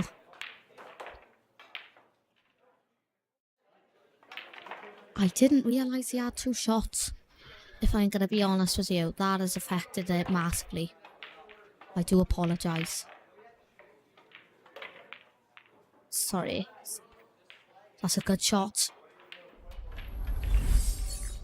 Back we go to camera number 1. Nah, I'm going to keep us to camera 4. Hopefully he can pot this red across. The black goes past the yellow into the left-hand middle bag. If he just plays this as he's used to playing, Team Curtis Lee will be through to the semi-finals of this 3-man open here at Mark Williams Snooker Club, Tredeagar. Here we go.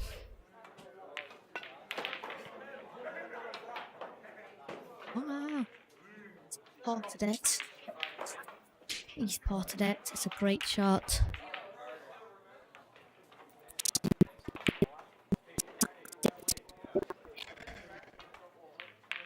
That's a great shot, and if this black goes past the yellow, I must this is a crucial moment in the match. He spotted it. Great win, 7-4.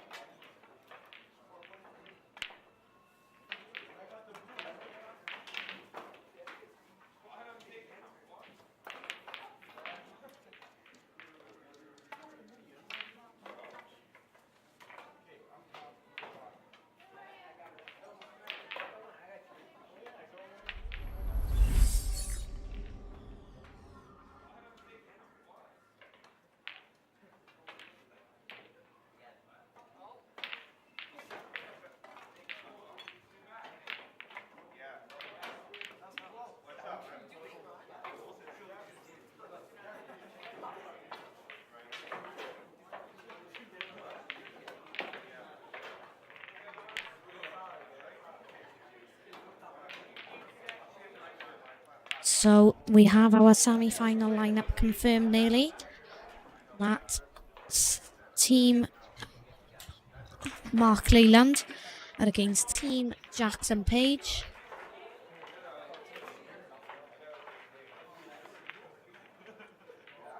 And Team Curtis Lee will be against Team Sam Ali or Team Adam Evans.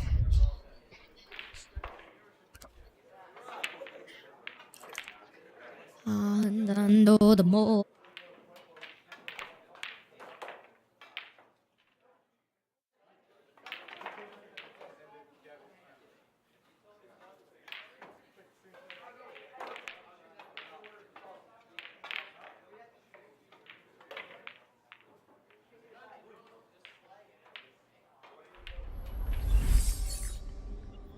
Well, that's the best view I can give you of the Sam Ali and Team Adam Evans game.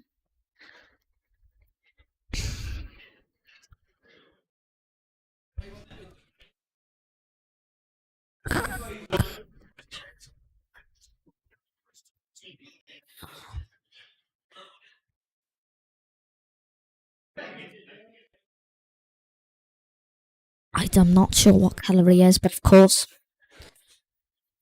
whoever wins that will be playing Team Dale Pope, Curtis Lee, and Luke Folks in the semi-finals. And that game's been going on for a while now. I can imagine the tiredness may start and the drink may start to sneak in during the semi-finals, yeah.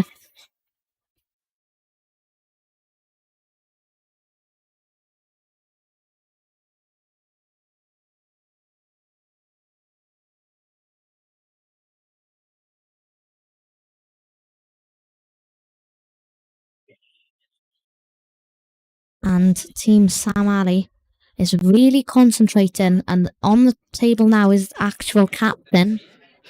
I can imagine Kian Leyland stepping to the table. I can imagine he's yellows after the shot that Sam Ali has just played there. So if he can get out to the snooker, then it may differ.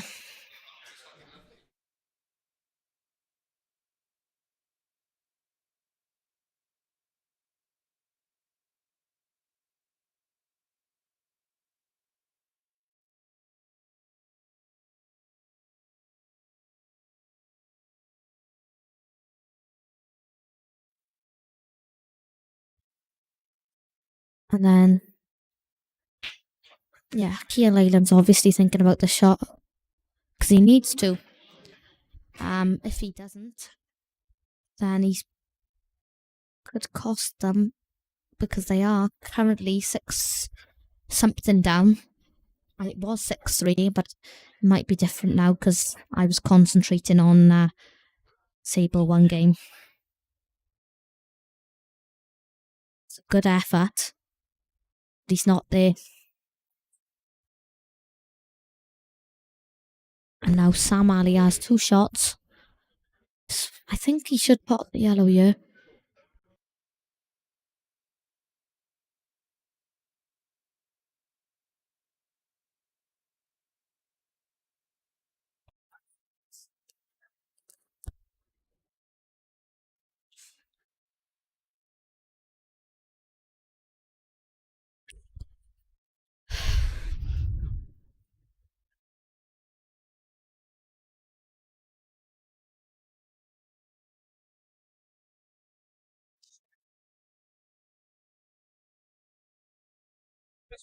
He's potted the yellow, but he's not so successful in his plan of attack to try and go through to the semi-finals. Of course, whoever wins will have a difficult opponent in being Curtis Lee, Dale Pope, or Luke Vokes. And he's missed that, and obviously from here I can't tell if it's a snooker.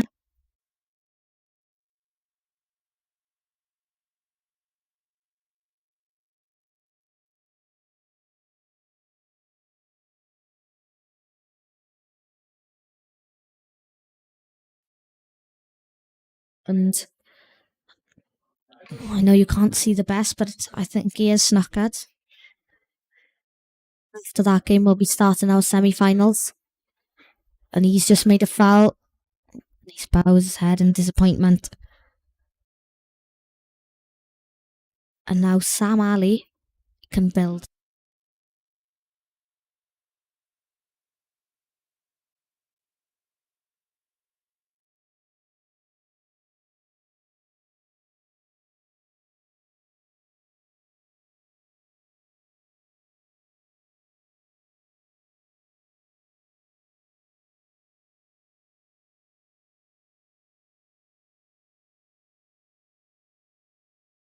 Well, he plays the red to the middle first, and then he goes on and off the cush or screw, which is gone for the on and off the cush route. Pots the red and goes on.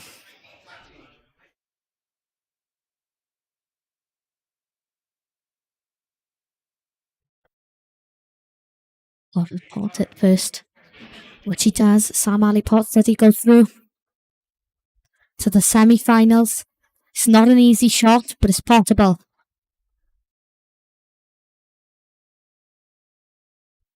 Can he pot this?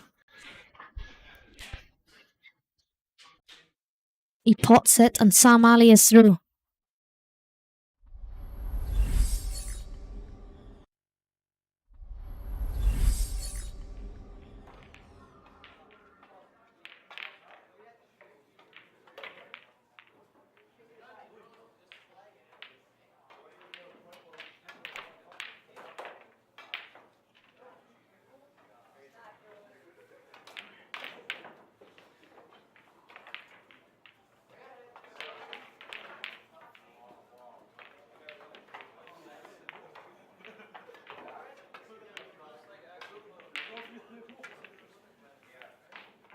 Final score was 7-3 to Sam Ali.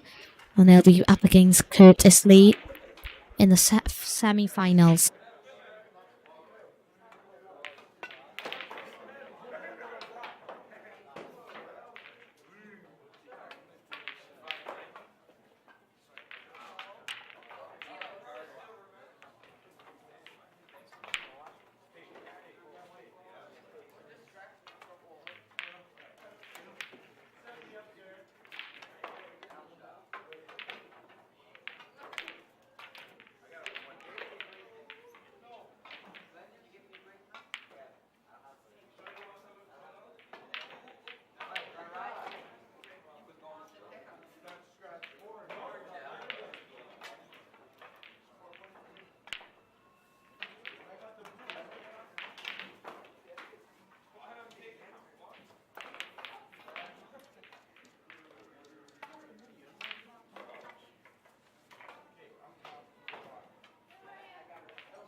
Hello, welcome to the semi-final action. On table 1, we've got Team Curtis Lee against Team Sam Ali. And on table 4, we've got Team Mark Leyland against Team Jackson Page.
Hello and welcome back to the start of the semi-finals.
I'm back. And the start of the semi-finals, which is obviously massive. Could have landed a bit better.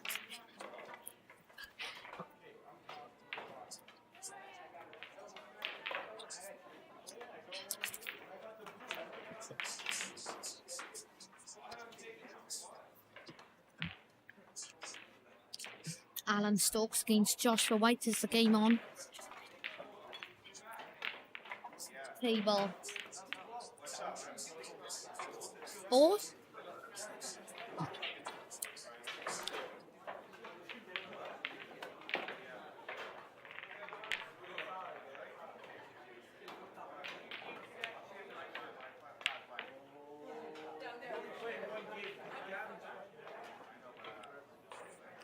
On table 1 is Curtis Lee.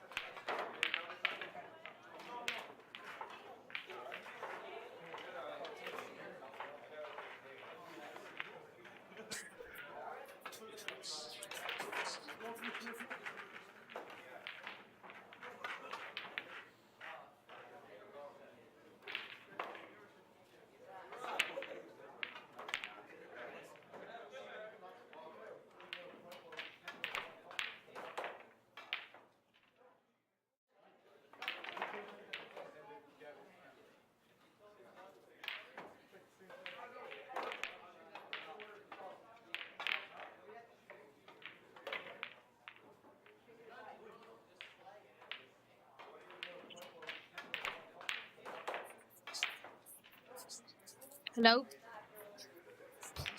Welcome back to the semi-final action here. And we have Curtis Lee against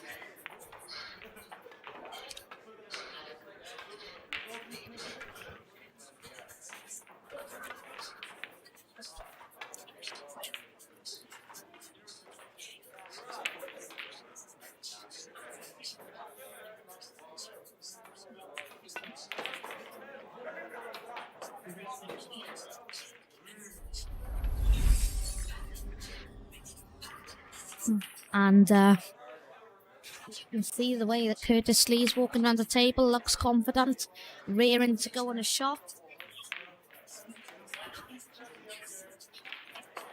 Looking at what he needs to do. Because obviously he wants to take these out.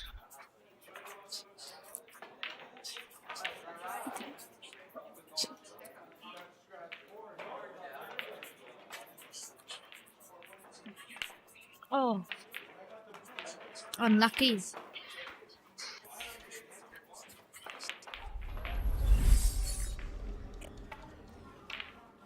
Doing that to me, idiot.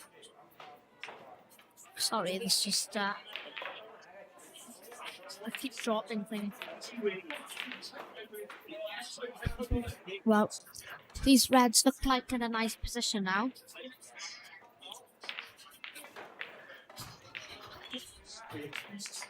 And gonna be truly honest about the situation. Team Sam Ali could go into the lead here in this frame.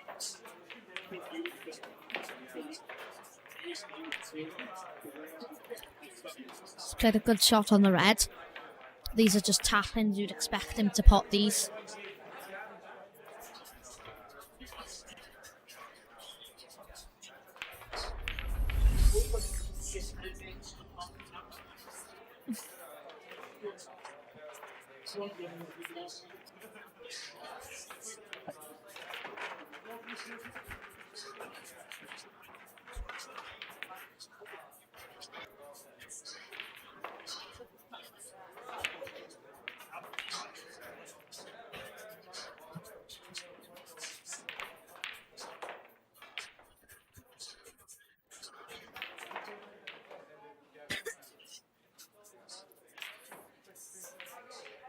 And the first frame has been won in our semi-final lineup. And that goes towards Team Mark.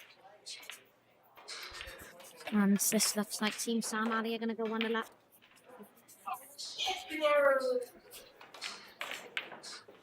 And it looks like Sam Ali's back. He takes the first frame.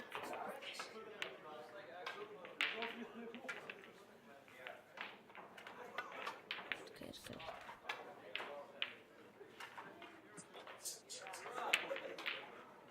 See what do.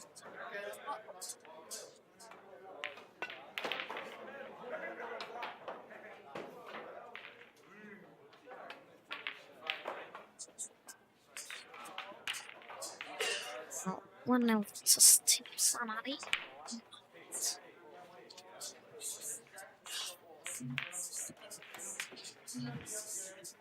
Both games are now 1-0. Mark Leyland's dry break. He's now playing Dan Evans.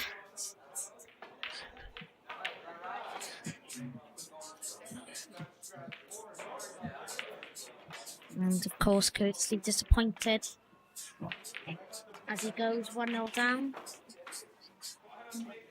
against Team Sam Ali.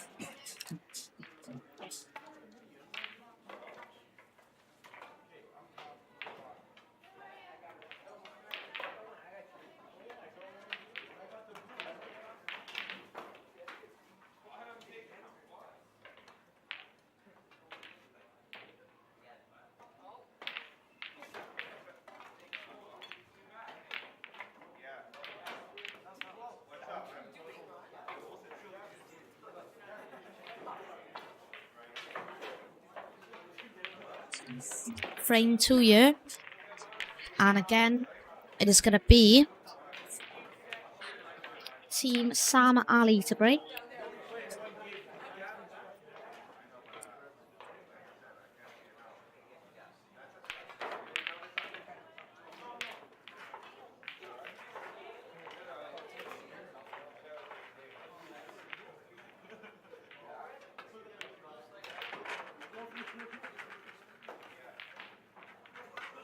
Well, 1-0 to Team Sam Ali.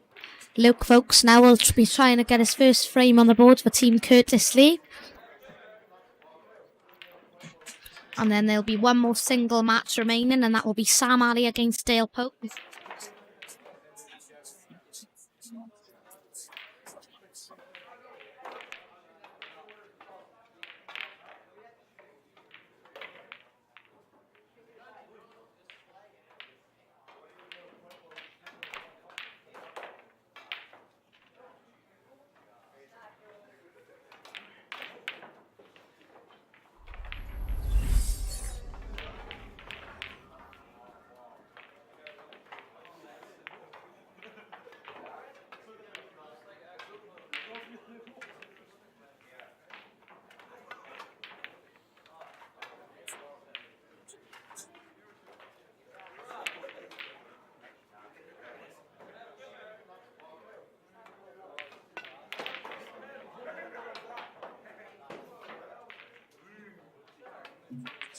Bit lucky to land it where he has.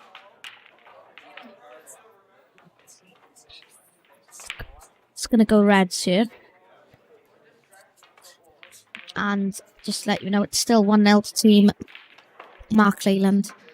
On table 4, as Dan Evans is playing for Jackson Page, and he's just played a loose shot really there. So, other than that, thank you to the 17 viewers right now. I hope you're enjoying this semi-final action. Of course, we've got the 2 screens. If it goes down to a decider and the other one is still like 3-2 or something, though, I'll try and get it to.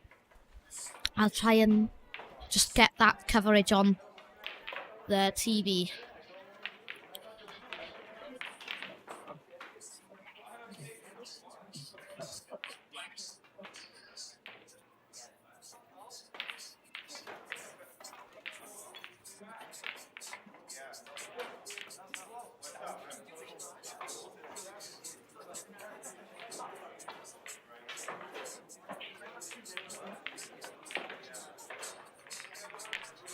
Yeah, look.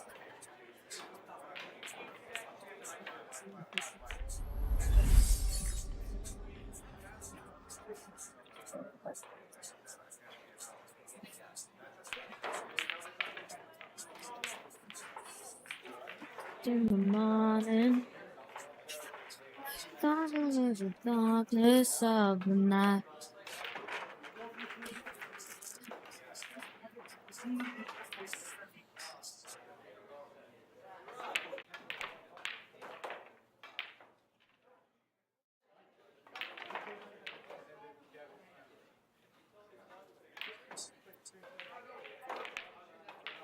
It's a good shot, and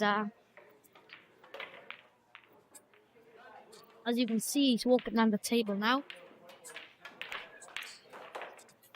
wondering what to do next.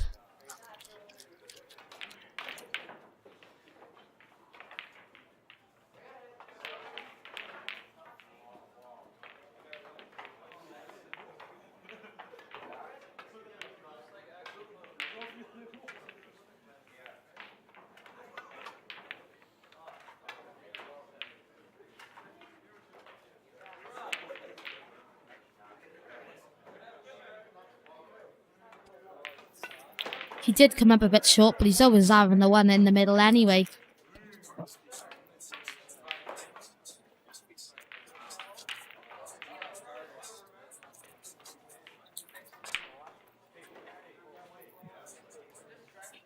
By the way, we will move back to the two-table view in a moment.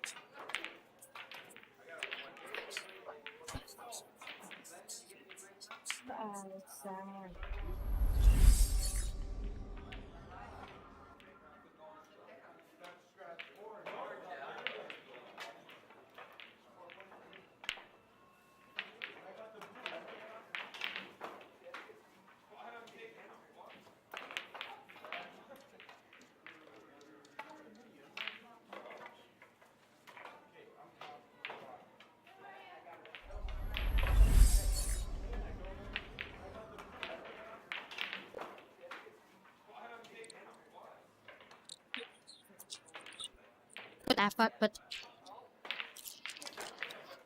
he's not on it.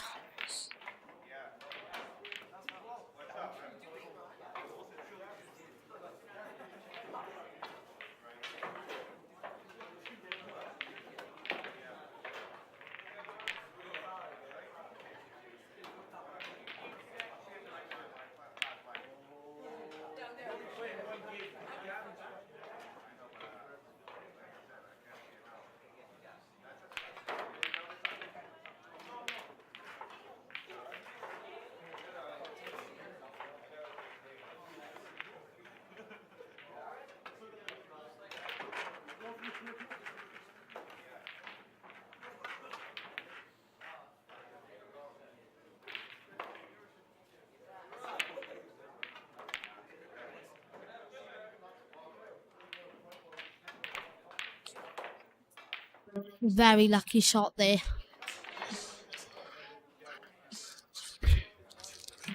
Luke Vokes is in trouble here.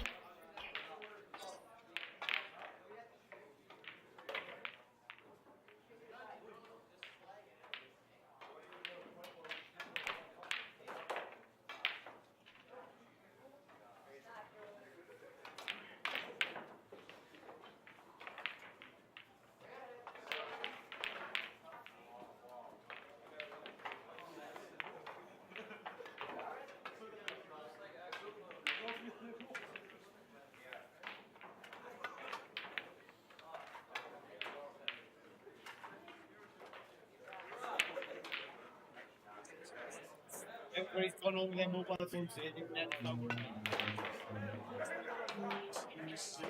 Well, so lucky.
1-1 in the game between Team Jackson Cave because the massive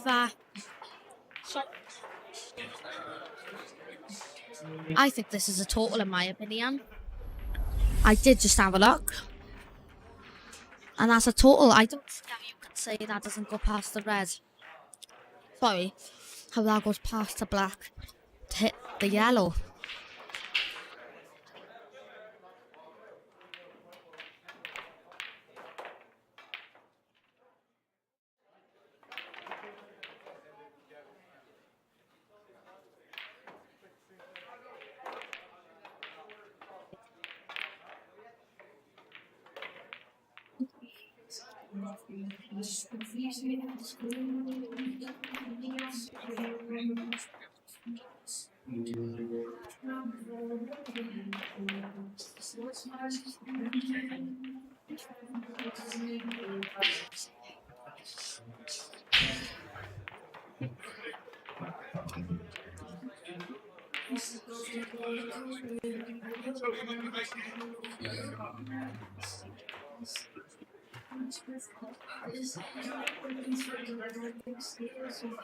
Dad.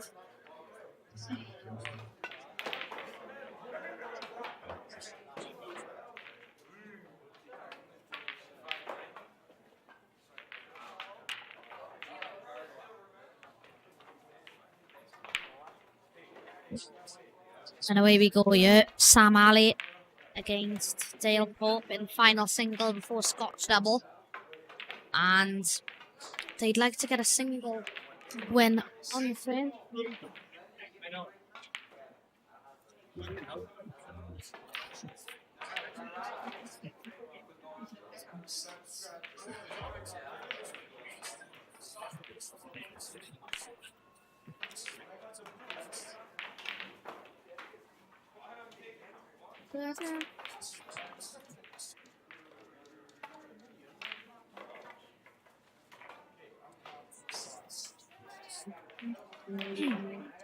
And again, another lag lost by Team Courtesy and Sam Alley got break off as they're 2-0 up against.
Wish you no.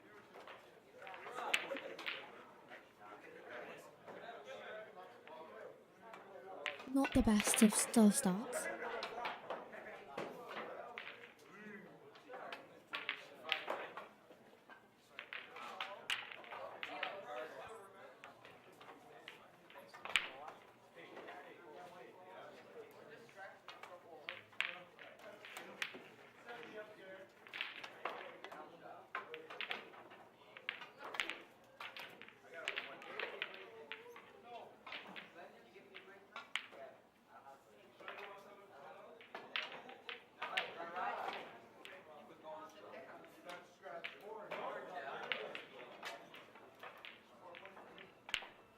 Well, coming back to the action now. And to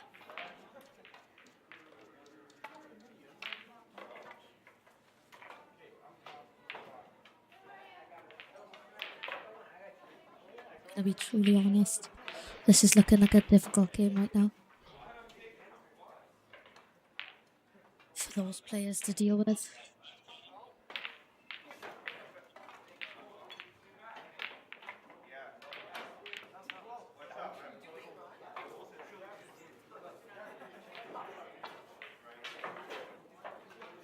And Dale Pope would like to get the first frame on the board.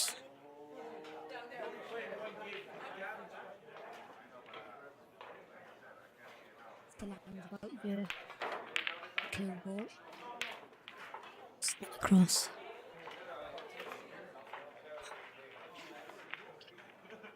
Yep, that's about perfect. Gonna be truly honest.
Testing 1, 2, 3.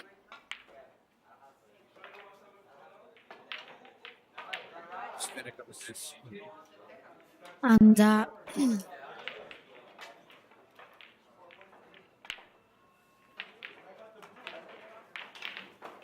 what one is that? This one is it. Testing 1, 2, 3. But sometimes it goes off in a few seconds. Yeah. Go on, crack on. Sorry about that. Sorry about that little issue. But we're back now. Right.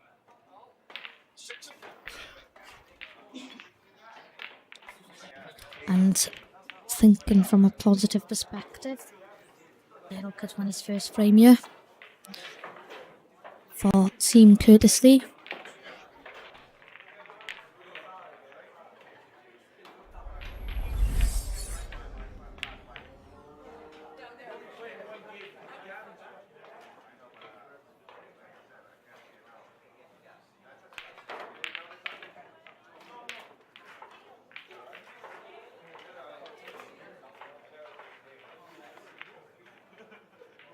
And into frame 4 now.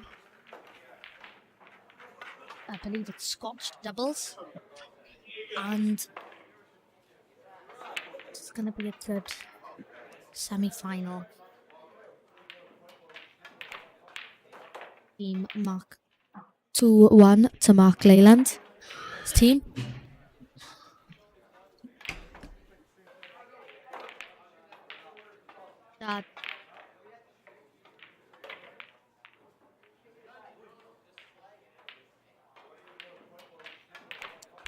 Curtis Lee against Luke Vaux are playing the Scotch doubles.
If they touch the table, they're not allowed to talk anymore.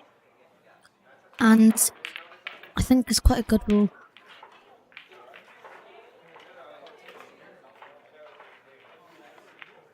Dan Evans is currently playing alongside Josh White.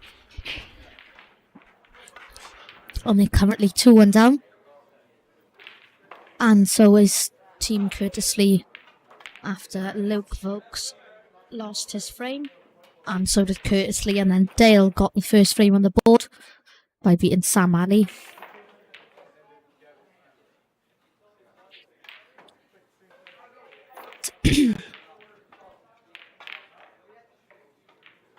They're not supposed to be talking now.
Sorry, we was just sorting something out about a foul on the other table. It's all been sorted now. That's why there was a delay, by the way, in the Mark Leyland game. But now we're back covering these matches. It's 2-2. I didn't see any of the fourth frame due to that. But I'm now aware of the situation, and Josh can put this. Great shot.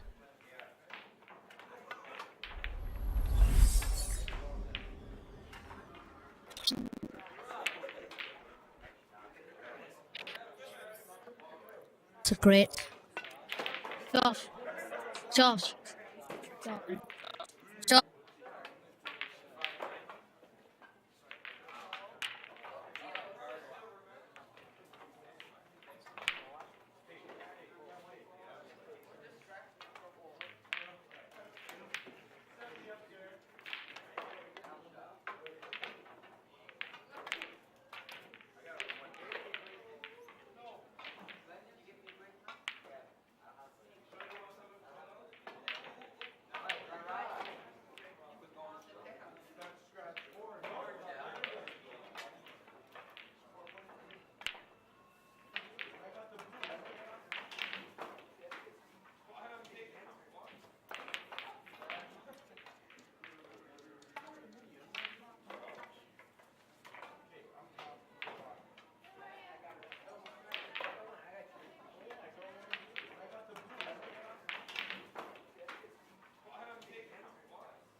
Well,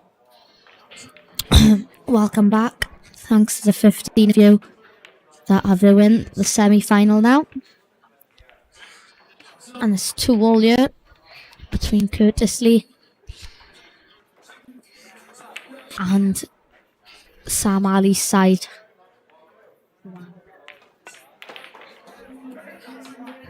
Dan Evans was just Mr. Sitter of a red.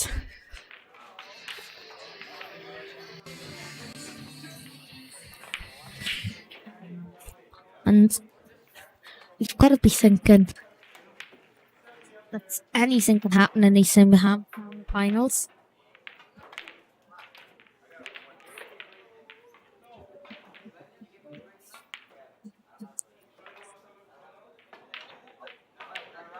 No.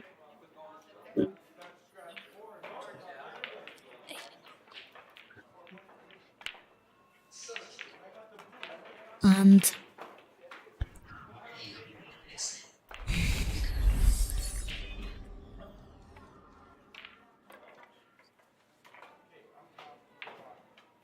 back up.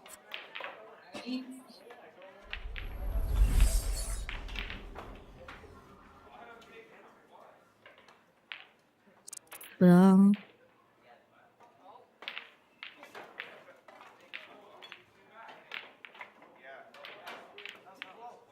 Wow, he's played a shot there. It's a good pot, but he's ended up snooker himself and losing in position in the cue ball.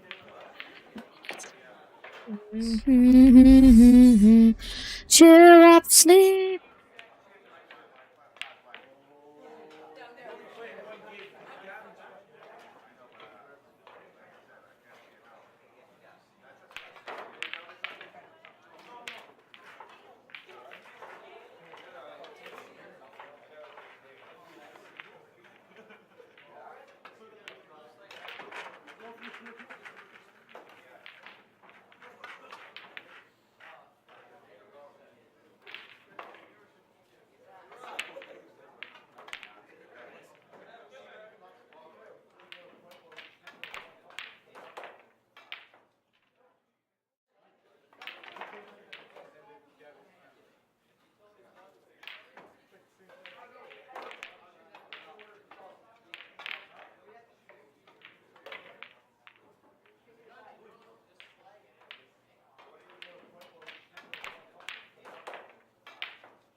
Big shot was played there by Curtis Lee.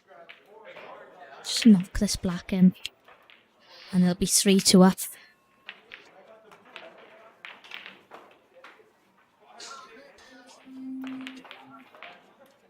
He spotted it. And that's a great shot.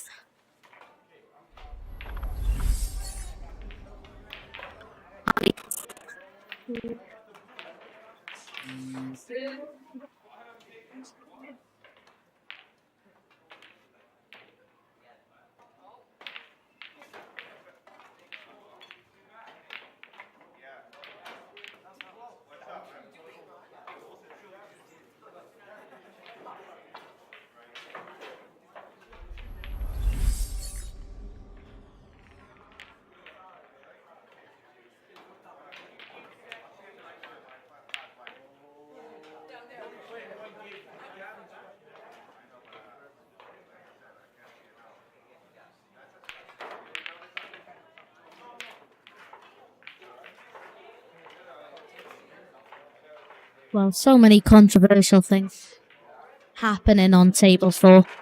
They should just settle down a little bit. I know there's a lot of money involved, but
Right, concentration's on then. Let's get into these semi-finals. 3-2 to Team Courteously against Team Sam Ali. And Team Mark Leyland is 3-2 up on Team Jackson Page. Very entertaining match over there, and you know, can't get much better. And Luke Folks is about to break off here now.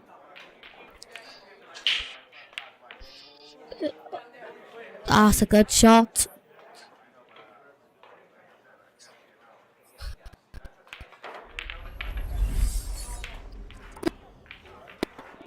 Ooh.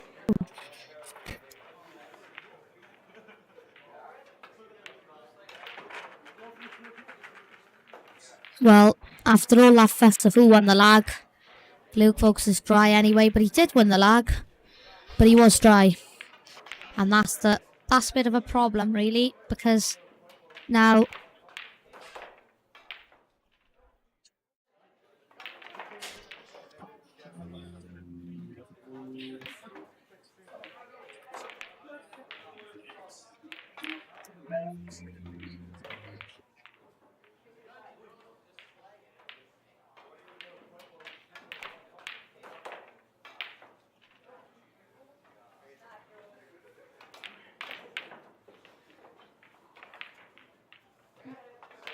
well,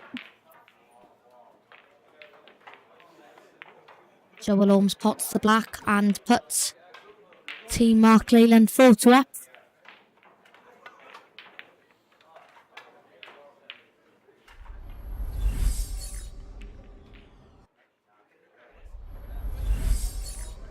I got my first real six string.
Well,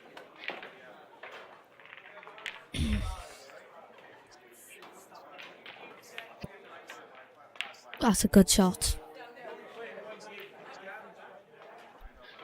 And Luke Folks, you're up against Sam Ali. Some bit of a pickle here. I'm not really sure what he's going to do. Not really sure what's on. Just to let you know, it is 4-2 to Team Mark Leyland against Team Jackson Page. Over on table 4. We will put it back to the 2-camera view.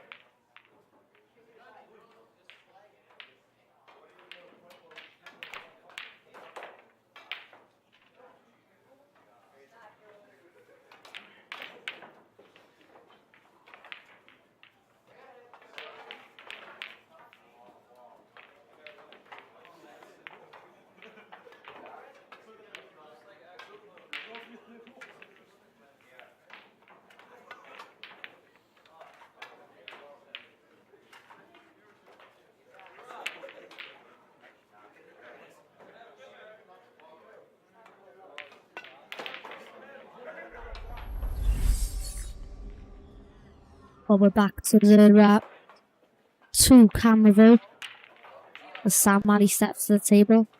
Hots the red. The good thing is for Luke, folks, that all his yellows are available now. And after Sam Malley missing a red like that, after he's missed a red like that, not much more can go wrong for him. And Luke Vokes now.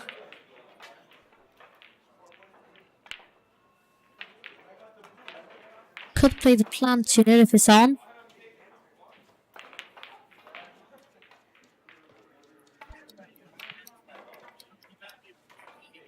Of course, a lot of tension because everybody wants to win this amazing tournament. And it is now 10-7. We've been streaming for about 7 hours and 26 minutes. And I think those hours have been successful. I'd just like to say thanks to Scott for actually bringing us this action with his streaming material. And I'd also like to thank Holly Heath, who commentated on the Connor Caniff and Team Jeremy game while I was playing my match. So I'd like to say thank you to her as well for commentating to me while I couldn't, and thank you to Scott as well for the stream, and thanks to you all to viewing, because without you there'd be no point with it of this. So thank you a lot. Going down the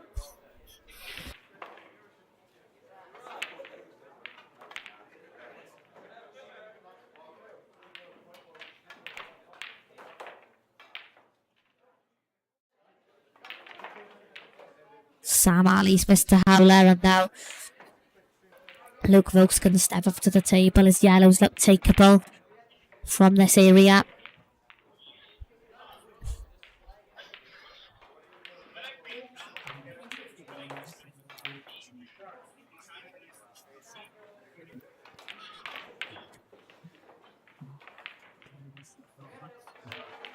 And of course the action isn't over yet.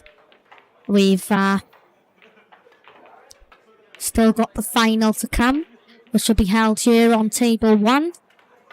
And that will be between the winner of Team Curtis Lee and Team Sam Ali and Team Mark Leyland and Team Jackson Page. At the moment, Team Mark Leyland are 4-2 up on Jackson Page.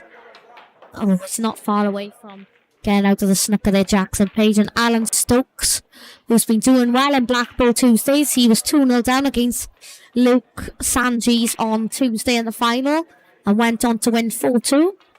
So he's in some good form. And he beat Mark Williams 4-0. So that's Mark Williams' Mark Williams' apprentice. Can he do any better? I know it's only one frame, but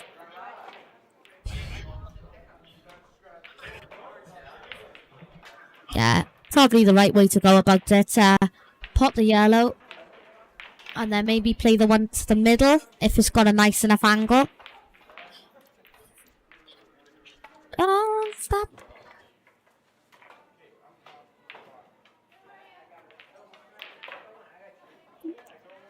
Good shot from Luke there.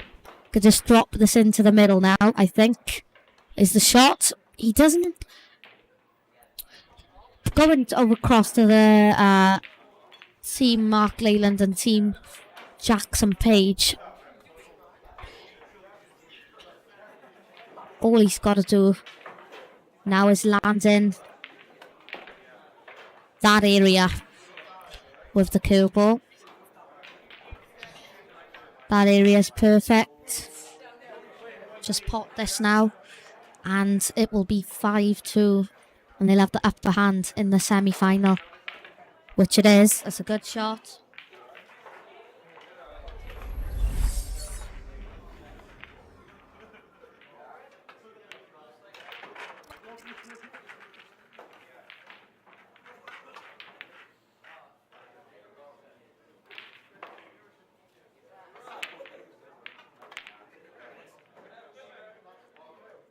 It is now 5-2 to Team Mark Leyland after Alan Stokes just beat Jackson Page.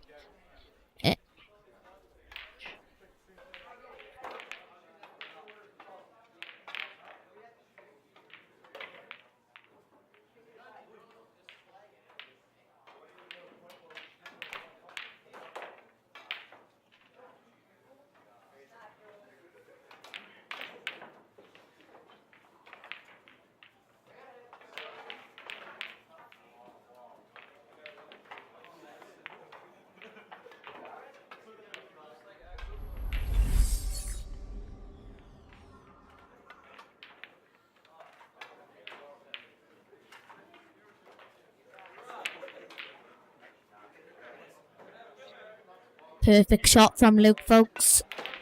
Oh god, I thought it went in. He landed perfectly. I didn't concentrate on the pot. Oh, what an idiot I look like now. I thought that went in and it's wobbled. And Sam Ali hasn't got the easiest of options here, but I didn't expect that. Come on. Why you scared?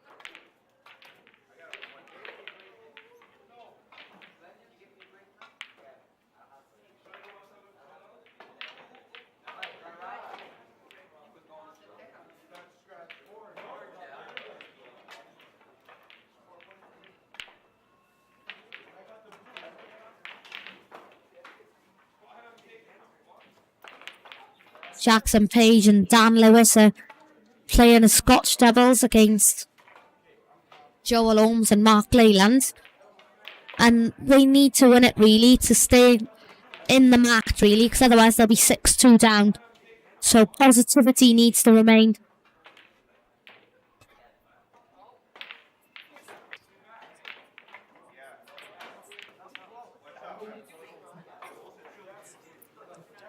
Luke Brooks here has got an important black, so I'm just going to switch to camera 1.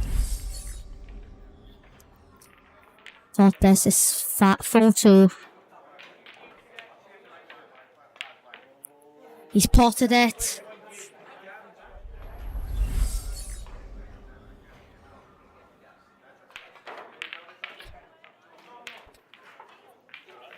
And it's now 4-2.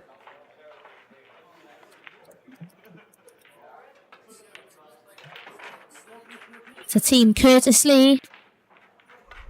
Going to go back to the 2 cameras now. Dale Pope is up next in the singles.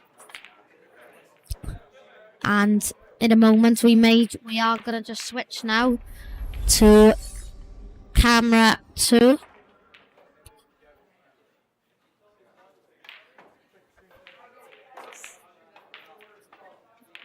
That nearly didn't drop. What I think they're saying is that nearly rolls off a little bit. Like an inch to the left, which I believe it does as well. Especially because I can see it rolling off because I'm sat right behind the table.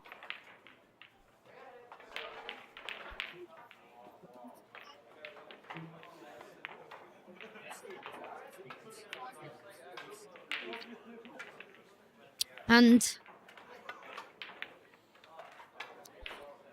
Joel Holmes here just needs to concentrate on what to do next. That's a very good break. That's a very good break from Dale Pope. And if he just bounces on that now, wins the frame, 6-2 to Mark Leyland, the confidence will be flying through the roof because they'll need 1 frame to be in the final.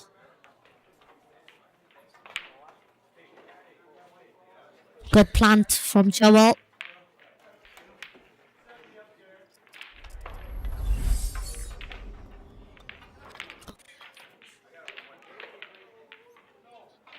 Thanks to the 619 of you who took the time today to watch this. Don't forget to like and subscribe to this channel. And keep on watching and enjoy this action.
Well, it's 6-2 now to Team Leyland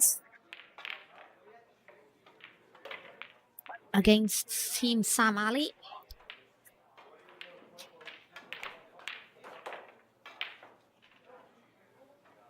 That's a bad miss from Team Ali, but I don't think he did play the pot there because he's put that red dirty down in a way.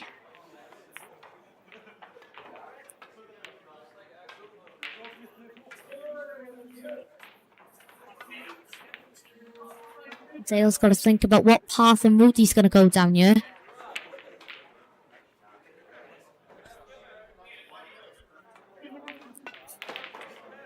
Yeah, that could have been better, could have been worse. Just follows through onto the yellow, onto the yellow, onto the... So basically a 3-hole plant, which doesn't seem that difficult.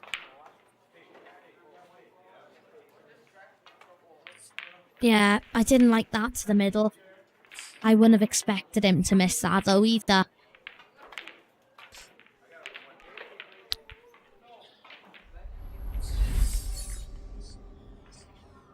Yep, here's another camera angle for you. And I like this one because it gives you a view of if the ball is actually going to drop and what the actual angle is like. And as you can see here, this type of shot's got a massive angle. It hasn't dropped, but at least he's got it on the hole.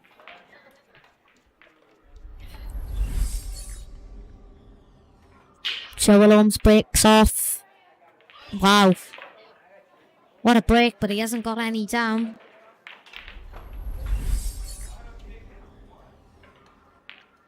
Yeah.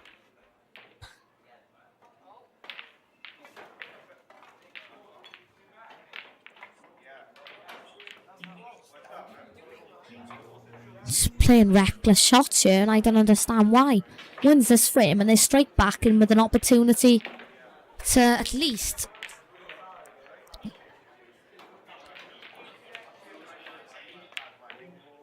be back in with a chance in the next one.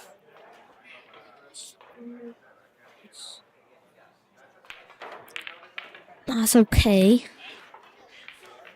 The only thing he really needs to do here is get that red away. But eventually, the player for Team Sam Ali is going to have to pot.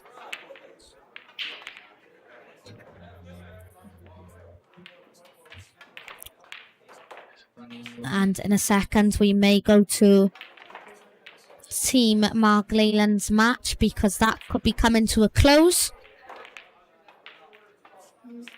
Oh, it's a bad miss on the double from Joel Holmes. I wouldn't expect it from him. Now Joshua Wright's at the table to try and keep Team Jackson Page in the championships.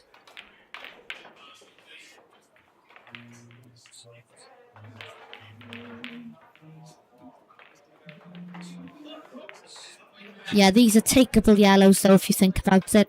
Of course he's going to leave the yellow by the red last. This one here.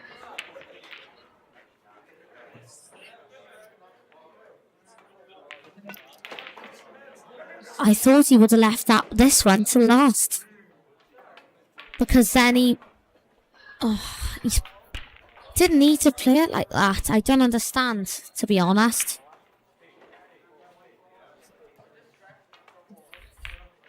That yellow's the one that's stuck there, really.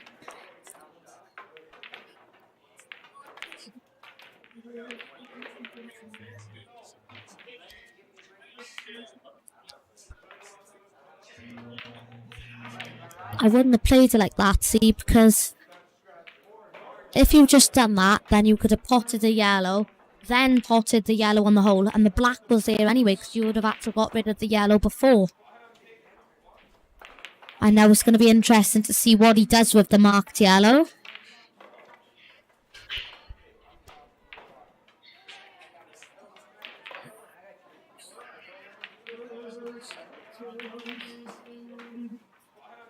It's dropped. That's a great effort. But he's gone in off with the cue ball.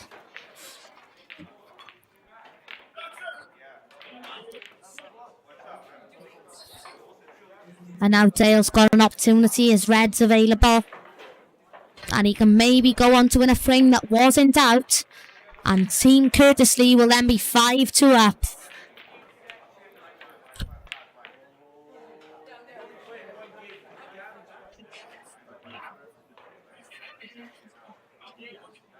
Let's get the black away first, which is what I would be doing as well.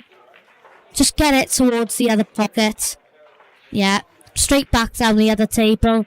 Near to where the black spot would be on a snooker table. Which we know Dale is very good on as well. Having a 1-4-6 break.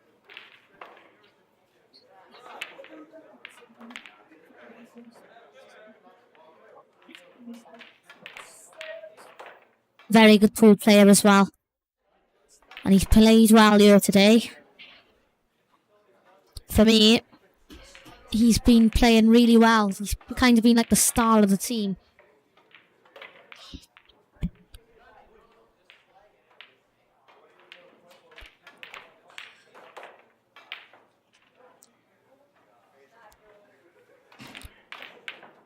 Bit of a distraction there. I think he's run okay though. Yeah, I think he's fine. Just drop this in. Oh!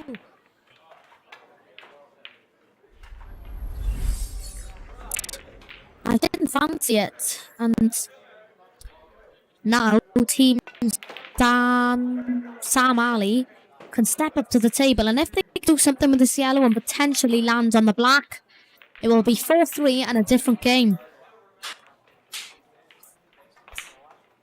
That's a good shot. That's a great shot. Well done. It's going to be 4-3 here when he shouldn't have missed that plant. And 4-3 it is. A bad mistake from Dale there. Wouldn't have expected it. And it's 4-3.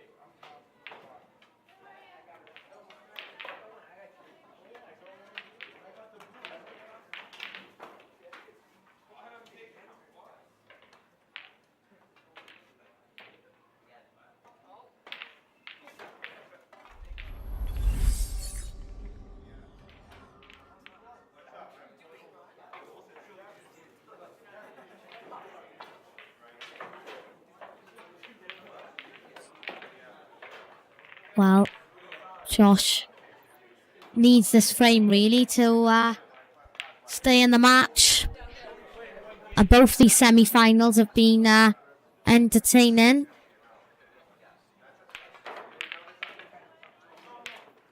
Don't you know it's all a window? No.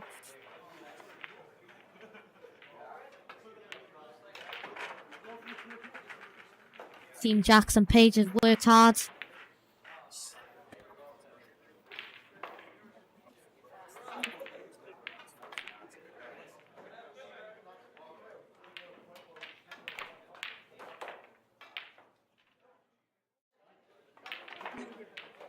Joel Holmes can come to the table now, in hope. Sending Team Mark Leyland into the final.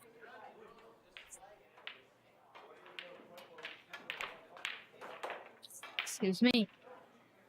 Well,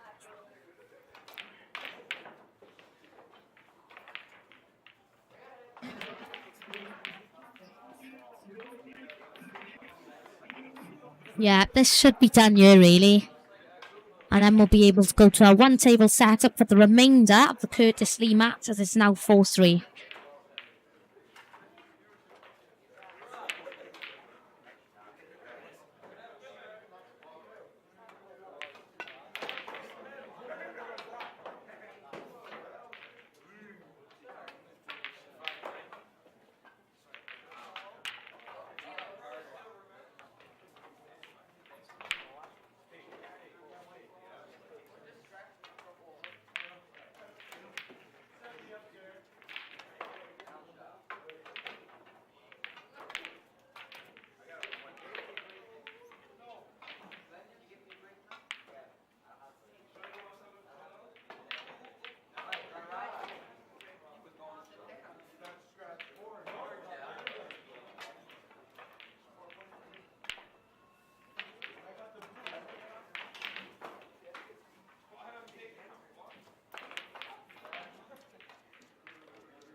Well,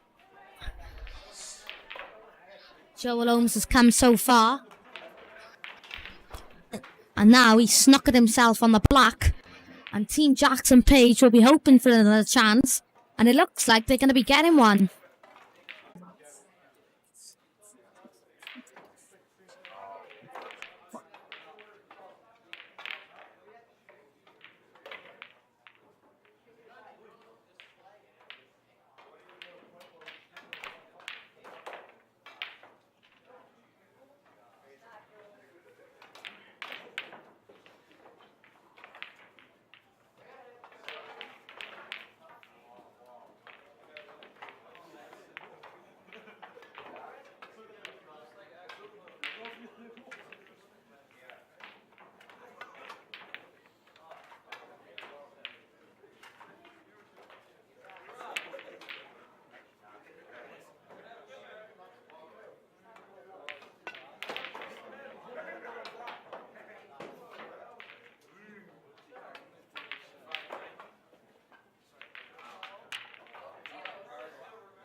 And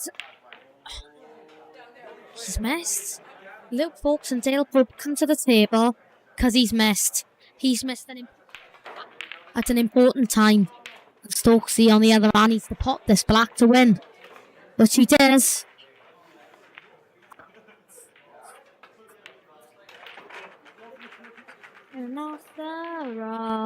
And Team Mark Leyland win and have won 7-3 against Team Jackson Page.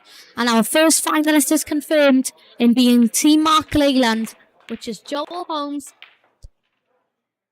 Mark Leyland, and Alan Stokes.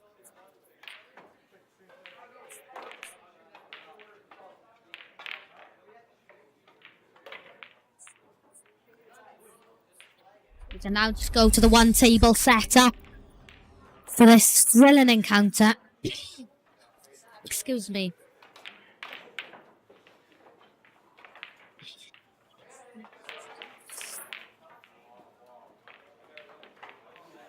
And Team Curtis Lee have got a lot of work to do on the reds here if they want to try and win the frame. Because this frame is crucial. Maybe if Dale had missed that plant, then it wouldn't have been... We wouldn't have been in this situation now.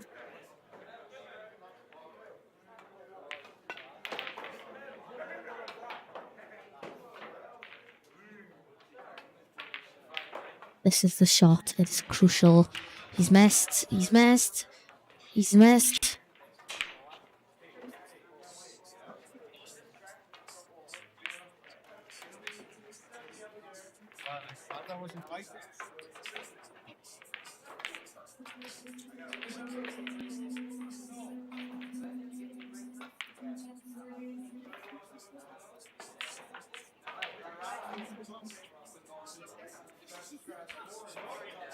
It is now 4-4 between Team Curtis Lee and Team Sam Ali.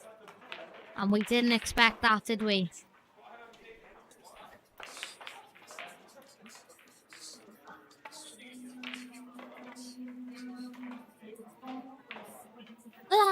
Come on. No.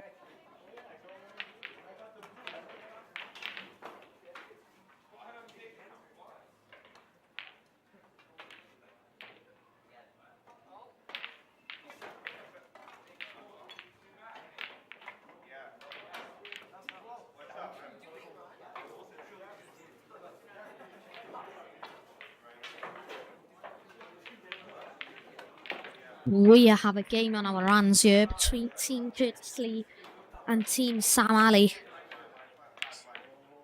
It's now Team Curtis Lee against Team Sam... No, sorry, Curtis Lee against Sam Ali. And Curtis Lee wins the lag.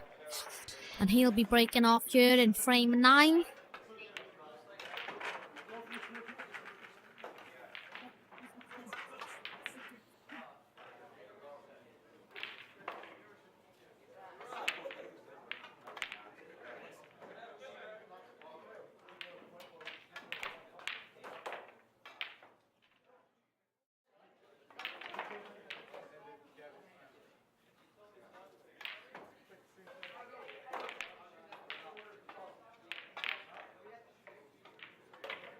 So, here we go. Curtis Lee to break off against Sam Ali.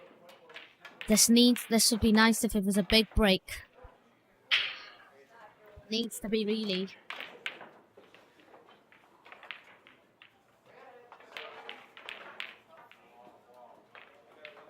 Pull it right back, centre of the cue ball. Below. Bang! Yeah. It's made a ball.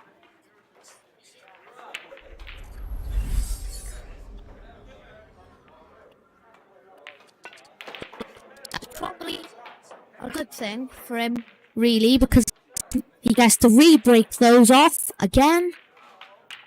And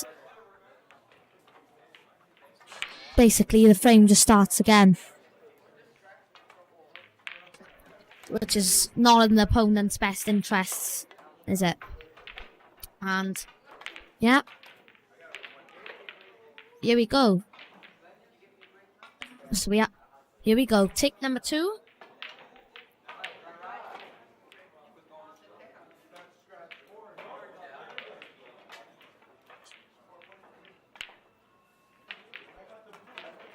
And away we go. Your second attempt to break off.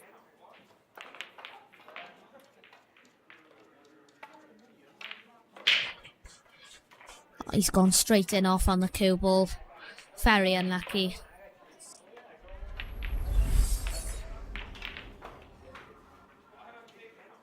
Be honest. And now Sam Ali's at the table. 2 shots in hand. And that could be the start of something here.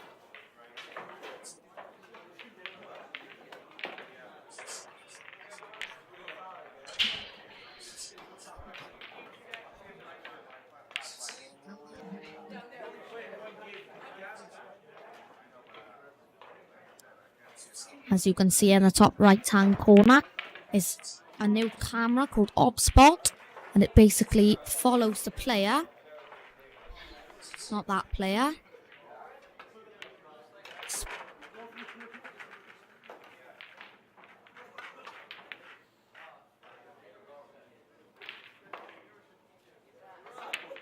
Figuring out where to put the cue ball and where's the best course of action here, really.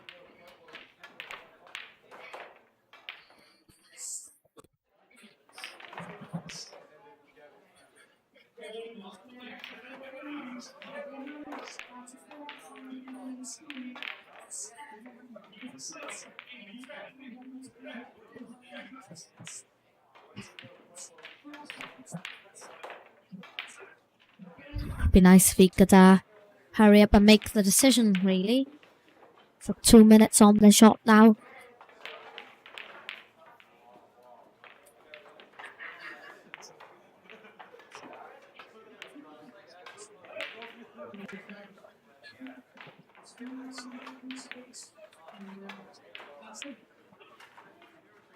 He's finally put the cue ball down after oh, Jay, just don't open your mouth. He's picked it back up. Oh, God.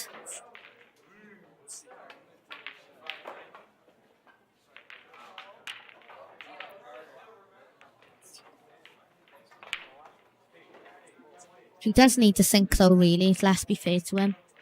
Because this frame, the winner of it goes in the lead. And not just any normal 1-0 lead, it'll be 5-3. And that's a big lead in a first to 7. Sorry, 5-4.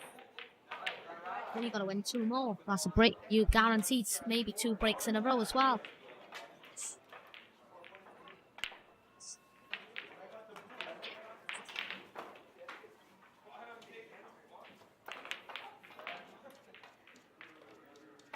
Well, what colour ball is he taking now? After taking that much time, I'm not really sure what he's prayed for there. I don't understand.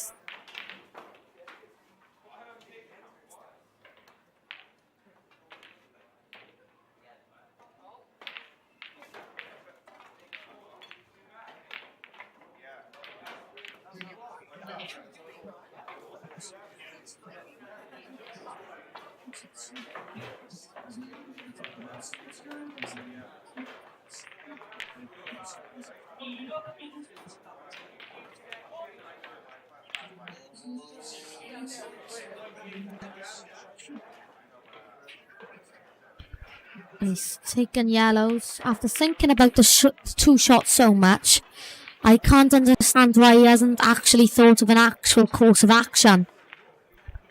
But anyways, he's gone yellows. And the winner of this will be playing Team Mark Leyland, who's currently practicing on table 2. The winner of this will be playing him, Joel Holmes and Alan Stokes. Final of this 3-man comp.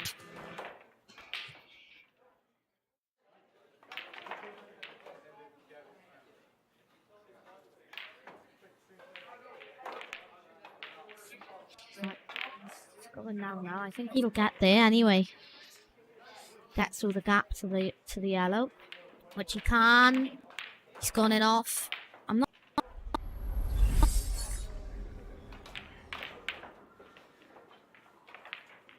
click the wrong thing.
That's a good shot. He's developing reds as he goes along, which is what he needs to be doing, really, because, of course, he wants to win this frame and get closer to the winning line.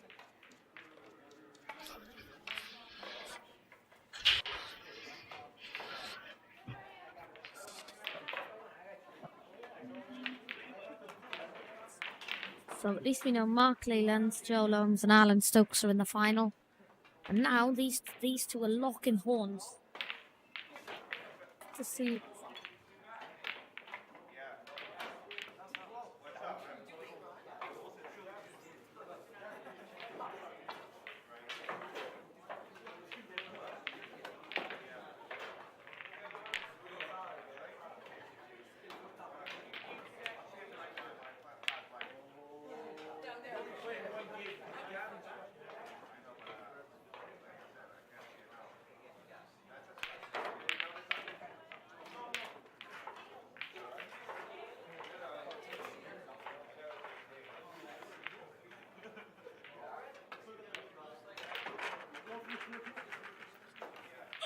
Well, Kurt's encouraged by his teammates.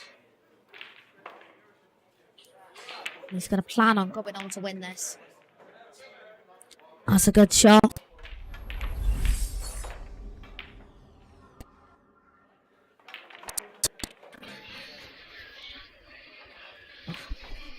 He's just got to be feeling confident now.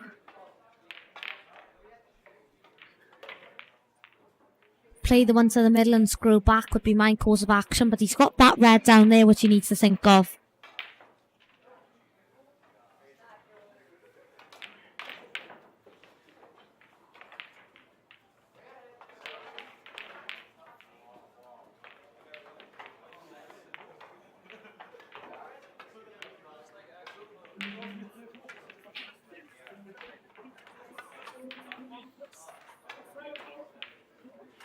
Yeah, following Kurt round the table, having a look at the way he's thinking and things.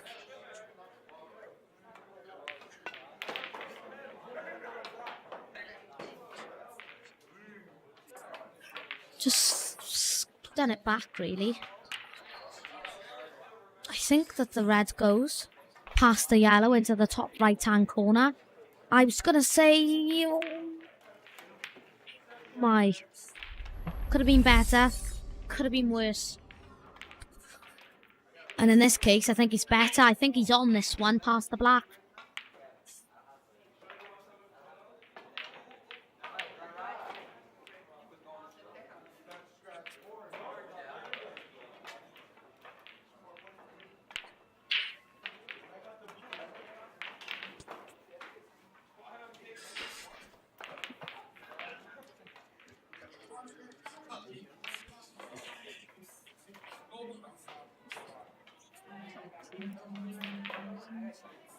That's a good shot, and he's on it as well. I just play it on and off the left-hand side cushion. If I was in that situation now, just gotta start a little bit though. If I was him, because you've got to come back across for the red, which you know from camera full angle does go past the yellow.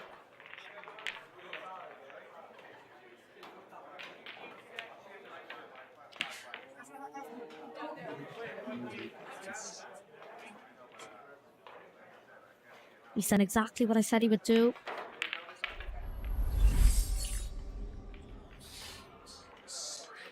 Now this is where we need to know. Is it going in? Pop this is crucial, as it's 4-all. The winner of this will take the lead and have a precious lead going into the 10th frame. Oh, what a shot! What a shot that is.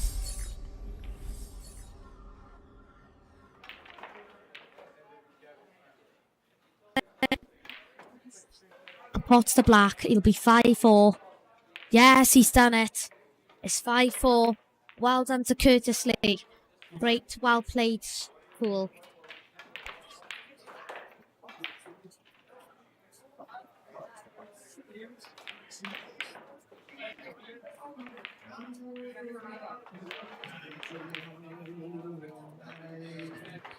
Superb from Curtis Lee.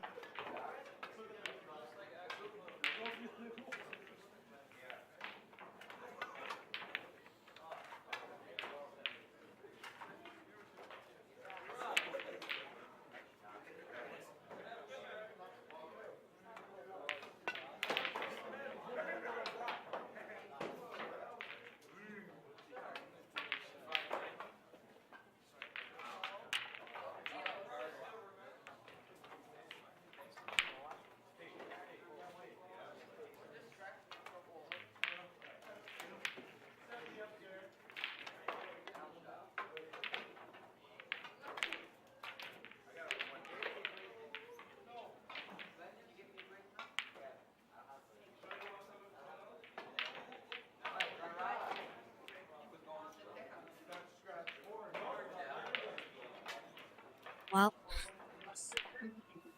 Luke Vokes now has lost the lag. Sam Ali's side will be breaking off here. If they kind of a need win frame here. Because if they don't win it, they'll be 6-4 down.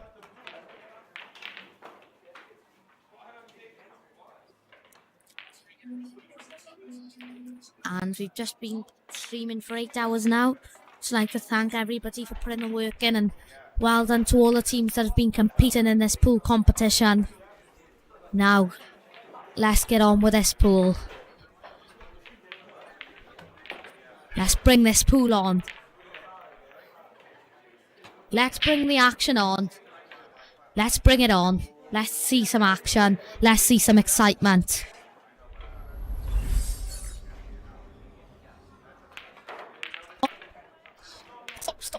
Stop. Right. Get going. Yeah. And it's crucial in this match.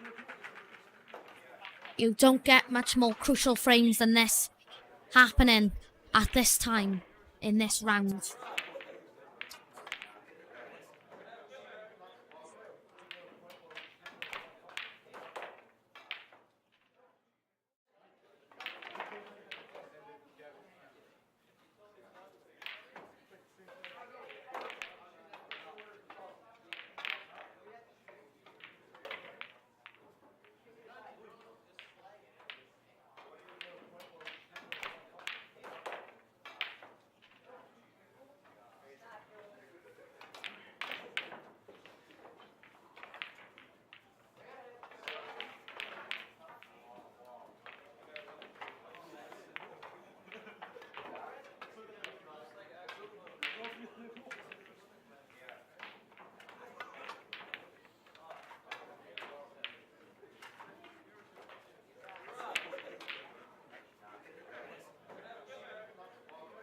Luke Vokes' yellows.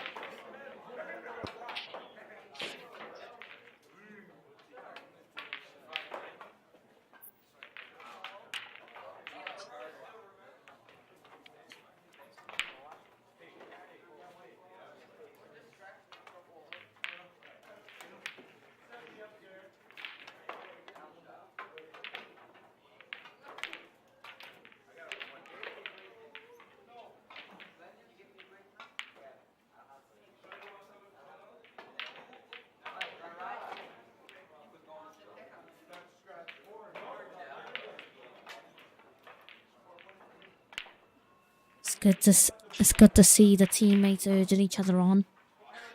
That's a crucial frame.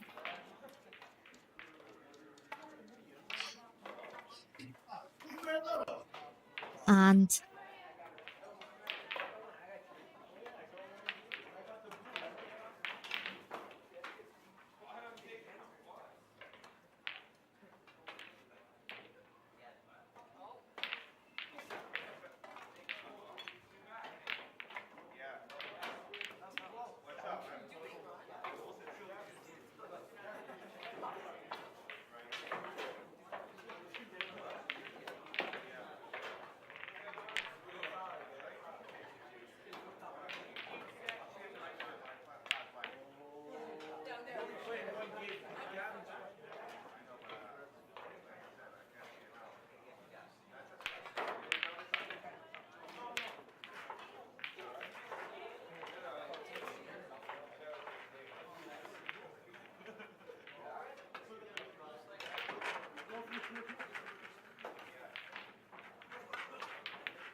it's a near miss.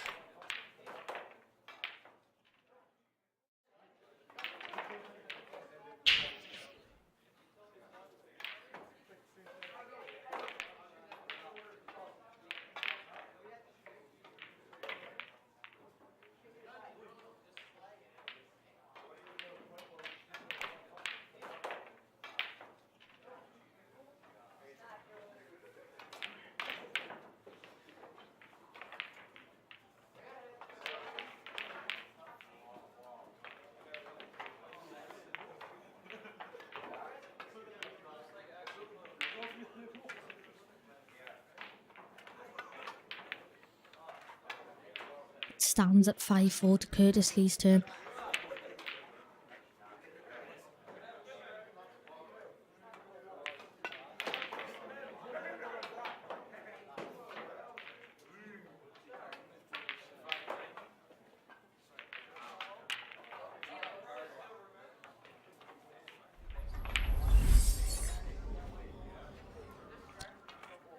Great shot.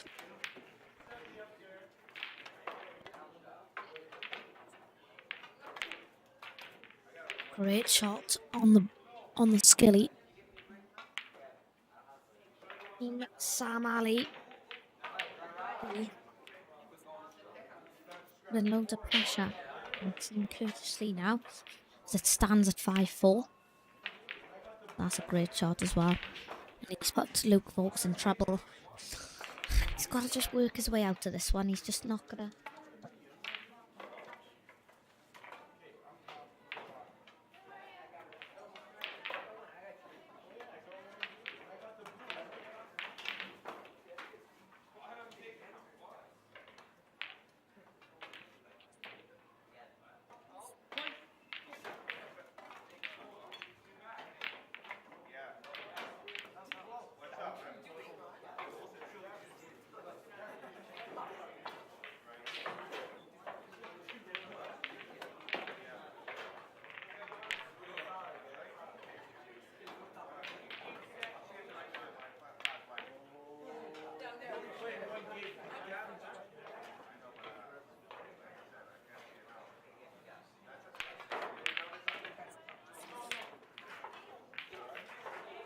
Well, could be 5-5 here, and it's not a good situation to be in. And he's played the correct shot there, having 2 shots. Tap-ins, sorry, not outs. And if he just takes these, it will be, I'm positive he'll take these. They're just tap-ins, really, from this point onwards.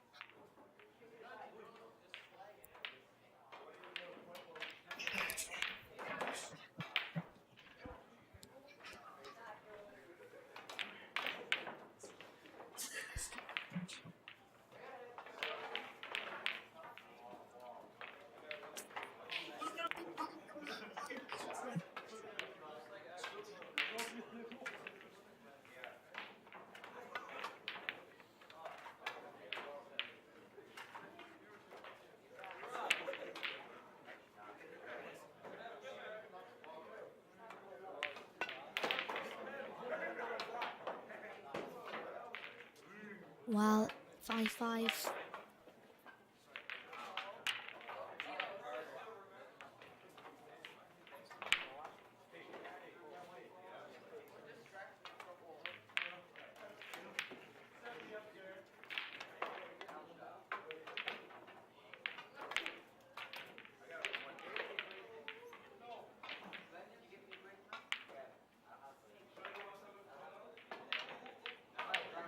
And they'll hope now playing. Whoever wins this frame is in prone position to go on and win the match.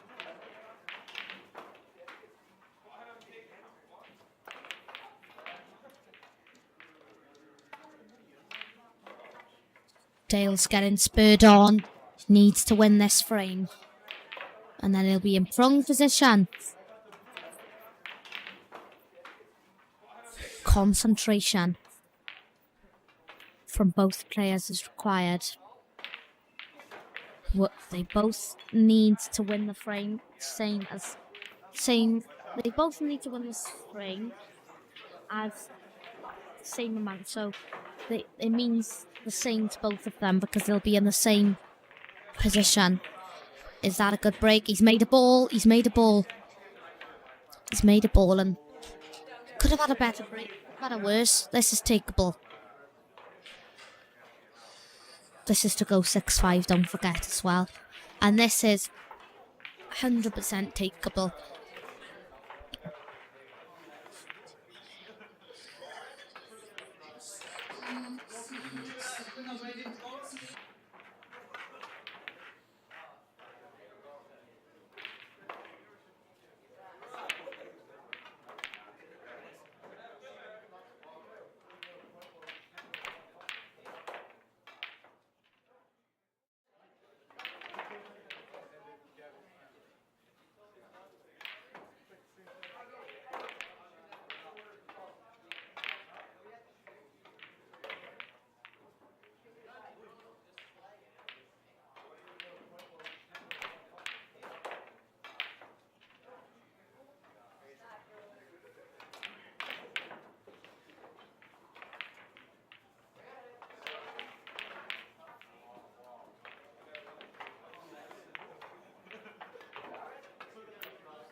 Well, he's just checking here if that red does pass, and I think it does if I'm gonna be totally honest with you.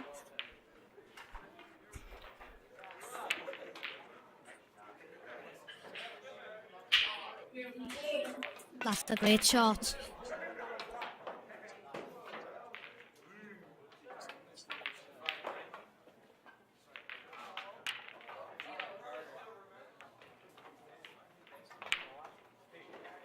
And this is going positively well. When you're playing shots like that, it's get worse really. And the winner of this, don't forget, has Mark Leyland's team in the final, which consists of Alan Stokes and Joel Holmes, if you didn't already know, which I have stated multiple times.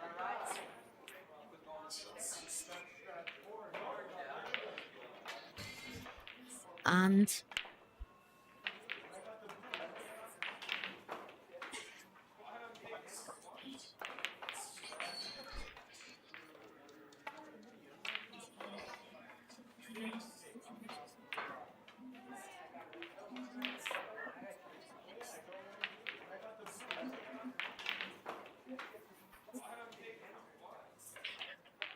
Dale's potted it.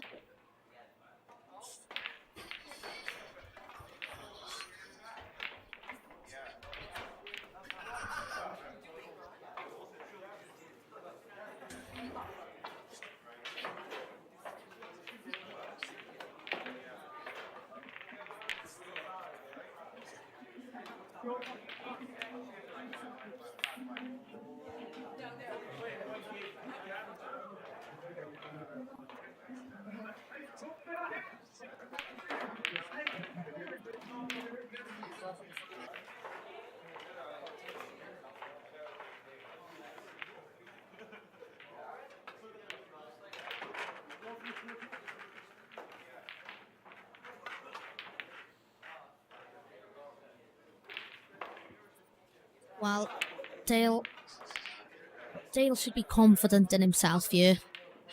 If I was him, I'd be playing this red here. Which he is. Yeah, I'd be playing that red here, which he does, and he executes. Now, this is the red. No, actually, I think this is the... Them two, this one here. And this one. Are both shots what he needs to take his time with. Because he can't get them wrong.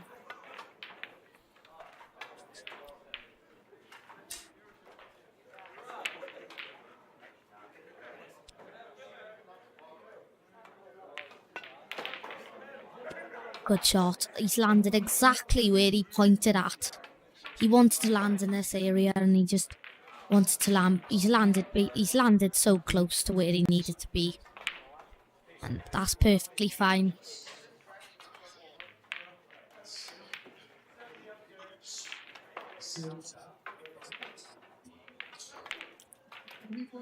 This obviously goes to the middle bag.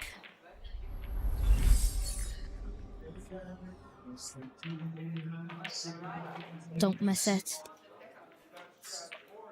Sit. Obviously, gonna try and get this. Big moments in the match, this.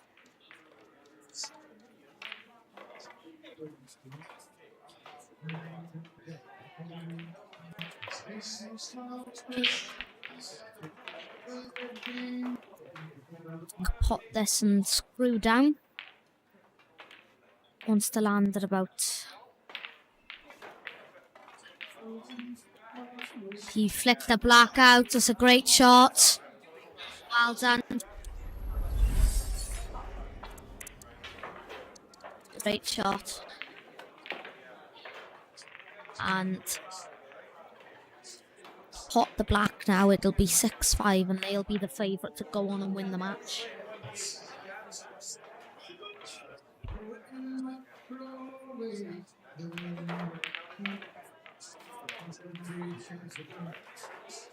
What can go wrong? You've got a good song on and you're about to pot the black. He's potted it. It's there. It's 6-5. So Dale Pope just keep their composure and win. We'll be back for the final 2 frames in a moment.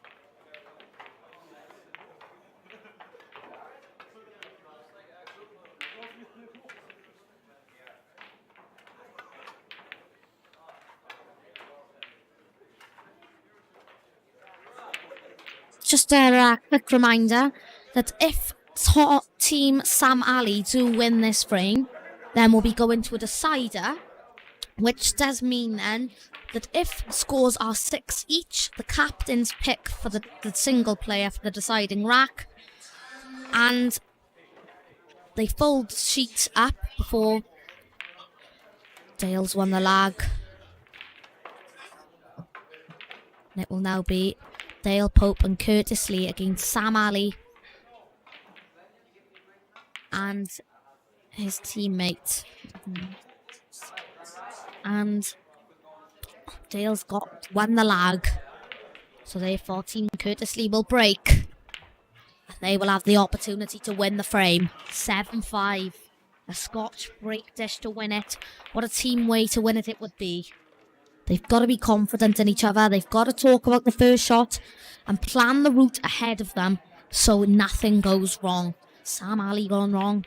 They need to do it right. to win the frame and the match and be in the final against Mark Leyland's side.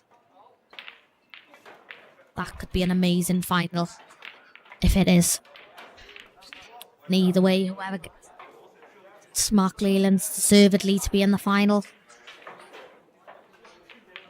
And Kurt's about to break off here.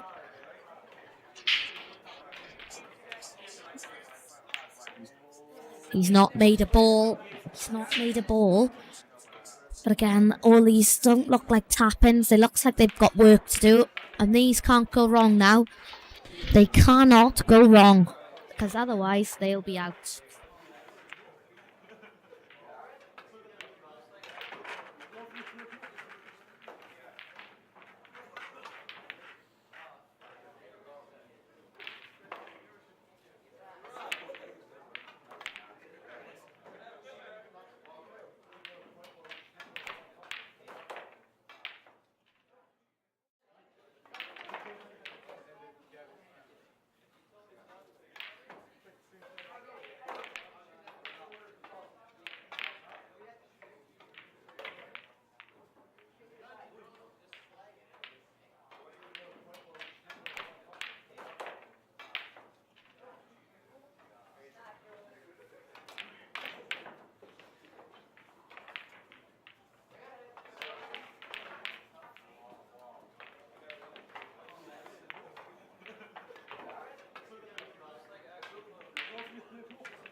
Two, three.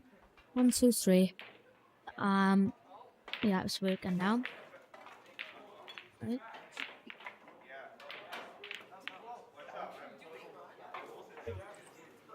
And a miss from Sam Ali gives Curtis Lee's side the chance.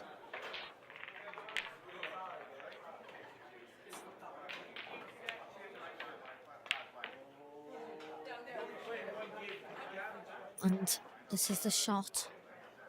Talk about it, concentrate, do your job on the yellows, and you will win 7-5 with a historic, amazing win.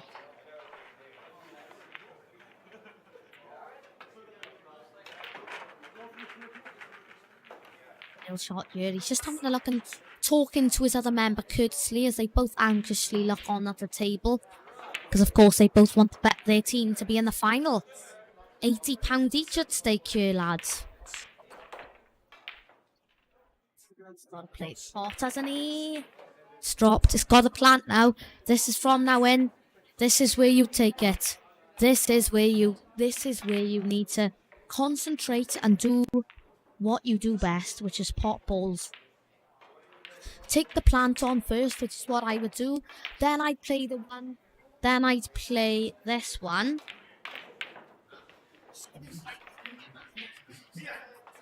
Well, after that shot, yeah, I would play this one. Then, after that, I would probably play for these two reds, yellows here. And then, obviously, you'll have to play the other one of those that doesn't come out with them. And then, play this one. and go up for this one. That's the route I would take here personally. But it's not up to me, it's up to the players what they want to do. But all I'm saying is that's what I would be doing in this situation.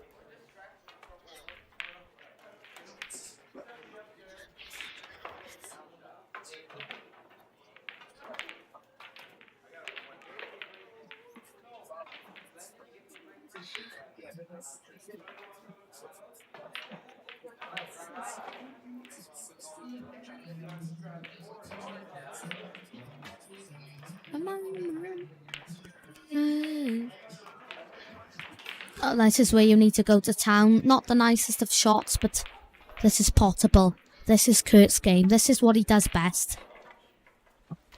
He's missed it. He's missed it by an absolute mile. Yeah, if I'm going to be truly honest, he could have got away with that. But what I'd be doing here now is playing this red into that red, into this red on the plant. And then that red, hopefully this red then would hopefully follow up the cushion. So then you can pop that red and then go for that one.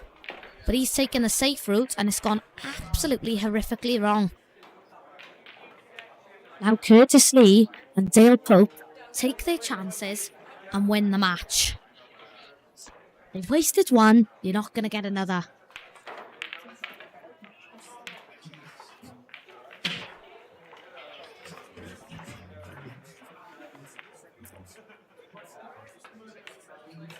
Talking about it, they're talking about the route they're going to go here.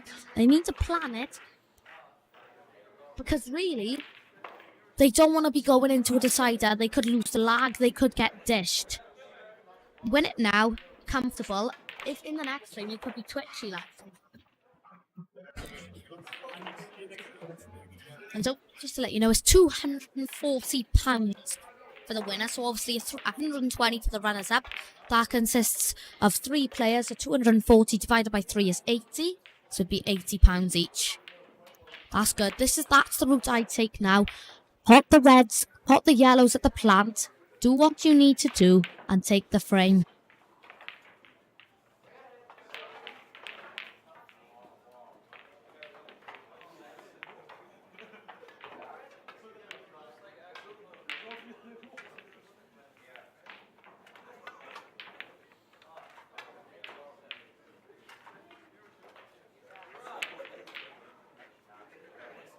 Let's play that shot.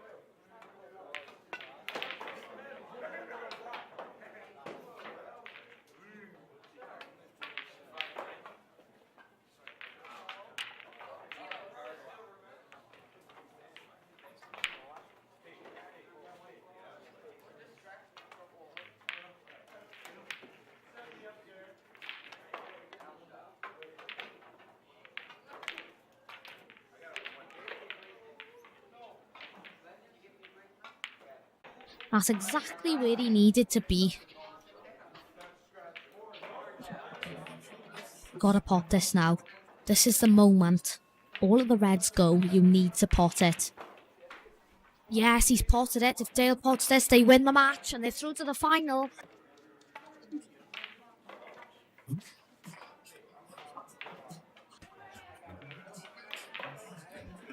Pot it and you're in the final, don't forget. Whoa, whoa, whoa, whoa.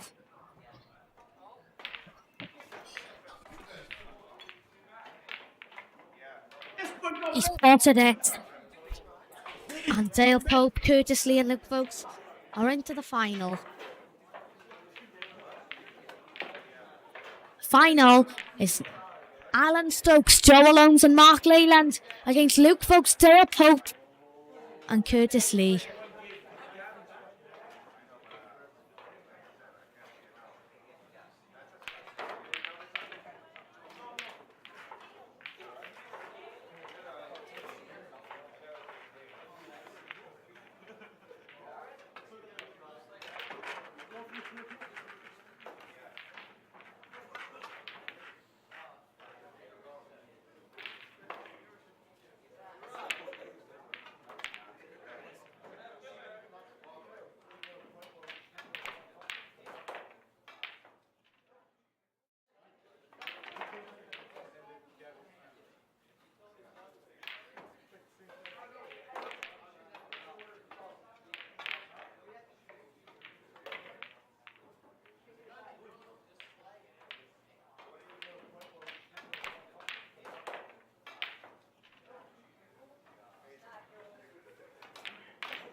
just to let you know, guys, the next up for you is the final between Mark Leyland's team and Curtis's Lee team.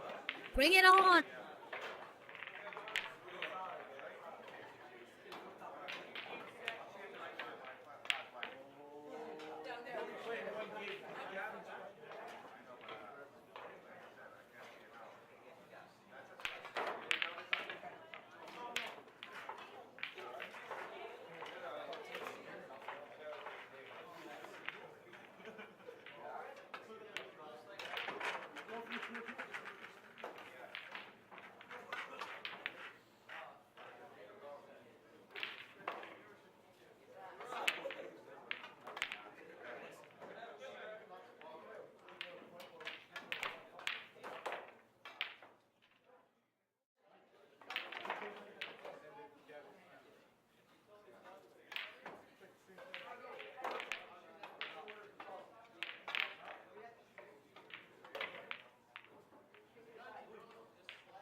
Don't forget, next up for you, stay with us because next up is Team Curtis Lee, which consists of Luke Folks, Curtis Lee and Dale Pope, and Team Mark Leyland, which is Mark Leyland, Alan Stokes and Joel Holmes. We've got a final on us. Absolutely incredible. First to 7. Let's get it down.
Don't forget, in about 5 minutes for you, we've got the final between Mark Leyland's team and Curtis's Lee team.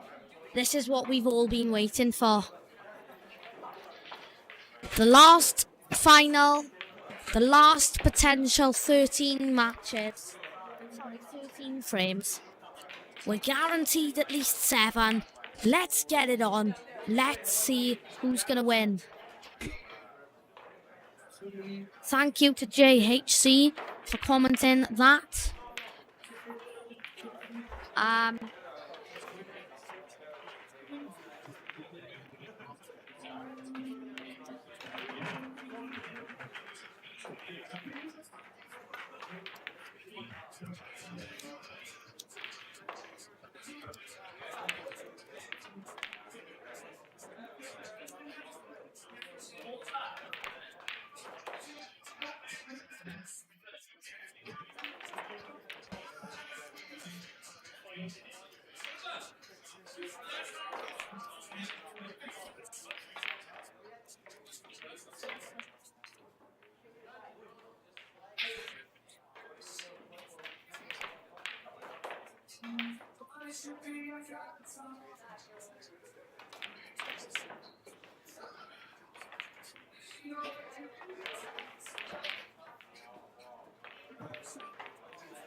won't be long now, and we'll be starting this extraordinary final between two amazing teams. And I can't wait to get started.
Ladies and gentlemen, viewers at home, here we go.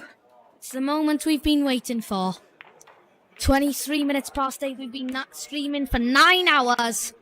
And the first game for you is Luke Folks against Mark Leyland.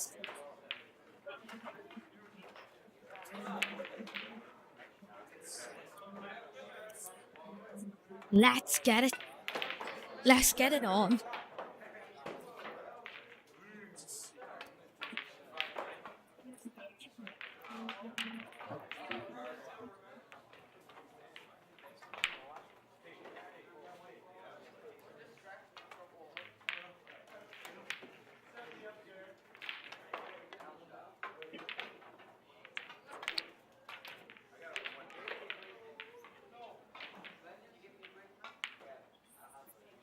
Right, away we go here. Curtis Lee to break off in the first frame of the final of the 3-man competition knockout here at Mark Williams Snooker Club Tredeagar.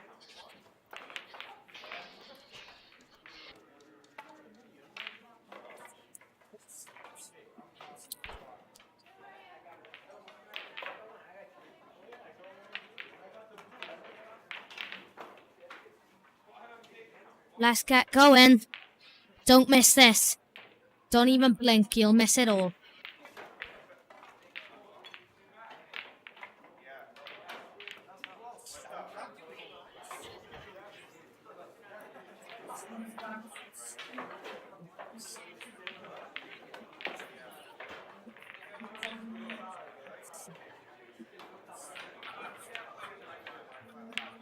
Well, they forgot to lag there. God, that's a good start, isn't it? Right, let's actually start now. Let's see who's going to win the lag to break, because they just lagged for the paper draw. It's a good lag. And Curtis Lee to break anyway. And let's get this final going.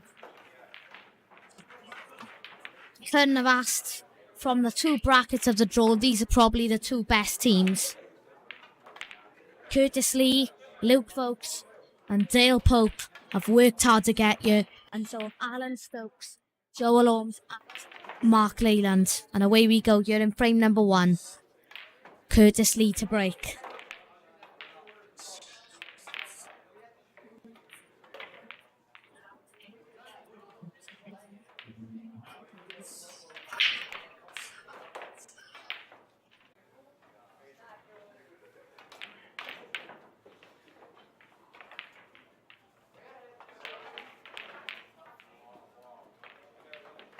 Well, a dry break from Mark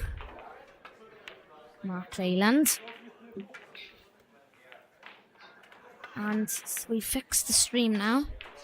For those of you, so share it with as many people as you can. And let's get this final going. First frame, it was a Great clearance from Curtis Lee, and he goes 1-0 up. And can Luke follow up? Playing Mark Leyland. And of course, they're going to hope that they can win this frame in their game against Steve Gilbert, Mark Probin, and Lee Price. They want their first section of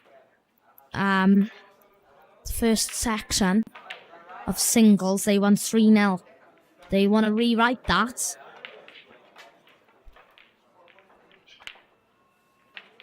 And Team Curtis Lee of Reds plays a good burst if he stands back. Well, what I do here, I screw anyway here. Really?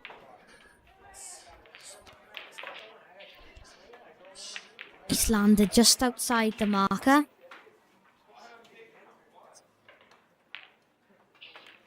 They've pumped themselves up for this. They've put music on they like. They're just going to get going and do their best. I don't think he's on his reds. So if you place the one to the middle first and just maybe drop it in for the one and then come on and off across the cushions. Yeah, that's what he's looking at now. Just a little screw back here and then come on and off each cushion. Because that's what's required really to win the frame. He's done it. Scored. He's come close to that. I'd land around here now with Kubel.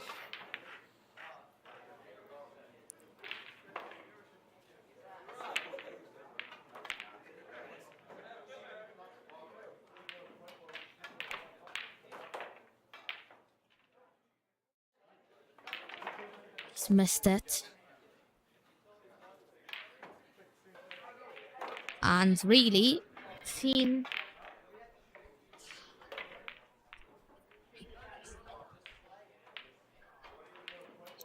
Mark Leyland get their first chance.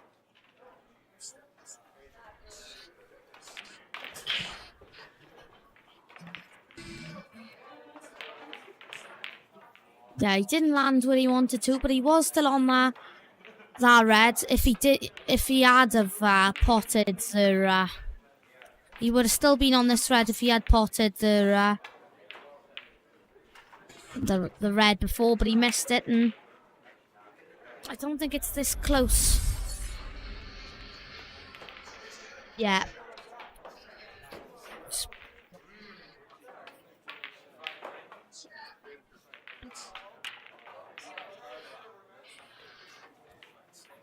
I went to the black. I think just go down the rail. I'm talking about this one here.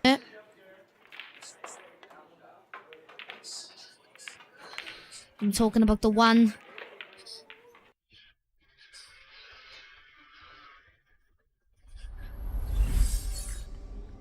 Sorry about that.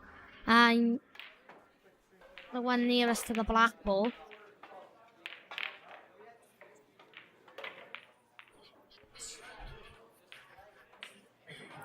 This is the one to take.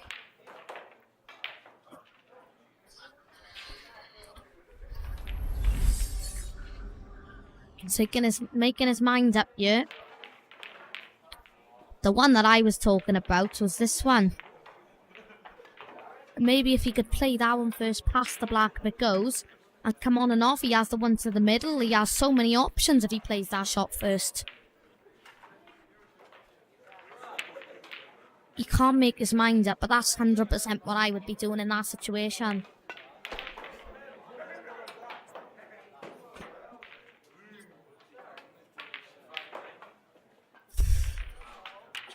That's a good shot. He's come round. Yeah, he's played the one I said to play, and that's pretty good. I dropped this one in the middle now and land the cue ball around here.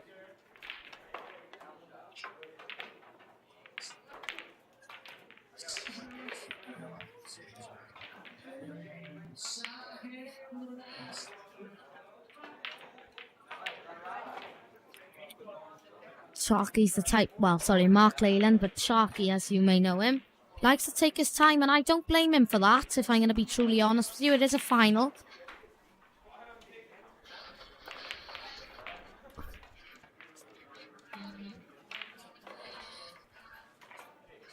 Pots this yellow now and stands across. He's missed it. He's missed it. I didn't think he would miss that, if I'm going to be truly honest with you.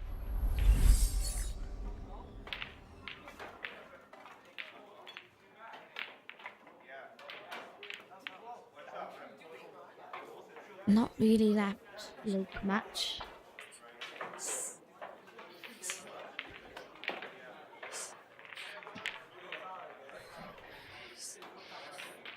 If I'm going to be truly honest with you, it could have been a little bit better positioning than that. Of course, think about what he's doing here now and still needs a plan to go on, and hopefully for them they go 2-0 up. But Mark Leyland will try and stop that and get their first frame on the board here in the final.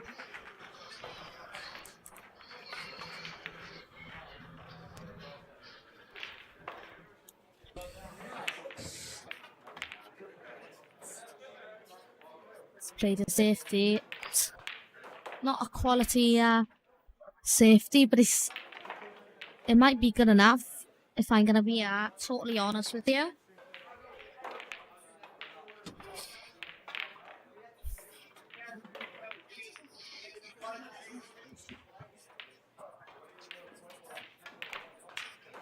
Well, after having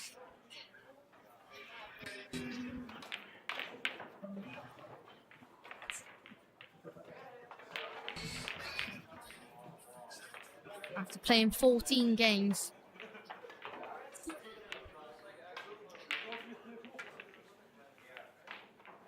Well, 15 because of the pre-elimination game. This is the 16th game. And what a game is looking out, it's going to turn out to be, really.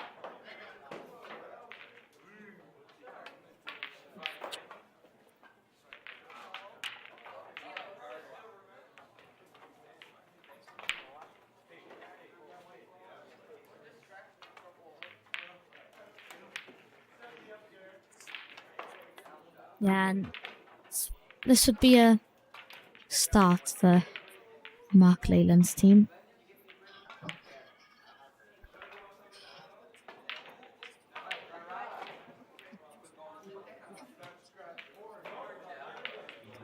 They've both had nice runs to the final.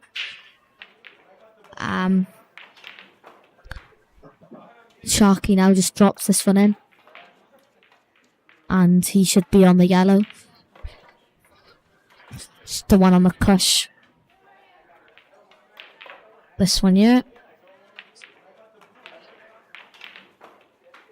Which is exactly what he's played. Now,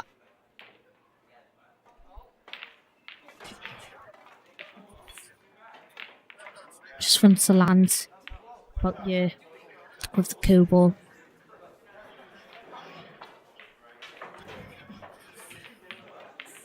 It's a bit short, but I think he's on it. He's gone down super quick to play that. But he's potted it, which is the main.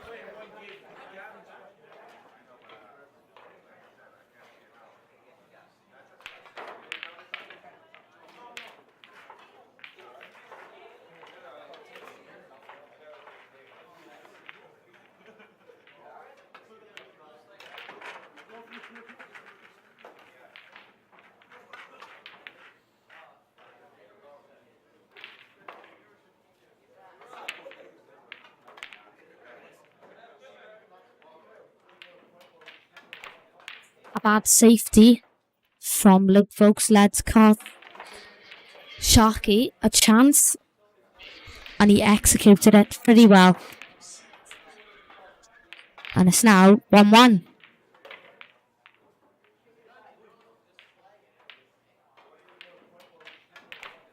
And now it's Stale Pope, against Joel Holmes.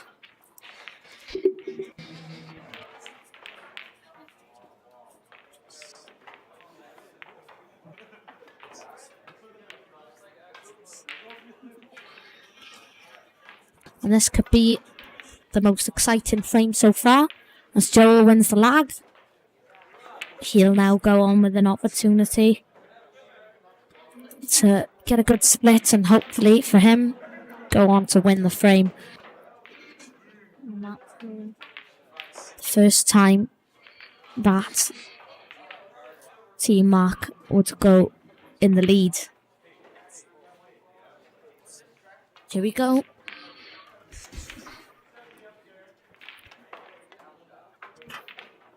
That's an absolutely incredible break.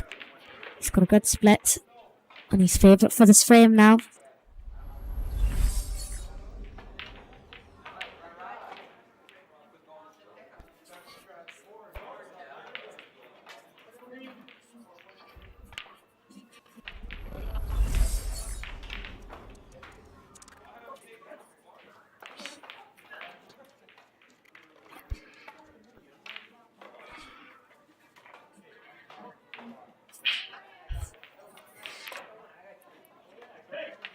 He's got to think about what he's taking here. Of course, this could be, if this goes to decider, who do both players pick? There's so much quality.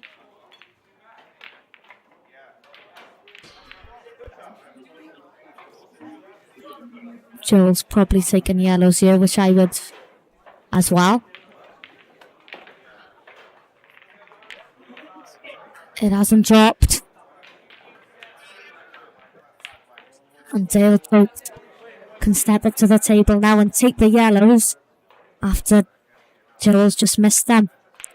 He's just given the opportunity to Dale, and you can't be doing that in a one frame situation, because usually Dale would execute these type of chances when he's playing singles on a Black Bull Tuesday or in a different type of tournament.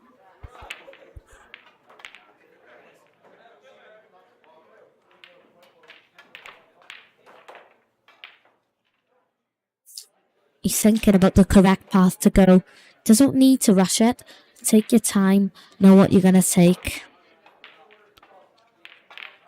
It's better to take your time than take them out and rush and miss.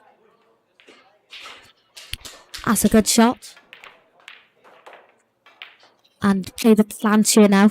Or play one of the yellows into the middle. Playing shots like that gives you an option, so you're playing into areas rather than a specific position. Because if you're playing to areas, you've got a range of choices.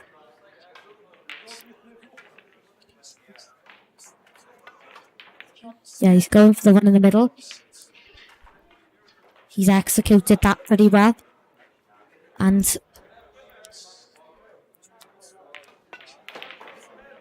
by his facial expressions, it doesn't look as if he where he was wanted to be.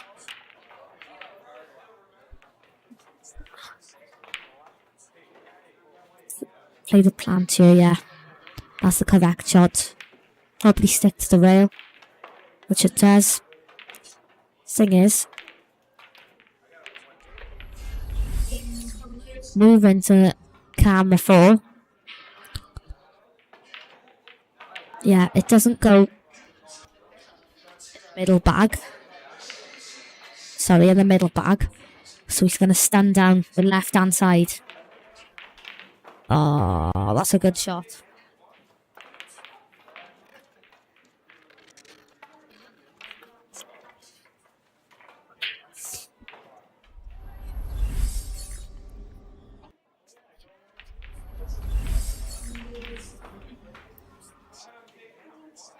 Just pop this one across now and come back across.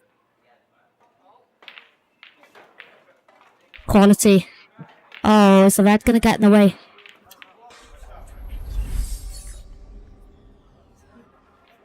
I think it might have, yeah.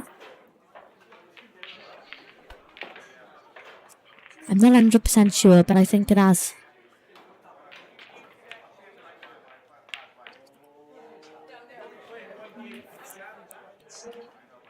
Thing is then, this yellow, if he is on it, which it looks like he can play this yellow next.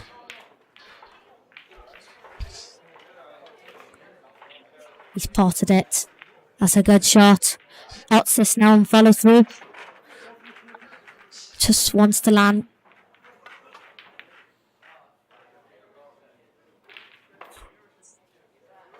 Just wants to land here. Anywhere there on the black.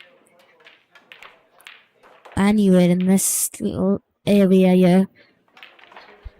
And he can drop it in the middle. Which is exactly what he's going to try and do. But this is the shot.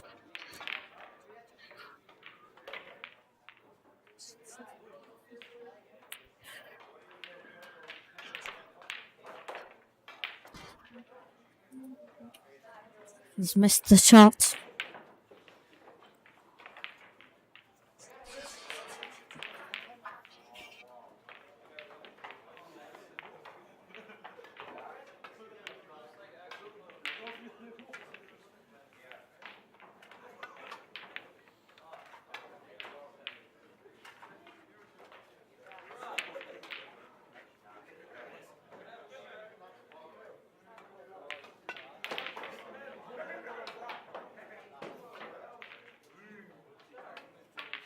Yeah, Dale misses the last yellow.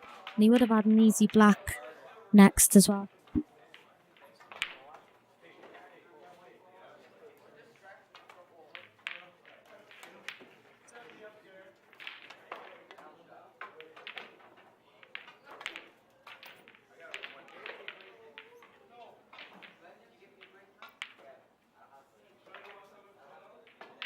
Just lands in this area here. And he's plumage. Well, actually, saying that, he would land on anywhere over this here. But he's missed the red.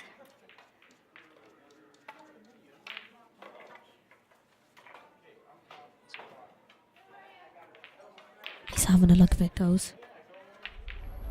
I'm sure it does. If I'm looking from this position. No, I'm not really sure what he's going to do next. Thought this would be an incredible shot.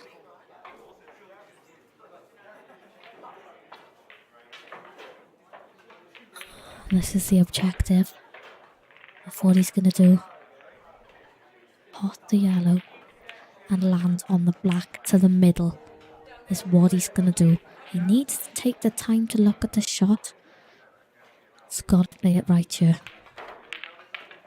Played it. Wow. It's gone horribly wrong.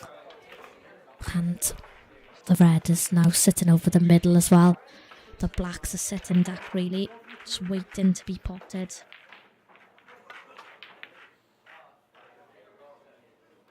And these are takeable now for Joel.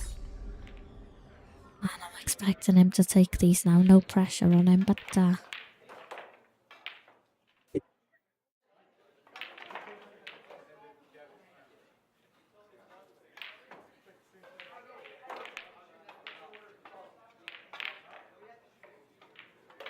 yeah, if he just lands anywhere within this area here, from there to here, I would say by here was the best area. Yeah, he's just basically landed where I said, and if he just plays the plant here anyway, I wouldn't play the plant, though. I just play the simple red into the bottom right hand pocket, and then you've got the red on the all, play for the middle, come down, follow through for the black. Yeah, that's just another way he's just going from 3 to 1. It's a bit of those shots. Could have been a little bit better than that, and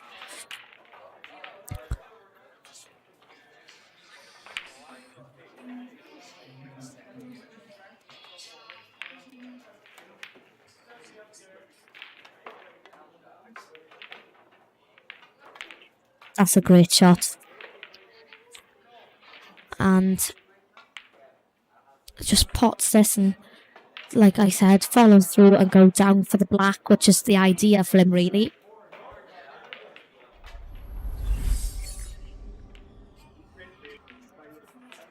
Just play it with top and come on and off the cush for the black in the middle. If Dale, he did have a difficult shot on the yellow down the rail, especially on these tables, but if he executed that, this could have been a different scenario. He's missed it by an absolute mile.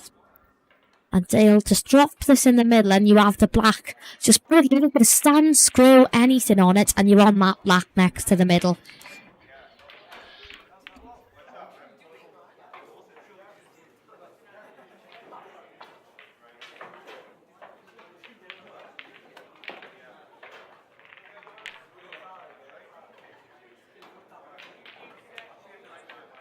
Opportunity to Dale here. I don't know why he's played it like that. He's missed it by an absolute mile.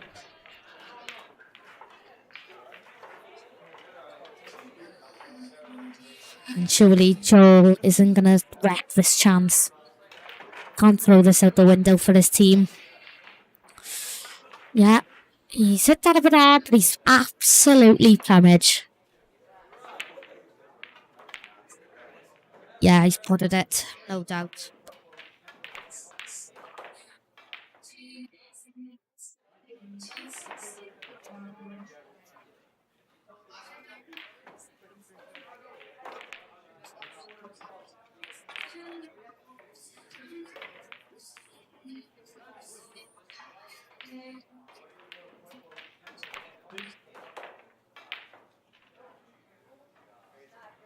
Well, here's just a recap for you on that frame that I broke down on my notes.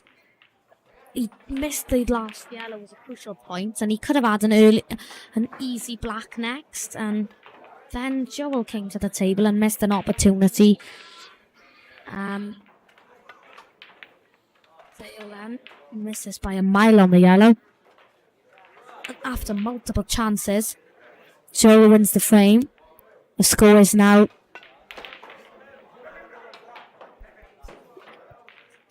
2-1 to Mark Leyland's team. And now we are going into Scotch doubles.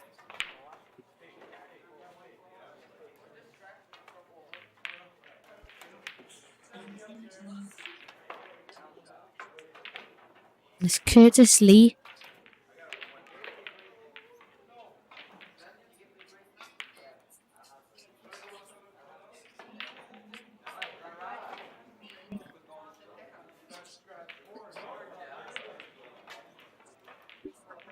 And Curtis Lee and Luke Vokes against Mark Leyland and Alan Stokes.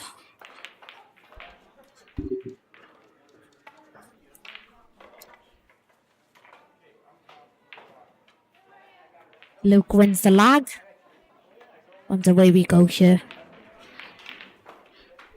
Win this or they 3-1 down.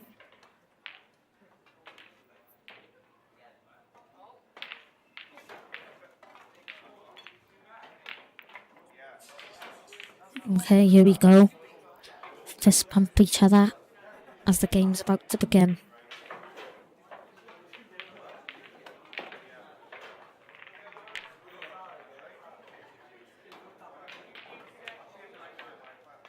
And here we go. Curtis's Lee break off.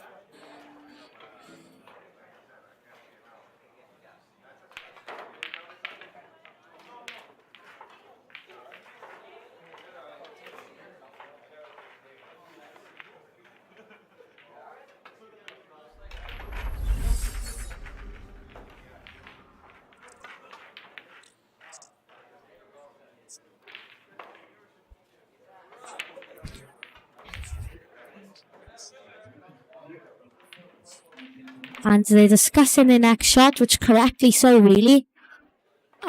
And this is the first frame of Scotch. Then we have another 3 singles. Then Scotch. Then another 3 singles, if required. Then another Scotch. And if the score is 6-all, the captain will then pick a player to play the single match.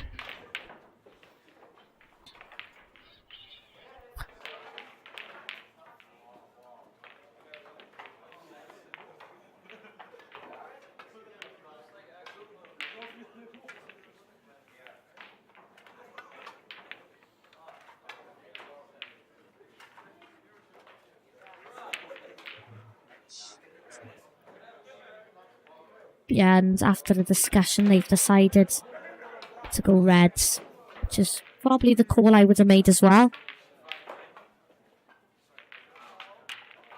That's a great shot.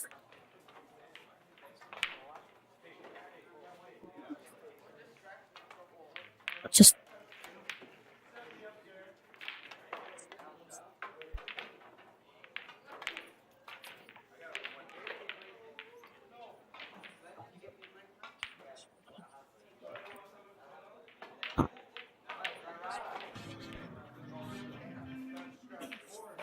I don't know.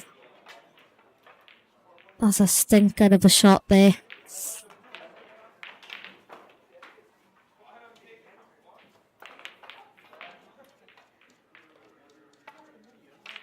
And the determination and flair in every single player's eyes is there for the oh. Well, it could have been anywhere. There, it could have even been there. There, that's the danger zone. That's where you don't want to be. And that's where he was. And I don't think he's really on much. Let's go to camera 4. No time to change back to the camera now, and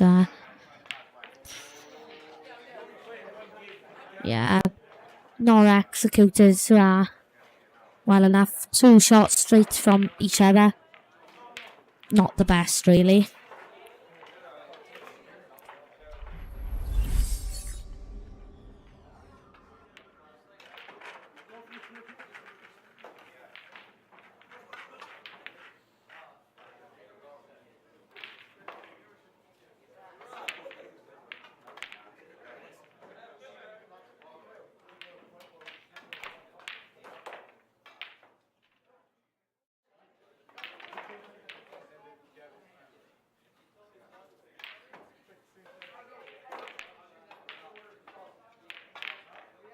Luke landed unluckily with his positioning. And now Mark Leyland and Alan Stokes have got to pounce on the chance.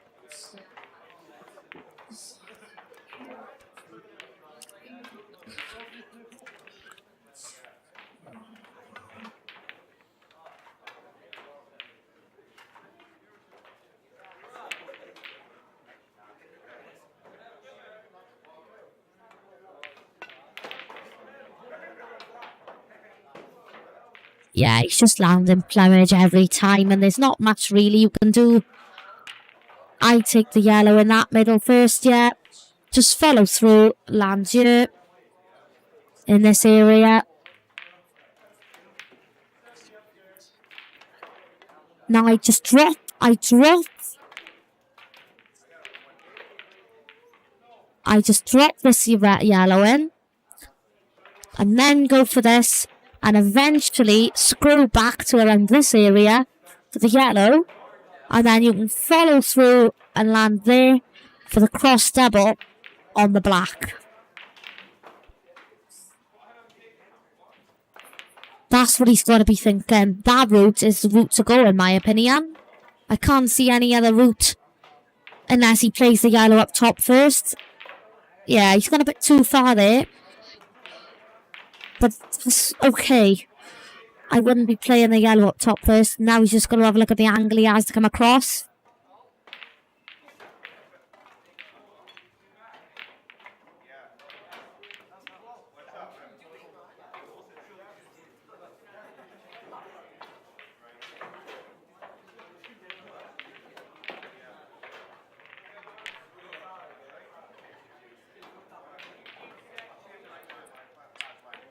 Yeah.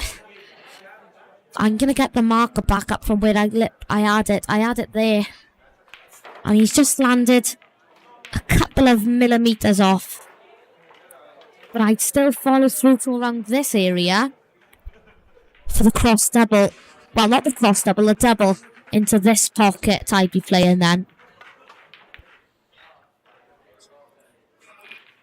Question is, will he do that?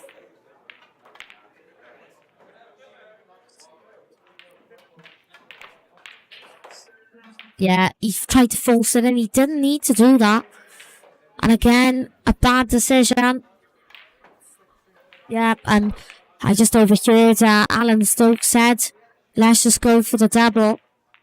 That's what I said. Go for the double. Double, double, trouble, trouble.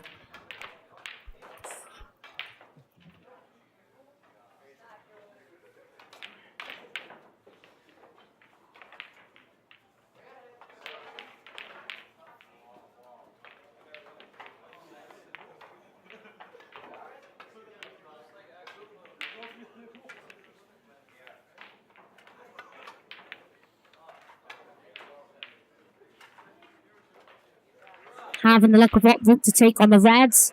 I'd probably pop the red on the push there first.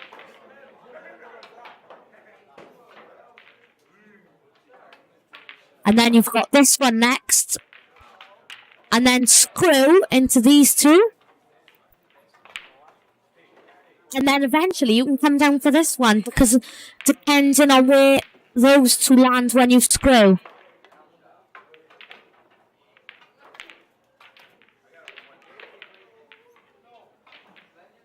I wouldn't have played safety there.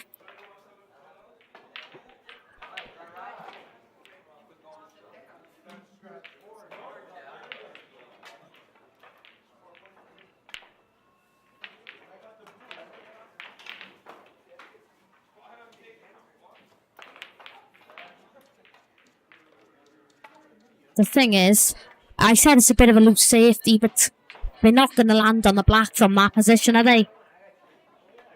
They're not. Let's be realistic about the situation.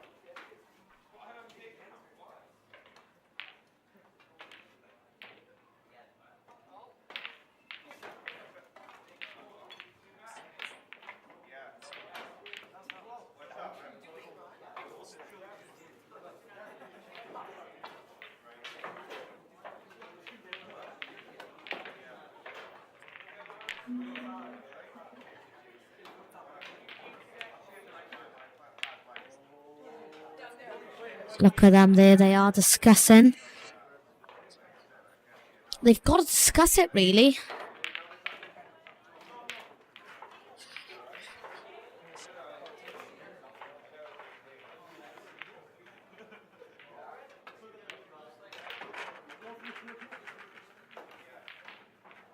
Here we go. Wow. Oh, it's a near miss off the red. Wow, wow, wow, wow.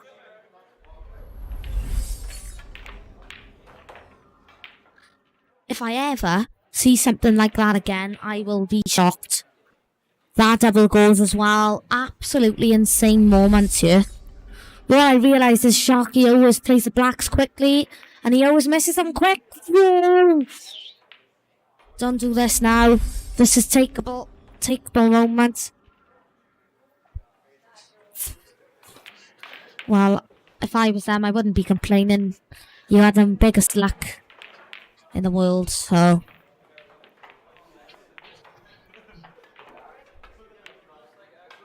If he's not on it, I'd be playing the plant. That one into that one is what I would generally be playing here. And then eventually you can play this one, and again, come down for this one, because now the black would be free because you'd be playing the plant. That's what I would do in this situation.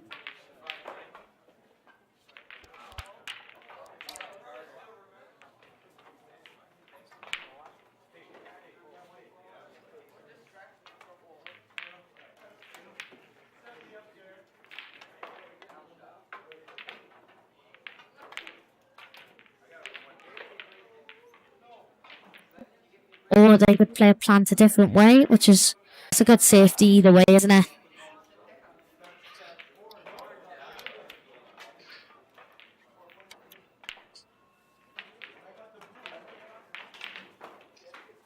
Yeah, that's a pretty good safety if you ask me. They're in a little bit of trouble here.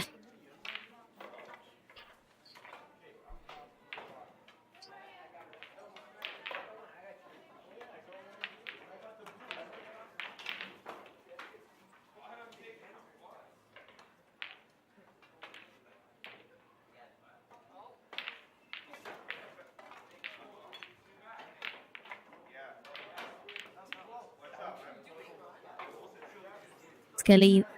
I wouldn't have gone for the skilly there. It wasn't ideal, really, was it? I don't think you'd find many other players in the room right now that would play a shot like that in a final.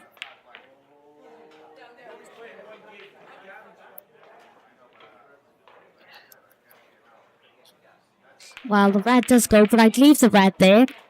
And I'd probably, if I'm getting my safety game on your mind, I'd probably play that red. Yeah, that red there. I would play in that situation. Yeah, see, he's put it back. Come back up the table. Go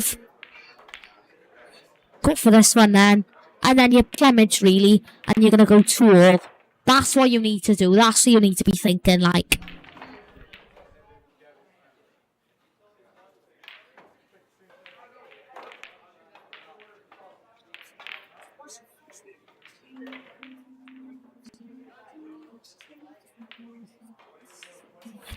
It hasn't dropped.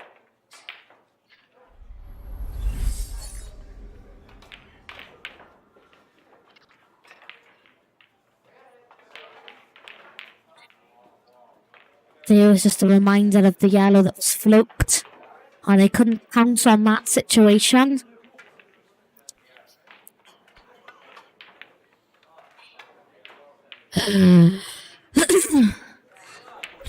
Sorry, there's something stuck in my throat then, and no. You can see Kurt's reaction to his opponent's shot here. I'd be playing this one first as well. It's a good shot. Well done.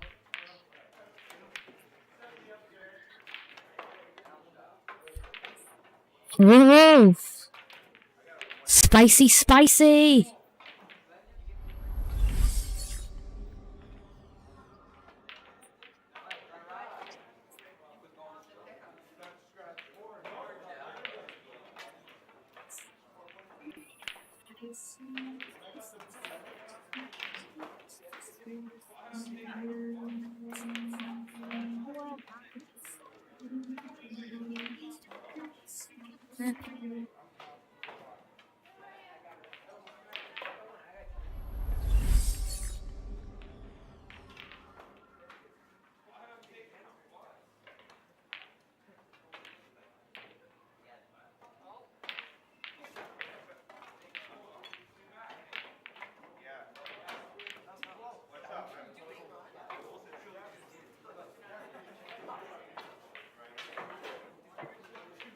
The score is now 2-all after 2 good shots from Curtis Lee and Luke Vokes.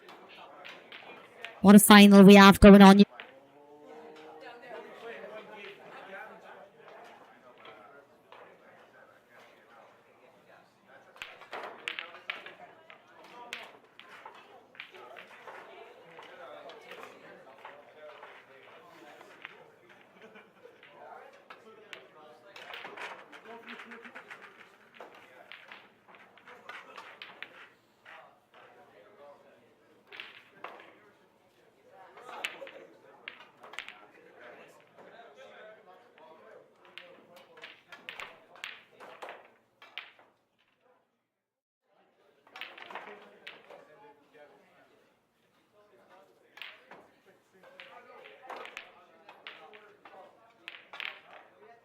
Well, it's been a great day, and I'd just like to thank again all of the teams that have participated in the event, and I'd also like to thank the people that have came down to watch, because you didn't have to watch. You could have just stayed at home or go out somewhere, but you decided to come down and watch, and I'm happy for that for you. And now we have Mark Leyland against Curtis Lee.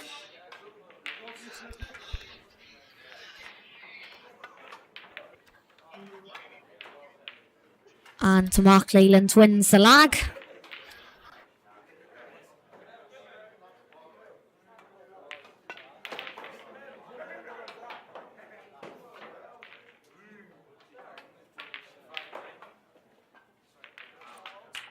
Well, thank you to the 23 of you that have joined and watched this final with me so far.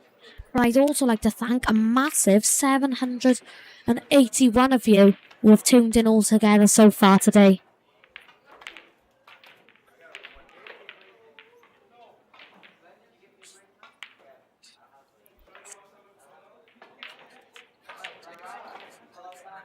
While Mark Leyland's a break off here in frame 5.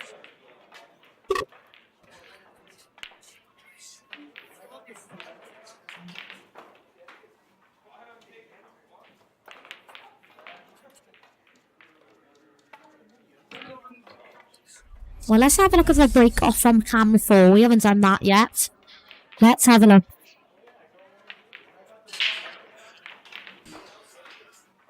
It's going to be dry. Yeah, it's dry.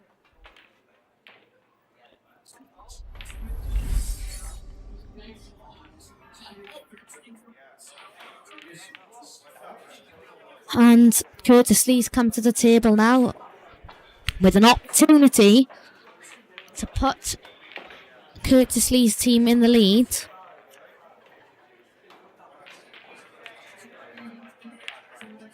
Since the first frame was the last time.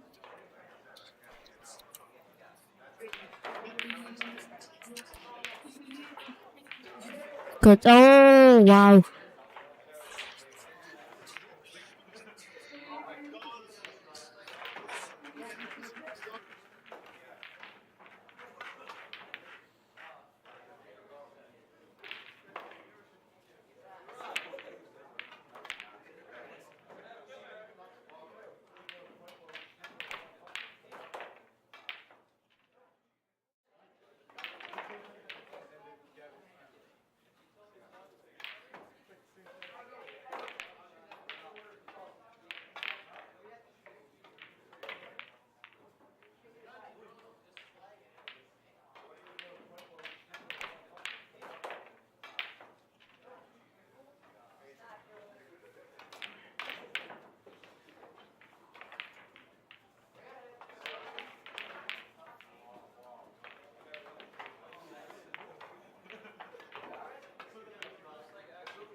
Wow.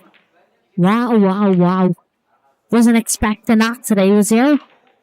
Wouldn't expect a miss like that from such a high-profile player like Sharky. Surprises happen, don't they?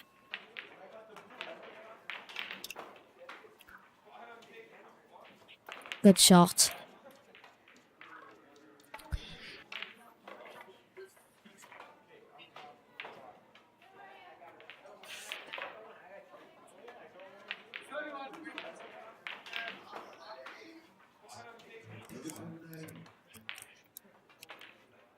Yeah, and the camera's following Curtis Lee as he's walking.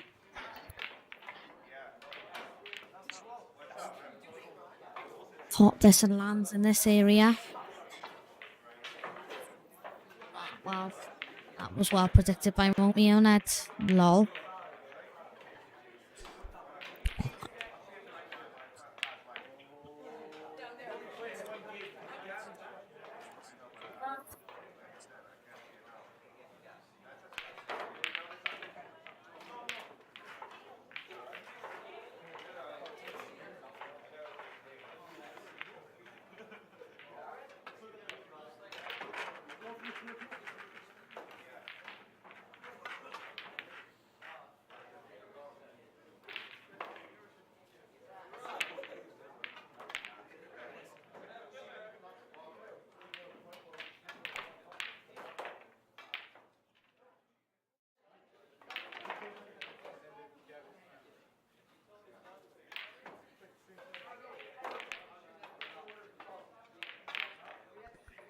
Wow.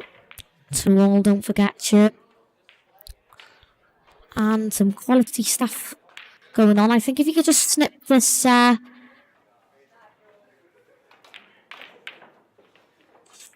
that red into the middle and then come down this area here for that red. Was what I'd be doing in this situation, and he's done exactly that. My marker was there. Yeah, he's just inside the marker. Lands perfectly, really. Could just play for that area. Yeah, he's fine really there on that red.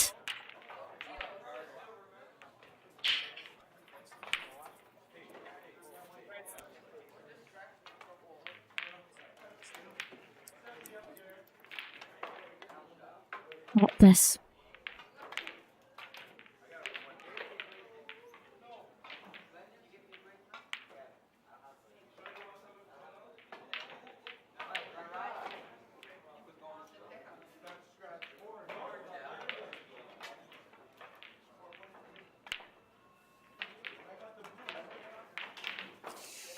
Oh, he's playing the double first, is he? I wasn't expecting that. He's playing the double in this pocket. It's there. Good shot. Land anywhere there on the black, really, in this area. And you plumb to go 3-2 up.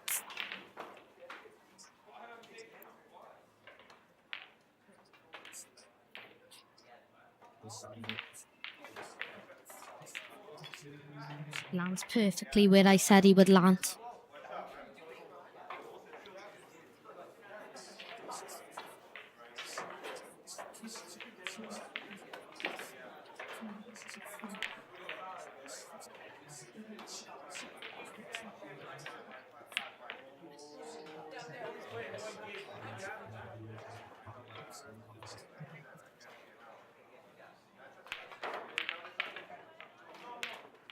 Wow.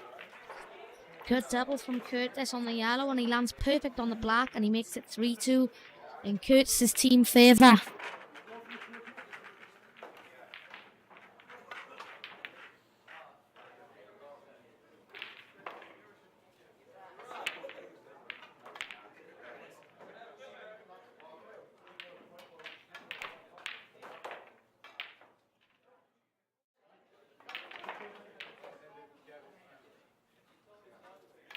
Joel Holmes and Luke Vokes is up next.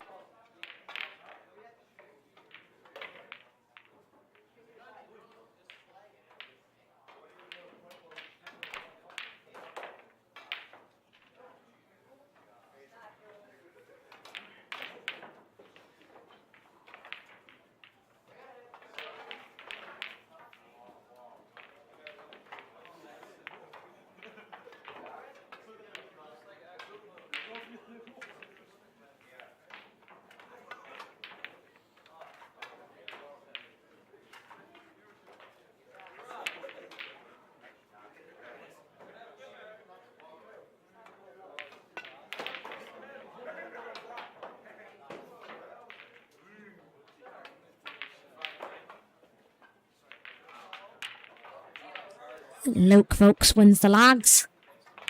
And 3-2 up now. Can he extend the lead to 4-2? Let's find out. Don't forget to reply to my comment, guys. What do you think the score is going to be after the first 5 frames? Nearly halfway through. What a break.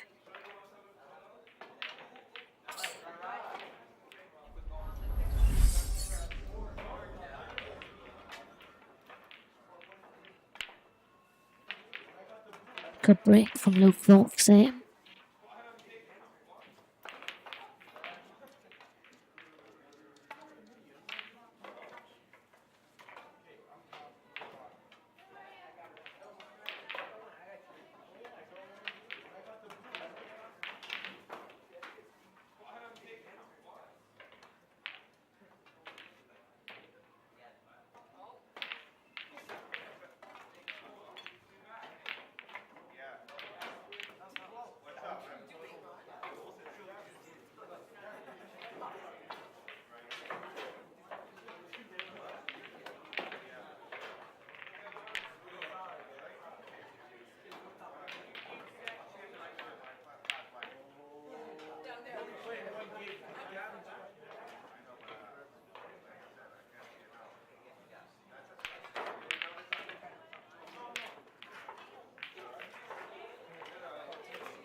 Luke Vokes' reds, and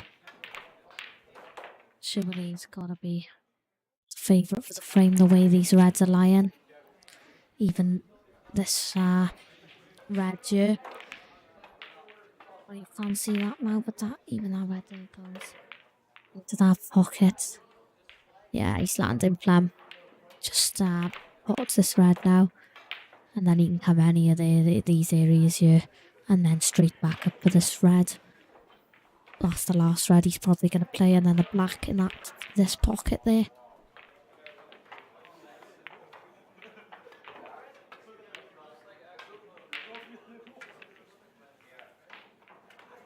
More shot there. And, Joel can use that as a positive, and they can get back into this game because they probably won't like that.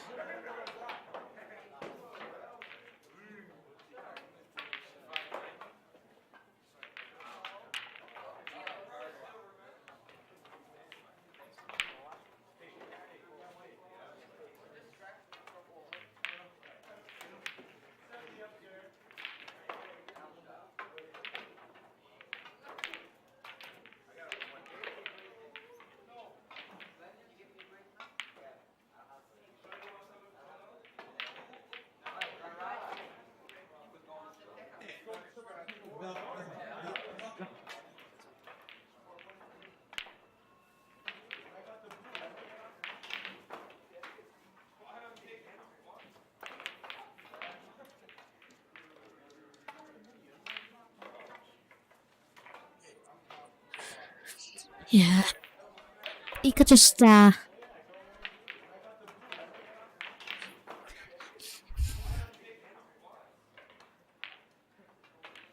this red here. What you're seeing now, this red can go into this pocket. No, in the middle bag. What am I thinking? In this middle bag. Oh, he has played it what I said. And he's missed. It's near miss, but he's missed. A miss is a miss.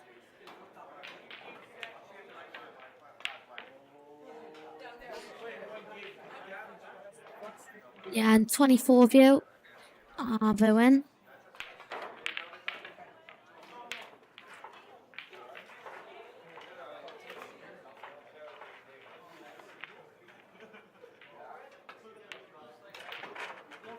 Yeah, and it's been a good day, but it's been long. I won't be surprised if in the next couple of frames the tiredness and things come into play. If those type of factors like tiredness and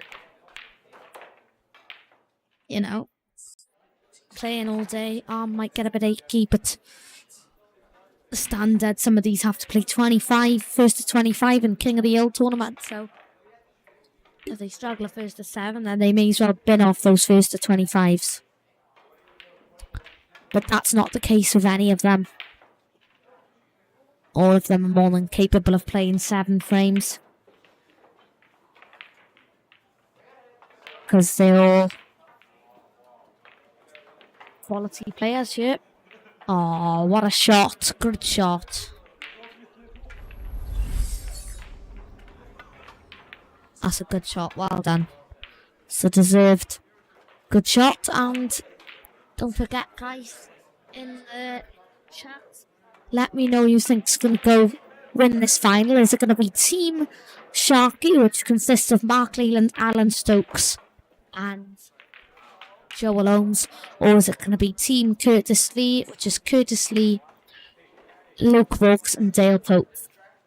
The results so far are: so in the first frame, Curtis Lee won 1-0, then Luke Vokes lost 1-1 to Mark Leland, then Dale Pope lost 2-1.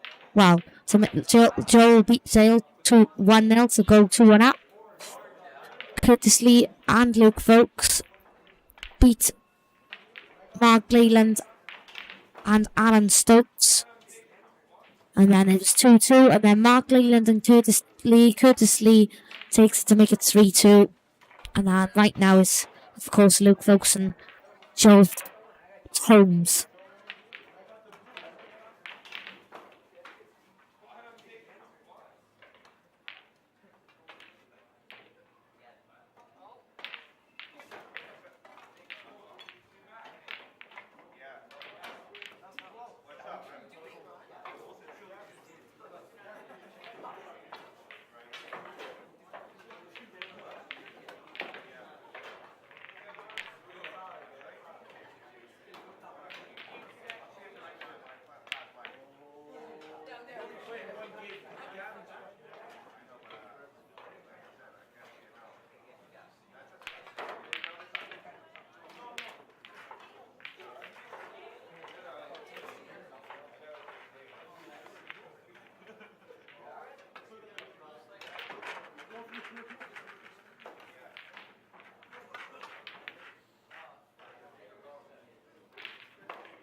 He just ran down and hit the ball there. I don't understand what he's done.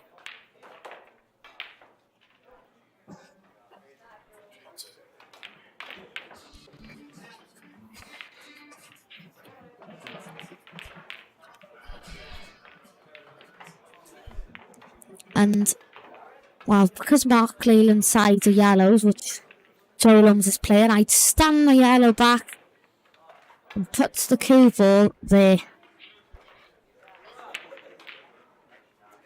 Bloody hell, man. I'd put the cue ball there. That's where the marker was.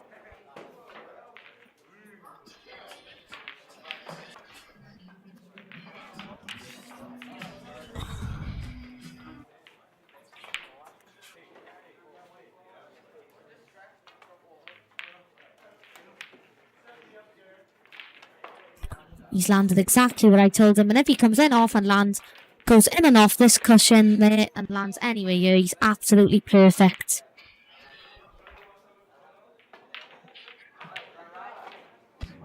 Spotted it. It's a good shot now into this bag.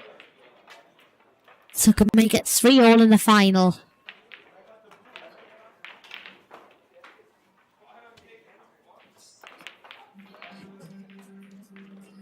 He's missed it. Wow.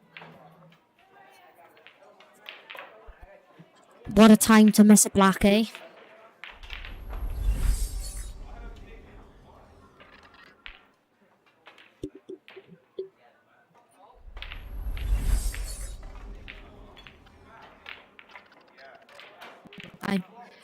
And now look, folks, just yeah, obviously in that pocket, and it goes down anywhere in this area there. You'll be absolutely perfect to go 4-2.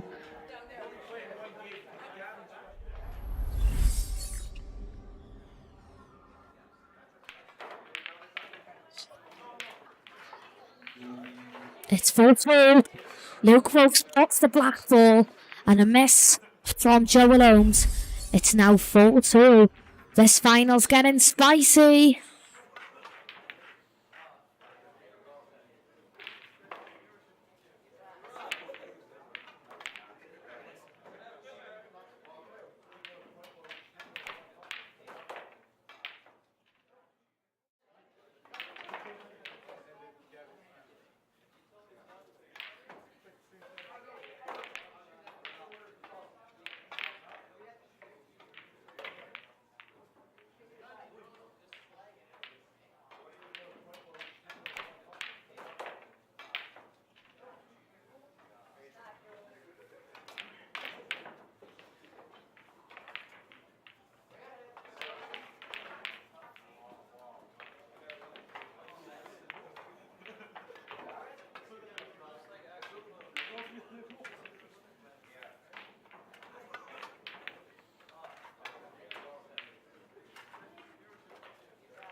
Well, frame number 7. And that's what it's first to.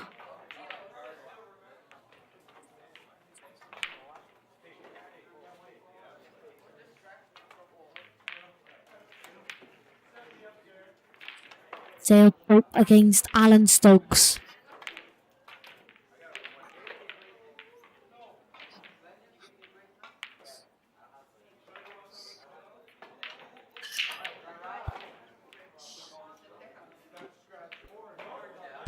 Yeah, not.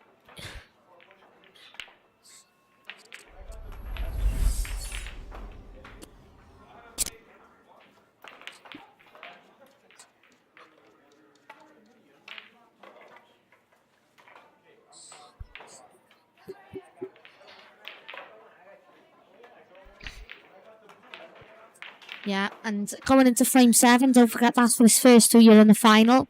£80 each for the winner.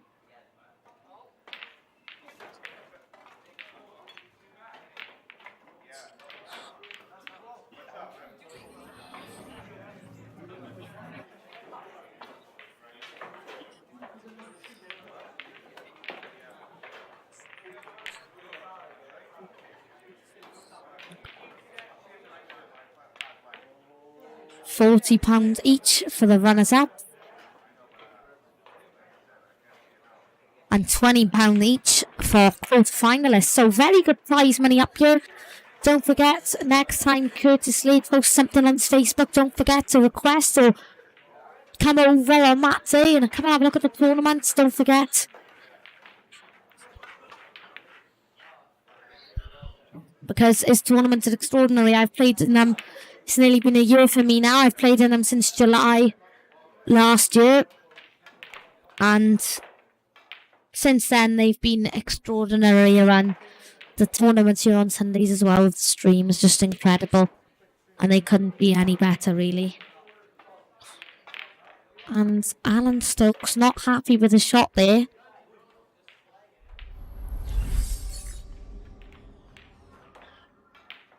Yeah, I wouldn't be either. He's got this yellow here. It's the only one that I can see him potting into this pocket as maybe. And then he can come down for the white anywhere in this area here, really.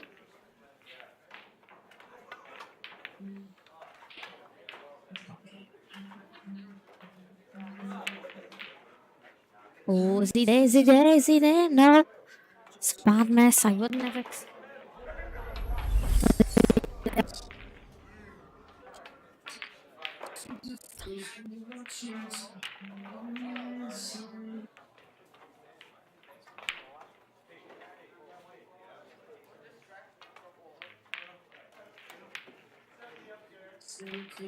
If Dale wins this frame, it will be 5-2. And then if they win the Scotch, the next person that will play singles would give them the 3-man competition title.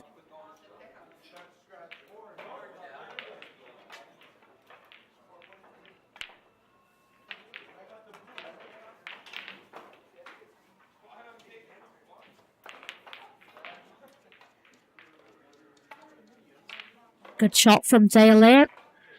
And Dale is planning his route now of where he's going to go.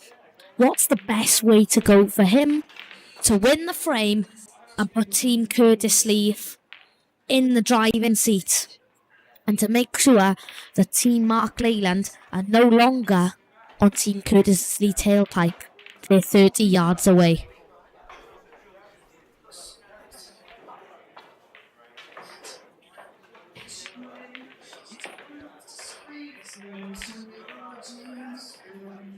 Dale, Pope and Luke Vaux and Curtis Lee, don't forget, have been playing excellent pool today.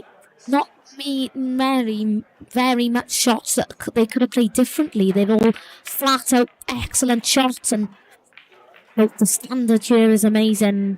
I didn't expect it to run on this long. It has, but I'm still good about this tournament.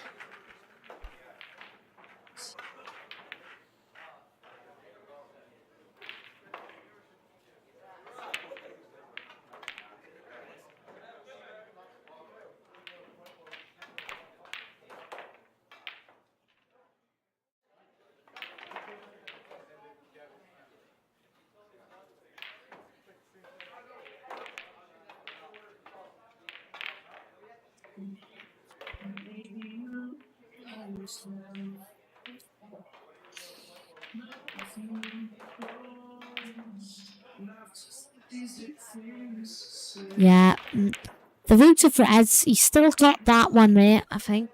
Let me go to camera for a sec. Yeah, he has.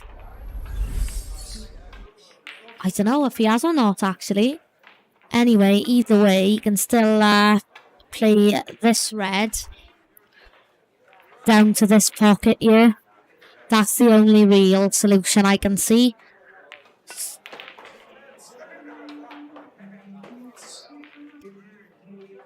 Yeah, that's what he's going to play into this pocket.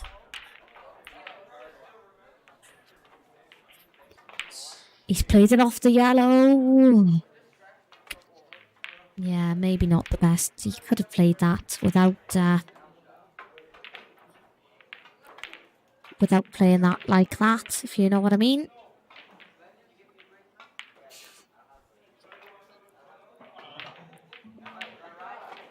No, I was just there, you idiot. To be a sad man. To be a sad man. The lines. No one knows what it's like to be a slider.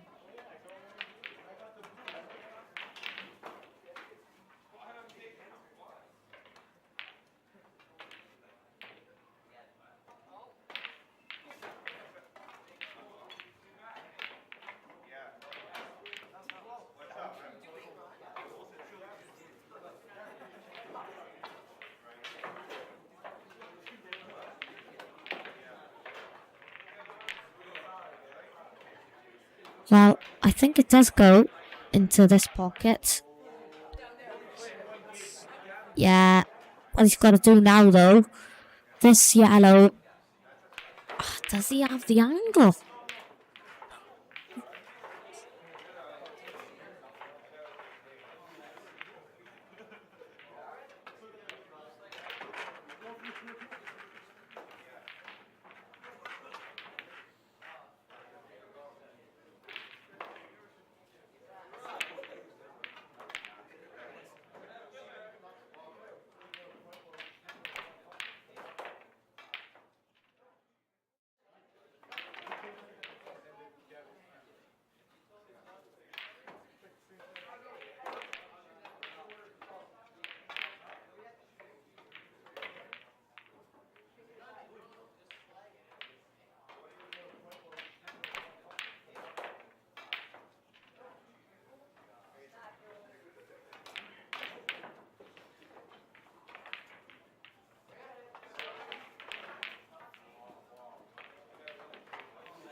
Well, here we go.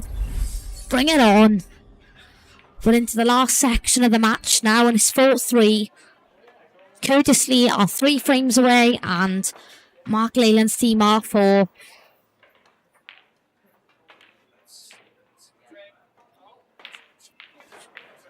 So,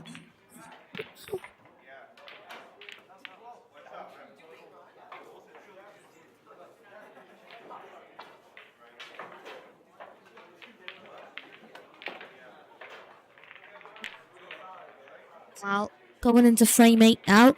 5-3 again is a positive scoreline. Going in then to the next 3 single matches, and this is the type of final we could have asked for, really. Here we go. Lining it up perfectly.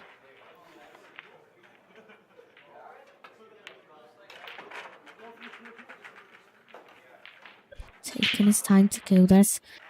You failed to admit it, and a curve goes in off. Not time for that to happen.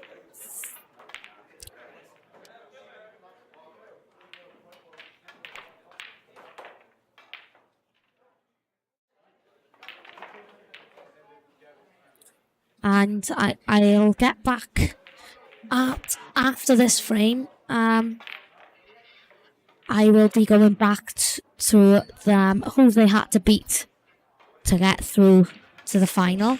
I've just received a comment. What's your score prediction gonna be? Good question. Reece George.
And that's a good shot from Dale. Those type of shots are the ones after Luke's played a shot, a bad shot. It's nice to see our numbers going up and up every minute. 28 people. If this goes 4-all, we have got a game of our hands then. If it goes 5-3, I'm sure most of you 28 viewers would be back in team Courtesy. We've got the grinder.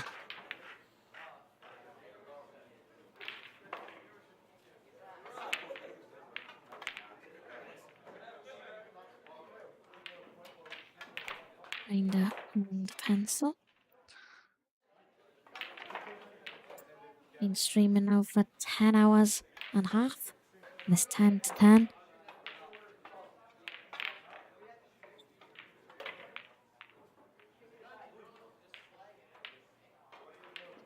And if we're going to be truly honest, they're taking their time here and they really need to, because this is a crucial point in the match.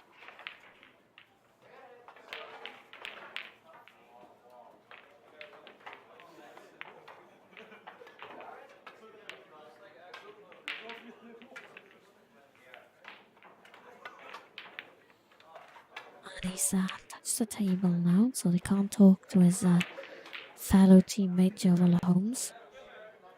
That's the rule anyway that's implemented. So if they talk now, you can call foul, but I don't think they will.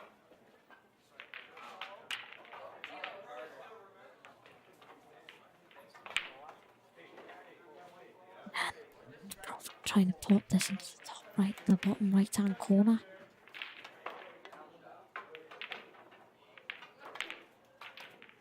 I don't know if he's snookered him, but that's a great effort. And I don't know if it's a snooker. It's not a snooker, I don't think.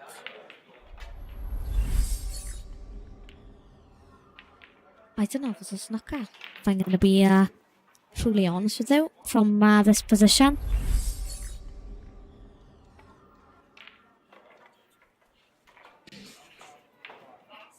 It's not a total.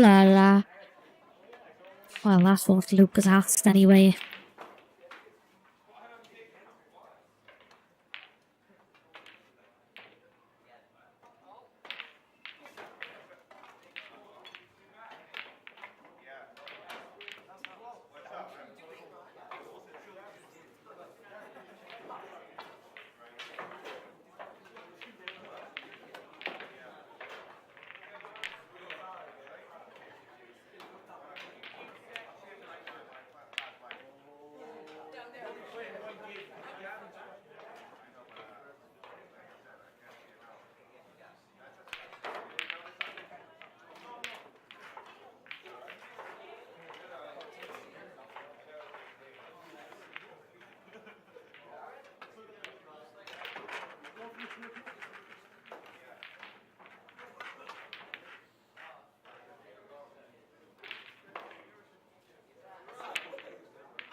Don't forget, guys, send your predictions.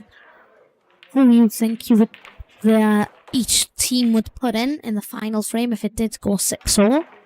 And if it does go 4-all, I think 6-all is a possibility realistically. But you just don't know what's going to happen to you. Especially because in Scotch, anything can happen. You might play a different shot than what your opponent thinks, and it might go bad, it might go good. But currently right now, Joel Holmes and Mark Leyland have got quite a cutout, straightforward. Cut 3 shots here on the 2 yellows and then the black.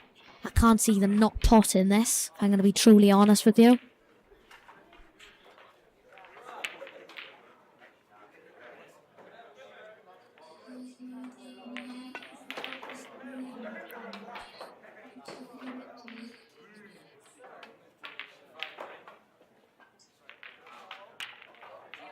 Just going to follow through. Wow, that's a great shot.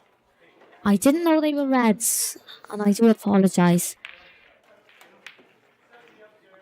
They are reds. That's all. But, and again, those reds do look clearable if they play the correct shots, the correct times.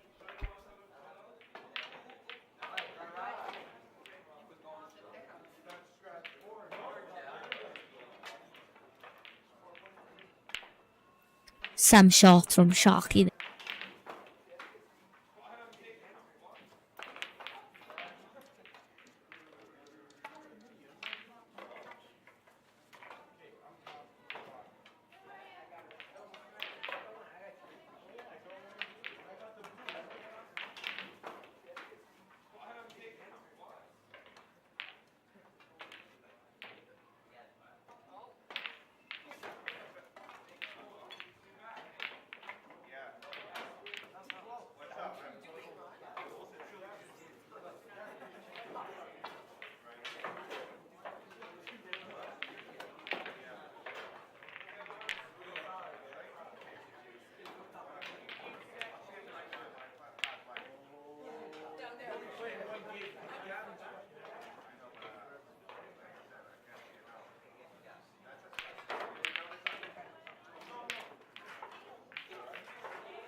In the chat, I have just added a poll.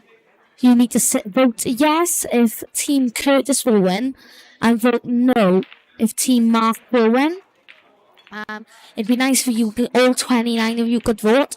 If you're on the TV, I'm not sure you can vote, so maybe just quickly go onto your phone and vote. I'd like to see you think so. It's all anonymous anyway, so it doesn't matter. I'll run that poll, obviously, until the very last black, because obviously then you know the winner.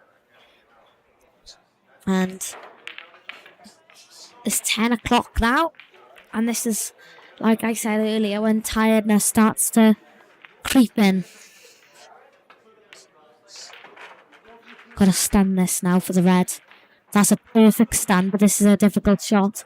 If he just plays it and daps it, comes on and off across the cushion, then he's got the black in this pocket. Oh, okay. Who's voted? Somebody's voted yes.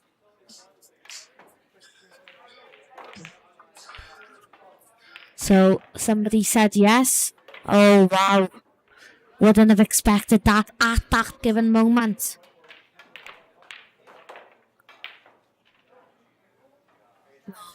Run. Yeah.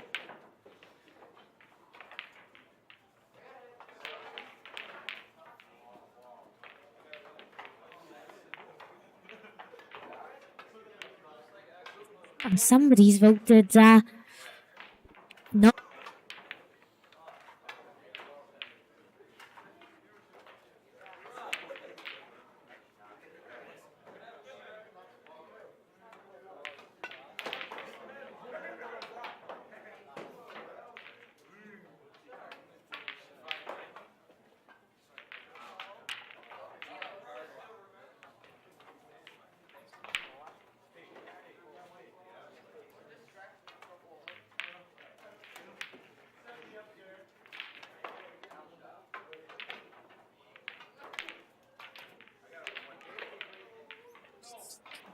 Do me a favour.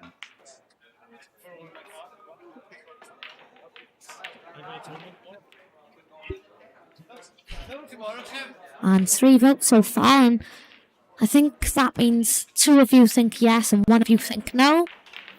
So 1 of you think Mark Leyland's team will win and 2 of you think Kurt will win. 29 of you can still vote, so get into that chat and get voting, guys. So why not?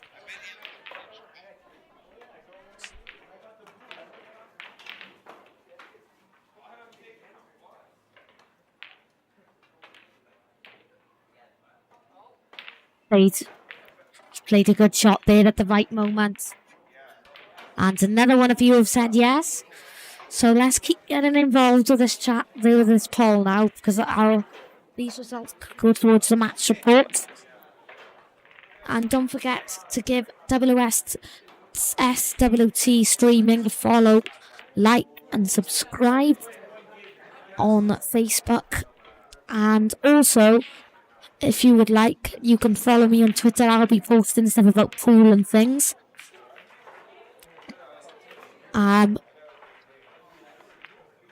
If you just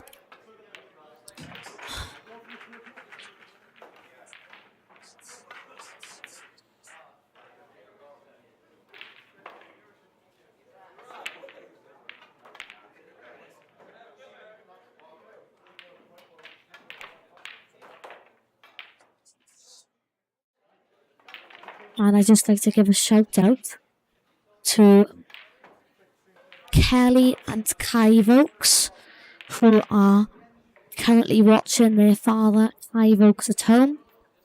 I can imagine how nervous you are. And keep supporting. And don't forget, go in the chat and vote on the poll.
Well, the Scotch doubles are finished, and now going into frame 9, it is Curtis Lee against Joel Owens. If Kurt wins this, they're in prime position to go on and win this final.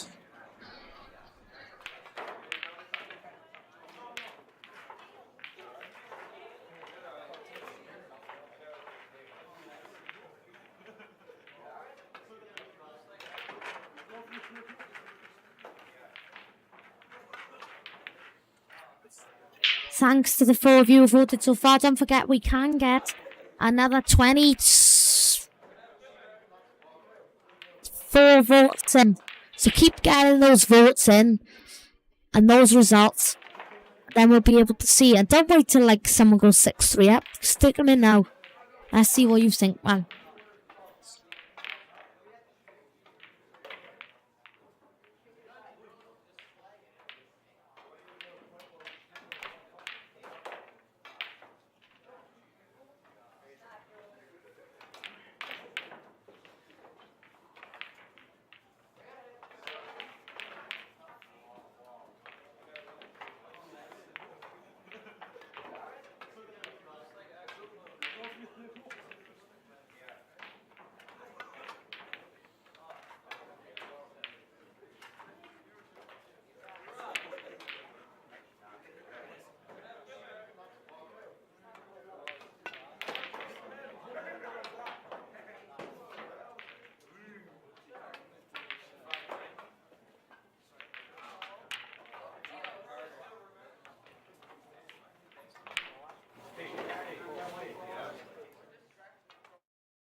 Yeah, he's played that pretty well.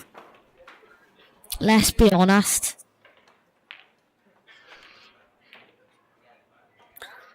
About the situation.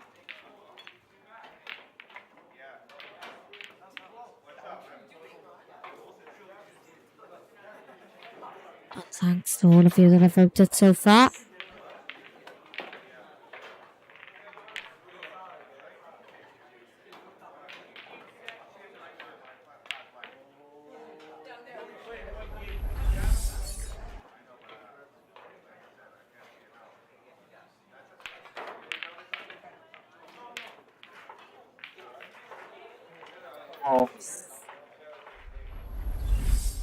Well, that's what has played there. I didn't. That's a bit iffy on this situation, maybe.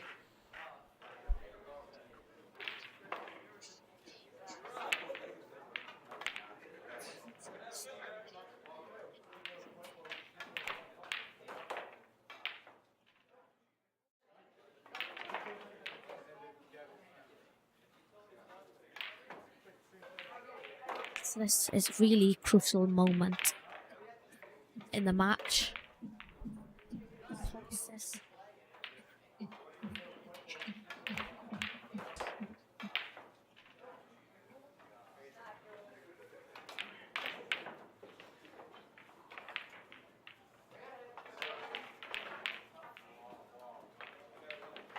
Yeah, if he just plays this yellow on and off the top, on and off the side cushion, which is what he did, but if I'm going to be truly honest with you, I don't know what he's going to do from this situation. He wants to try and land Urish. Of course, not on the cusp, but anywhere in that type of area there is perfect. Just screw it down.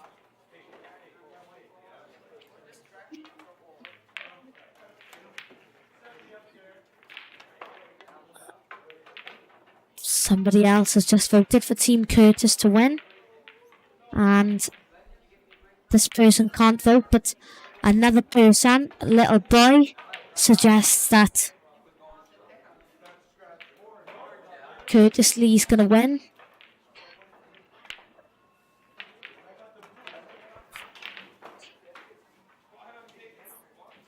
And that person is Kaivo, because he says Curtis Lee's going to win. He's like a mini Ronaldo.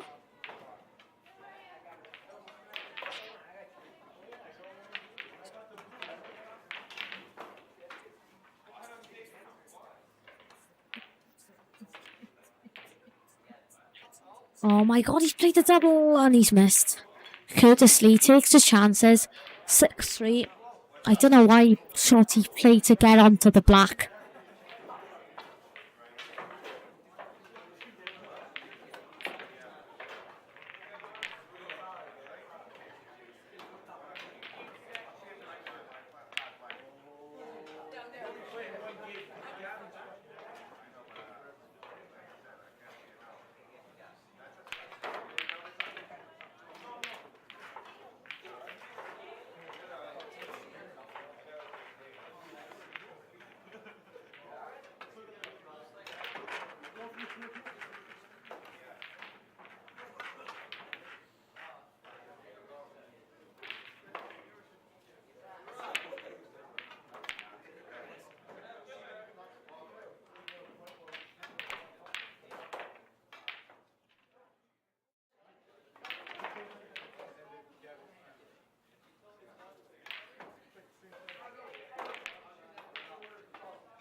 Sorry about that.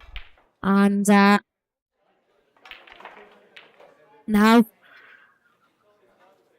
what I was saying was, Kurt's worked these out well because of a good positional shot on the black by Joel Holmes. In a champagne soup and...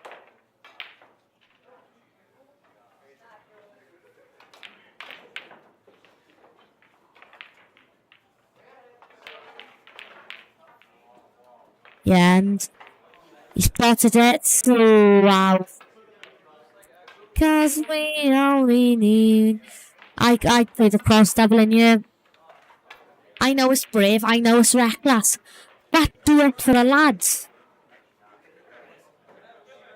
You know.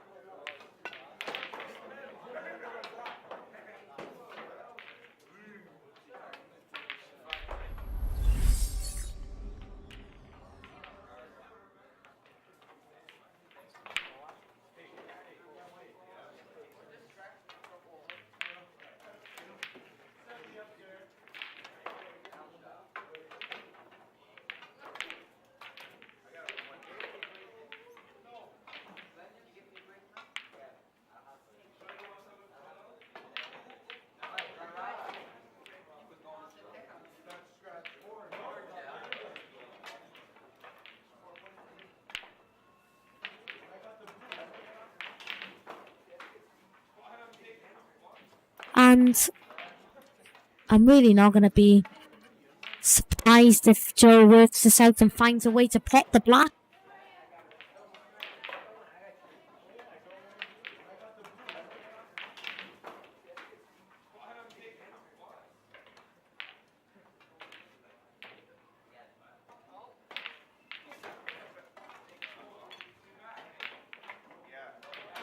Looks as if Curtis team's the favourite here, according to everybody in the chats and everything.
Yeah.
may be on now.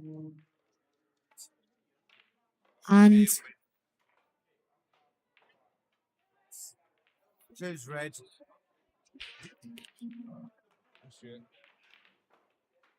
White, you good. okay.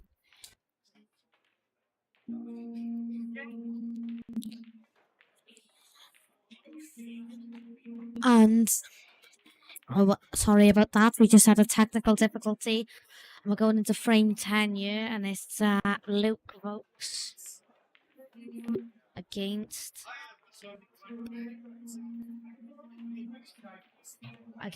Alan Stokes.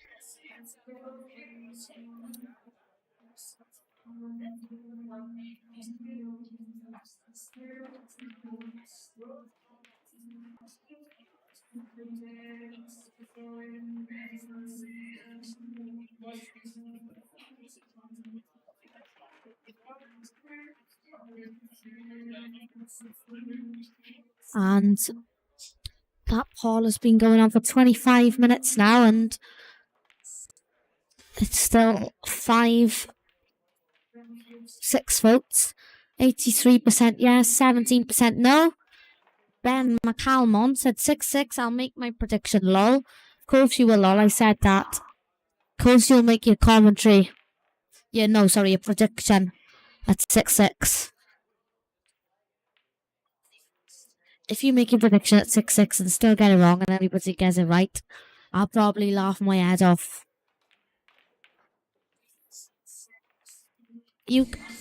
Somebody's voted no because we've just had another 2 votes there. Somebody said no now. So 71% to 29. Still outright favourites.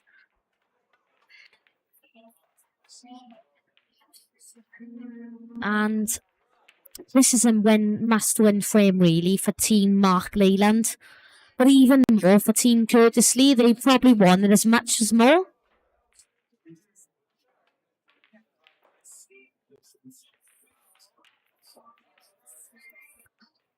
Not the best of shots there. Could have been worse.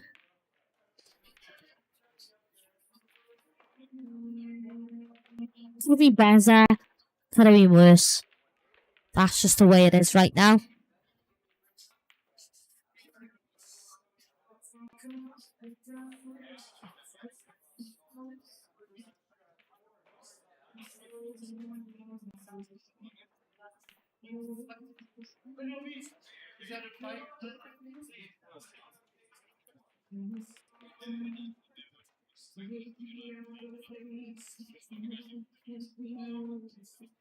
That's a pretty good shot, but you can still pot the yellow.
don't forget to keep voting for Paul and keep getting those comments in the chat.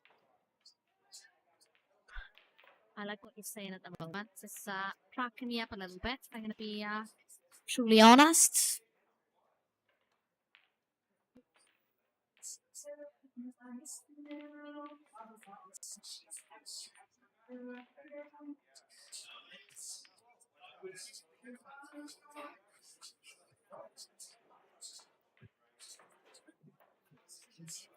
I also predicted 7-5. Jonesy. Sure you are, but it's nice to have a chat with you. And I think you could play the plant here.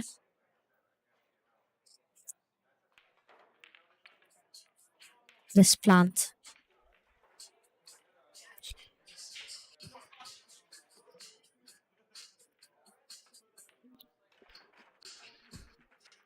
If I was him, I'd be playing that plant there that you can see.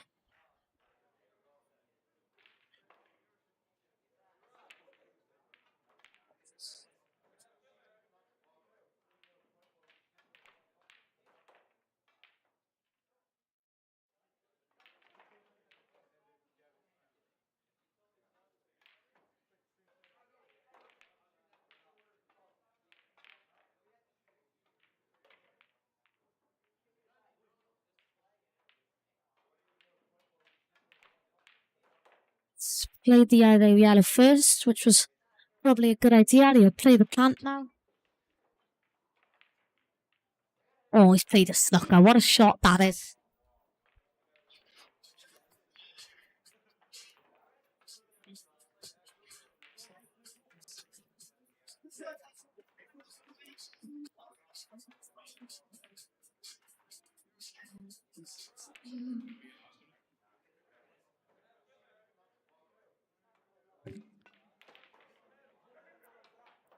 And he's going to try and get out of this by playing the closest red. That's a good shot, but this could be takeable for Luke, folks. And this would make it 6-4. And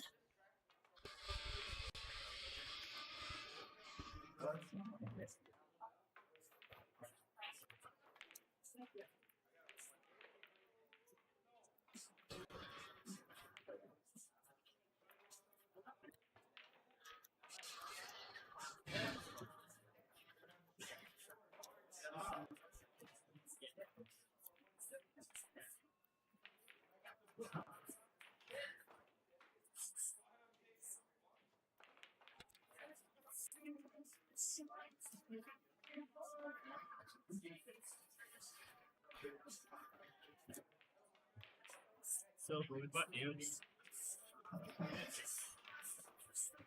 Give them new ball for it today. It's got to be another bag of sweets in there.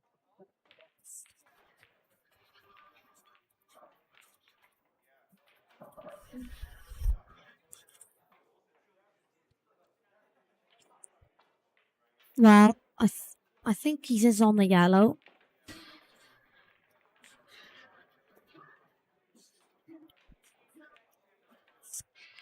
To that bag there. Flick the reds out of the way onto the black, which is the exact shot he's played. And he'll play the black into this middle bag pocket now.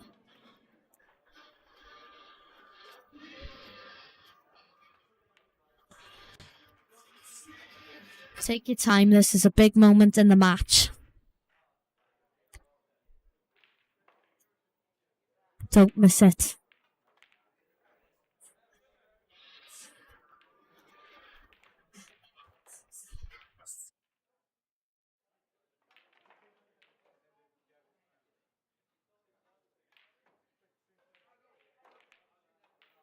Can't believe he's missed it. He didn't need to take so much time on the black.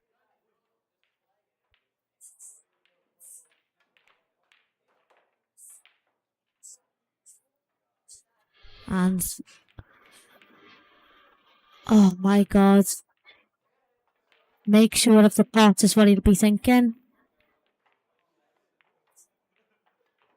Ah, that's a frame they've just chucked out the window.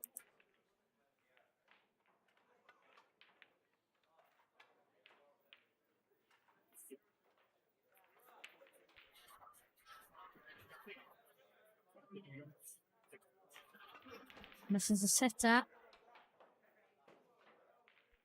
Can Luke pot this to make it 6-4?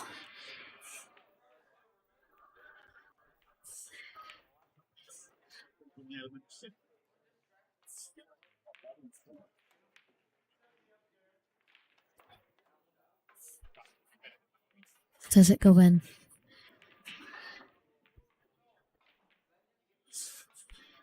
Just pot the black. That's the main concentration. Just pot the black.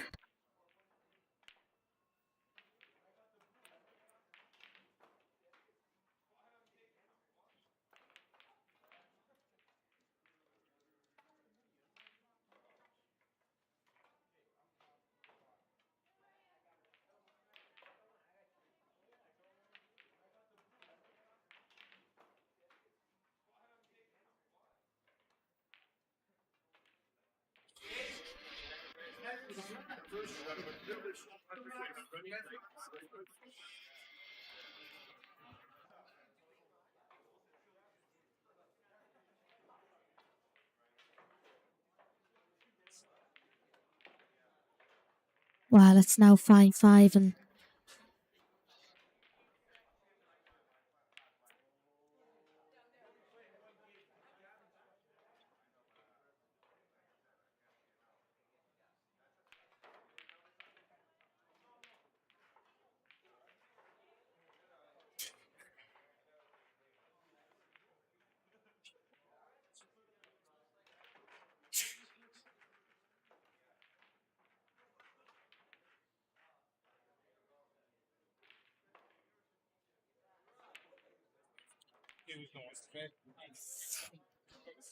oh, bless me.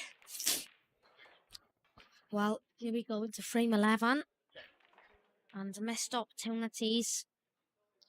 5-5 is so much difference to 6-4, see. And 28 of you are out now.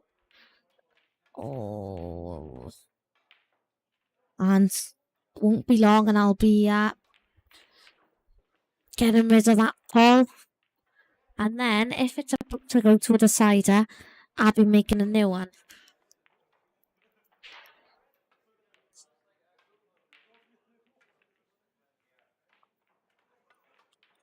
I know Luke and Curtin as well. They'll be confused with the floors of Broadway.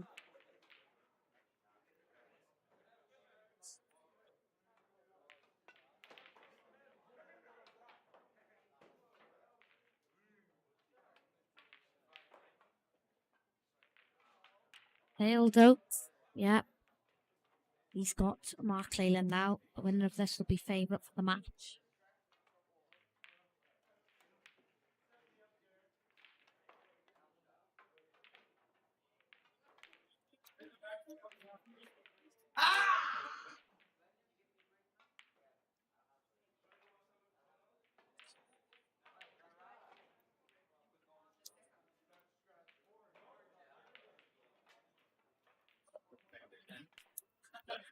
Nice to see all of you supporting your friends' backs. And now we're going into frame 11.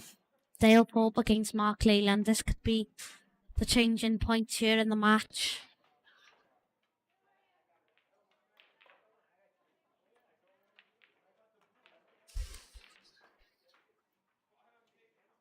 Well, I've brought 5 pages of notes so far. And this is just getting it more and more spicier as it goes along. Doesn't want a dry break. He does get a dry break, and Sharky can come to the table now. And the pole is getting closer towards Munoz. I agree, it is squeaky bum time now.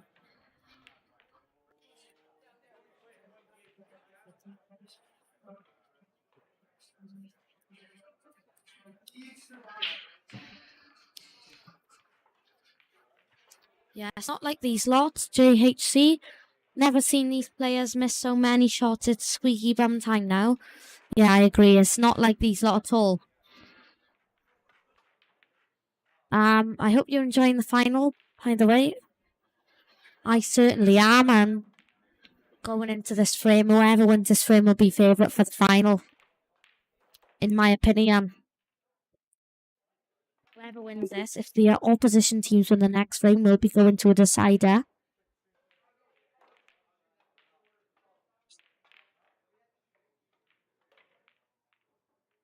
And 9 of you have voted now, so that's still another 14 of you can vote.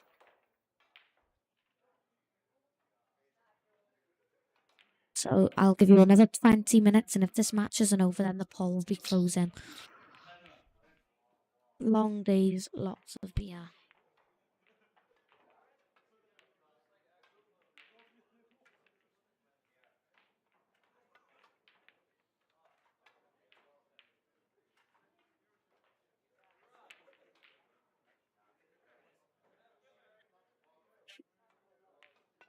Yeah, it's good fun, these long days. And we've been streaming now for 11 hours and 17 minutes, and I don't regret any single second.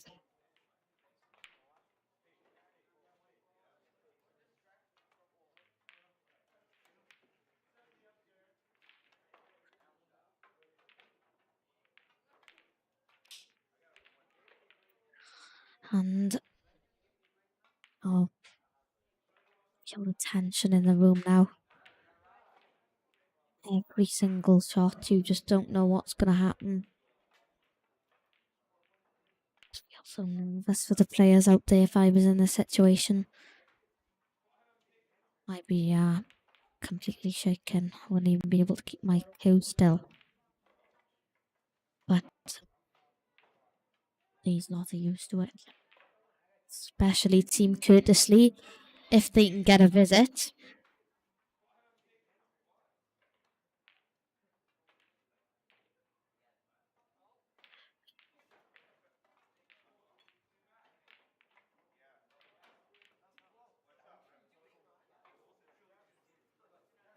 And it's nice to be having all these conversations. If you've got any other comments or any other things to say, just add them in the chat, because I like responding and reading them so far. It's nice to see 26 pool fans watching the stream, and it's nice to see some of you predicting the scores and voting in the poll. Currently now, Mark Leyland's yellows against Dale Pope, or some of you called him in the chat, Pale Dope. I'm guessing that's his nickname or something in county. Whoa! It's dropped in the end.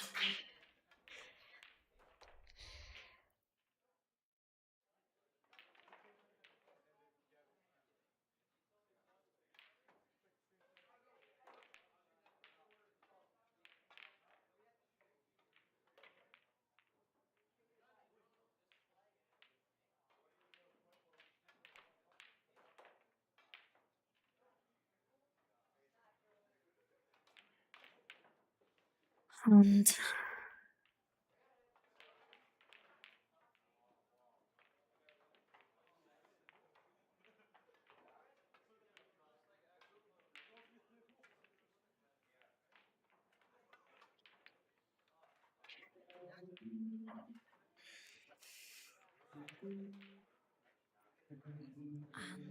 let's get a couple more votes in now. But I think this frame is going to be in favour of Team Mark Leyland if they just stun the yellow. And then the black stun the yellow. Where's the marker? Stun this yellow back in around this area for that yellow.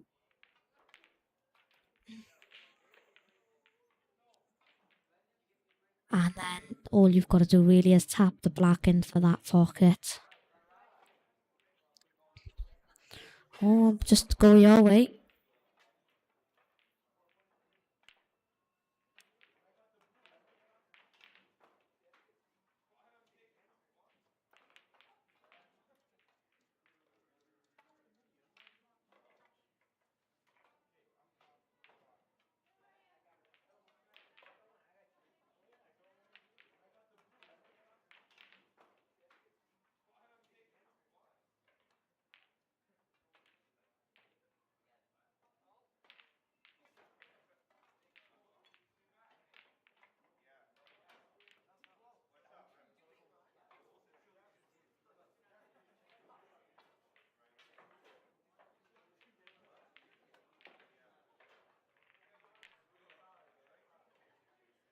but it's 6-5.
Yeah, so let's prepare ourselves now for a long, good old 20 minutes of pure full action now, as Alan Stokes is about to break for the match. Got to keep Team Curtis Leaf, got to keep their heads up high, but they've got a chance to win the match. And it's not much Curtis and Dale can do if they don't get a shot. 28 of you are in now, because you know that these two frames are really important. Well, one could be really important. Talking about what to go, I go Reds here. Well, actually, I'd have to think about this. Let me have a think now. I'd go Reds here, yeah. I think the Reds are nicer to take, to be honest. Yeah. Joel must have agreed with me.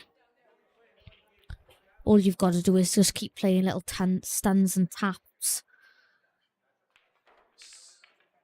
And 10 votes now. Somebody's gone with no, only 20%. I know you're all changing your mind now because Team Mark Leyland have got a chance to win the match. 19 of you can still vote, don't forget. Get in this chat. Give me a comment.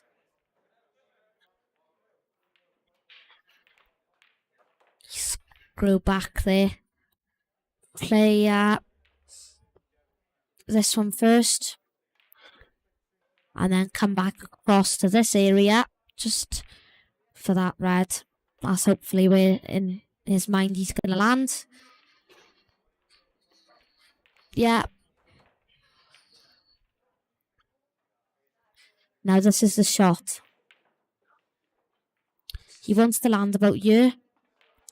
So he has an angle on the red in that pocket. To then screw back for this red in that pocket. And then it's a bit easy what to do next. So this is where they want to land.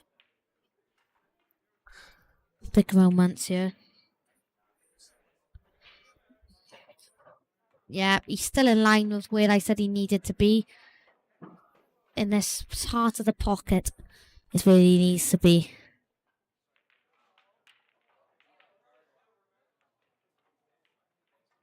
This is the shot that depends on the 3-man championship. Perfect. Perfect.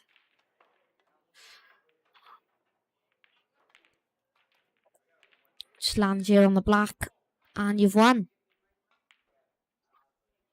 If Alan misses this, I'll be shocked.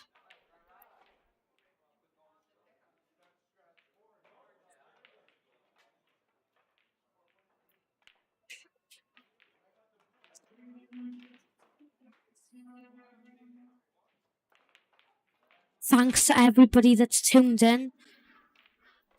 And thanks to you that all voted for the poll and everything. And it's over now.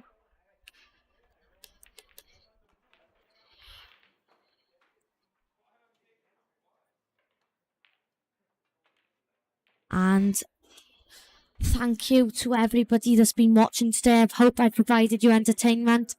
We have our final result. Curtis Lee has lost.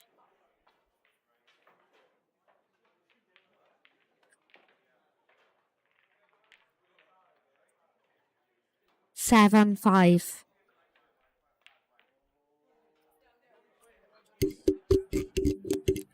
£80 each for the winners.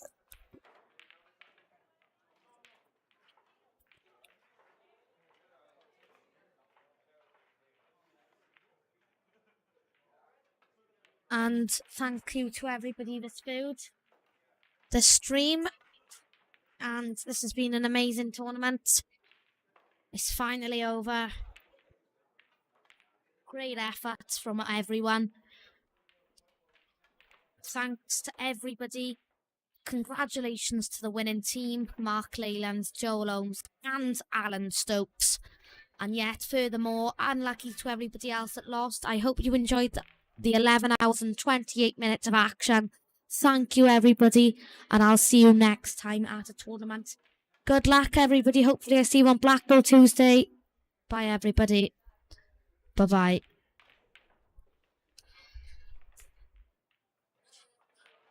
Thank you, everyone. Thanks for the comments and likes and everything. Well done. And excellent from everybody today. And great play from everybody.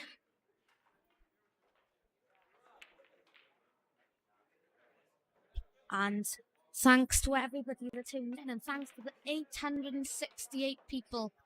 Thank you.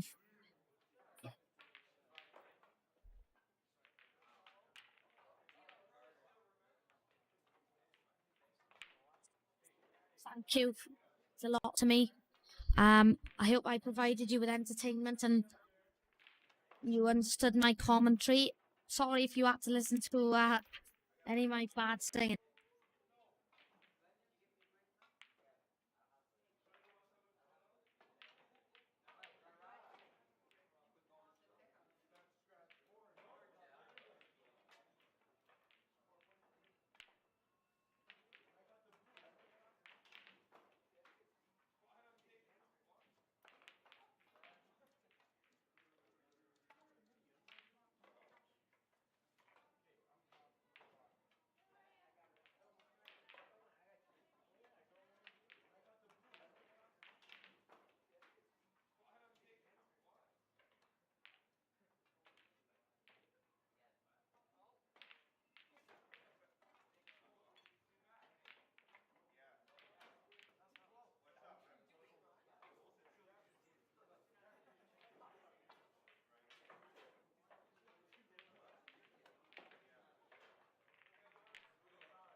Thank you to everybody. It's been a delight. Bye-bye. Have a great night. Ta-ra.